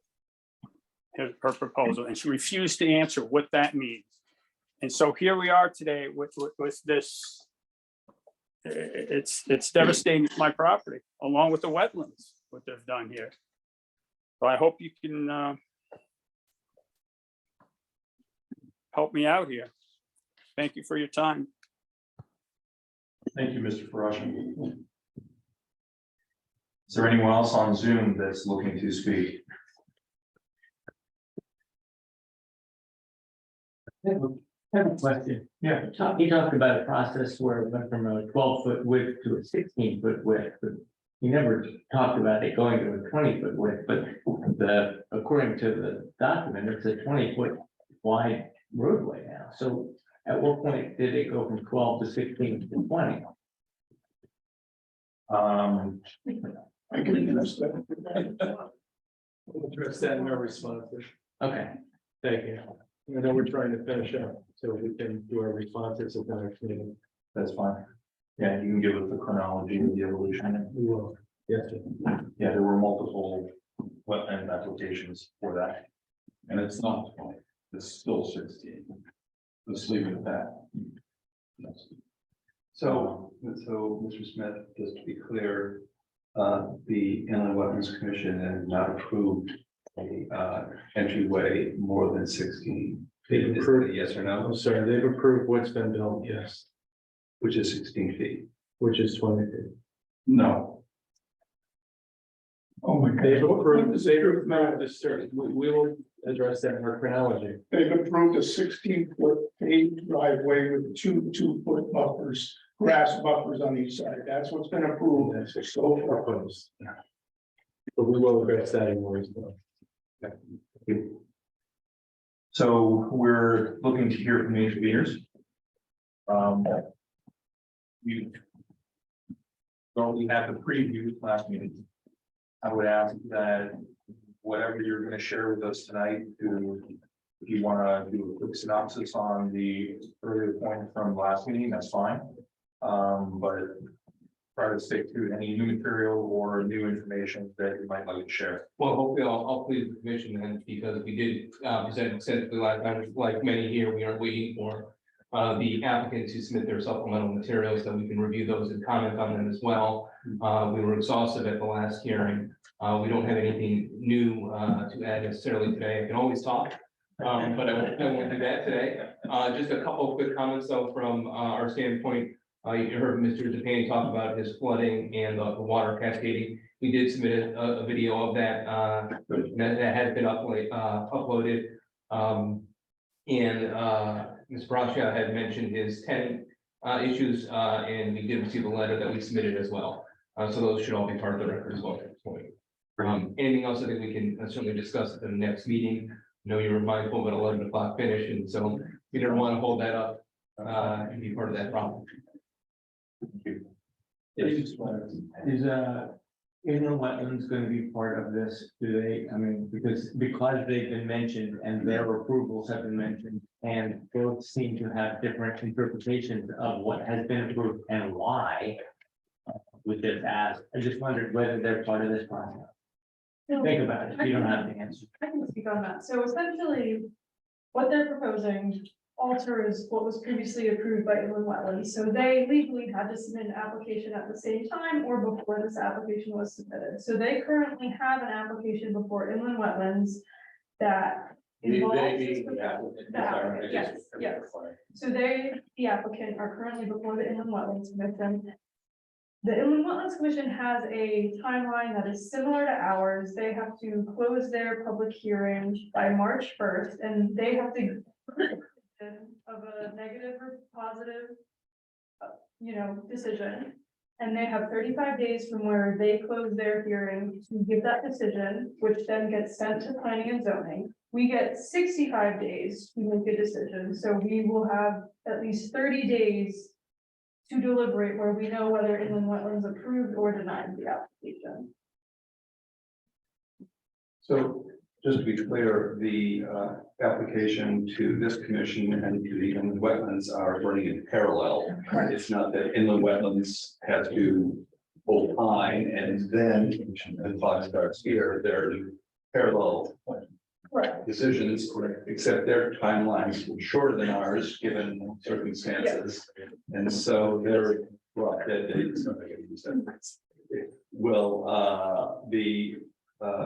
we will have a minimum of 30 days from their decision to the day we have to render a decision. Could be more depending on when they. Likely, minimum is probably not the right word, it's likely going to be 30 days, Okay, maybe 35, just. could be just more, to but be- probably not. Thank you for the clarification. Anything else you'd like to add tonight? I didn't identify myself in the record, so I should probably do that, Jonathan Shapiro, but thank you again. Thank you. We will reserve everything, once we hear back from the applicants. Thank you. Is there anyone else who'd like to speak tonight? Nobody's really any comments left. We finally received the additional supplemental materials. No one later this evening. Okay, just say your name, please. Mark Durkee. Thank you. Thank you. The question, are we anticipating that the responses from the applicant will be provided to this commission and public prior to our February 28th? Yes. Meeting, that's our assumption. Yes, Commissioner Chris, I indicated at the beginning of this continued hearing that we were trying to get everything, most of what we anticipate being filed is going to be filed by this Friday. That's their goal. I would just note that others have commented in other venues that it's very helpful to this commission as well as to the general public.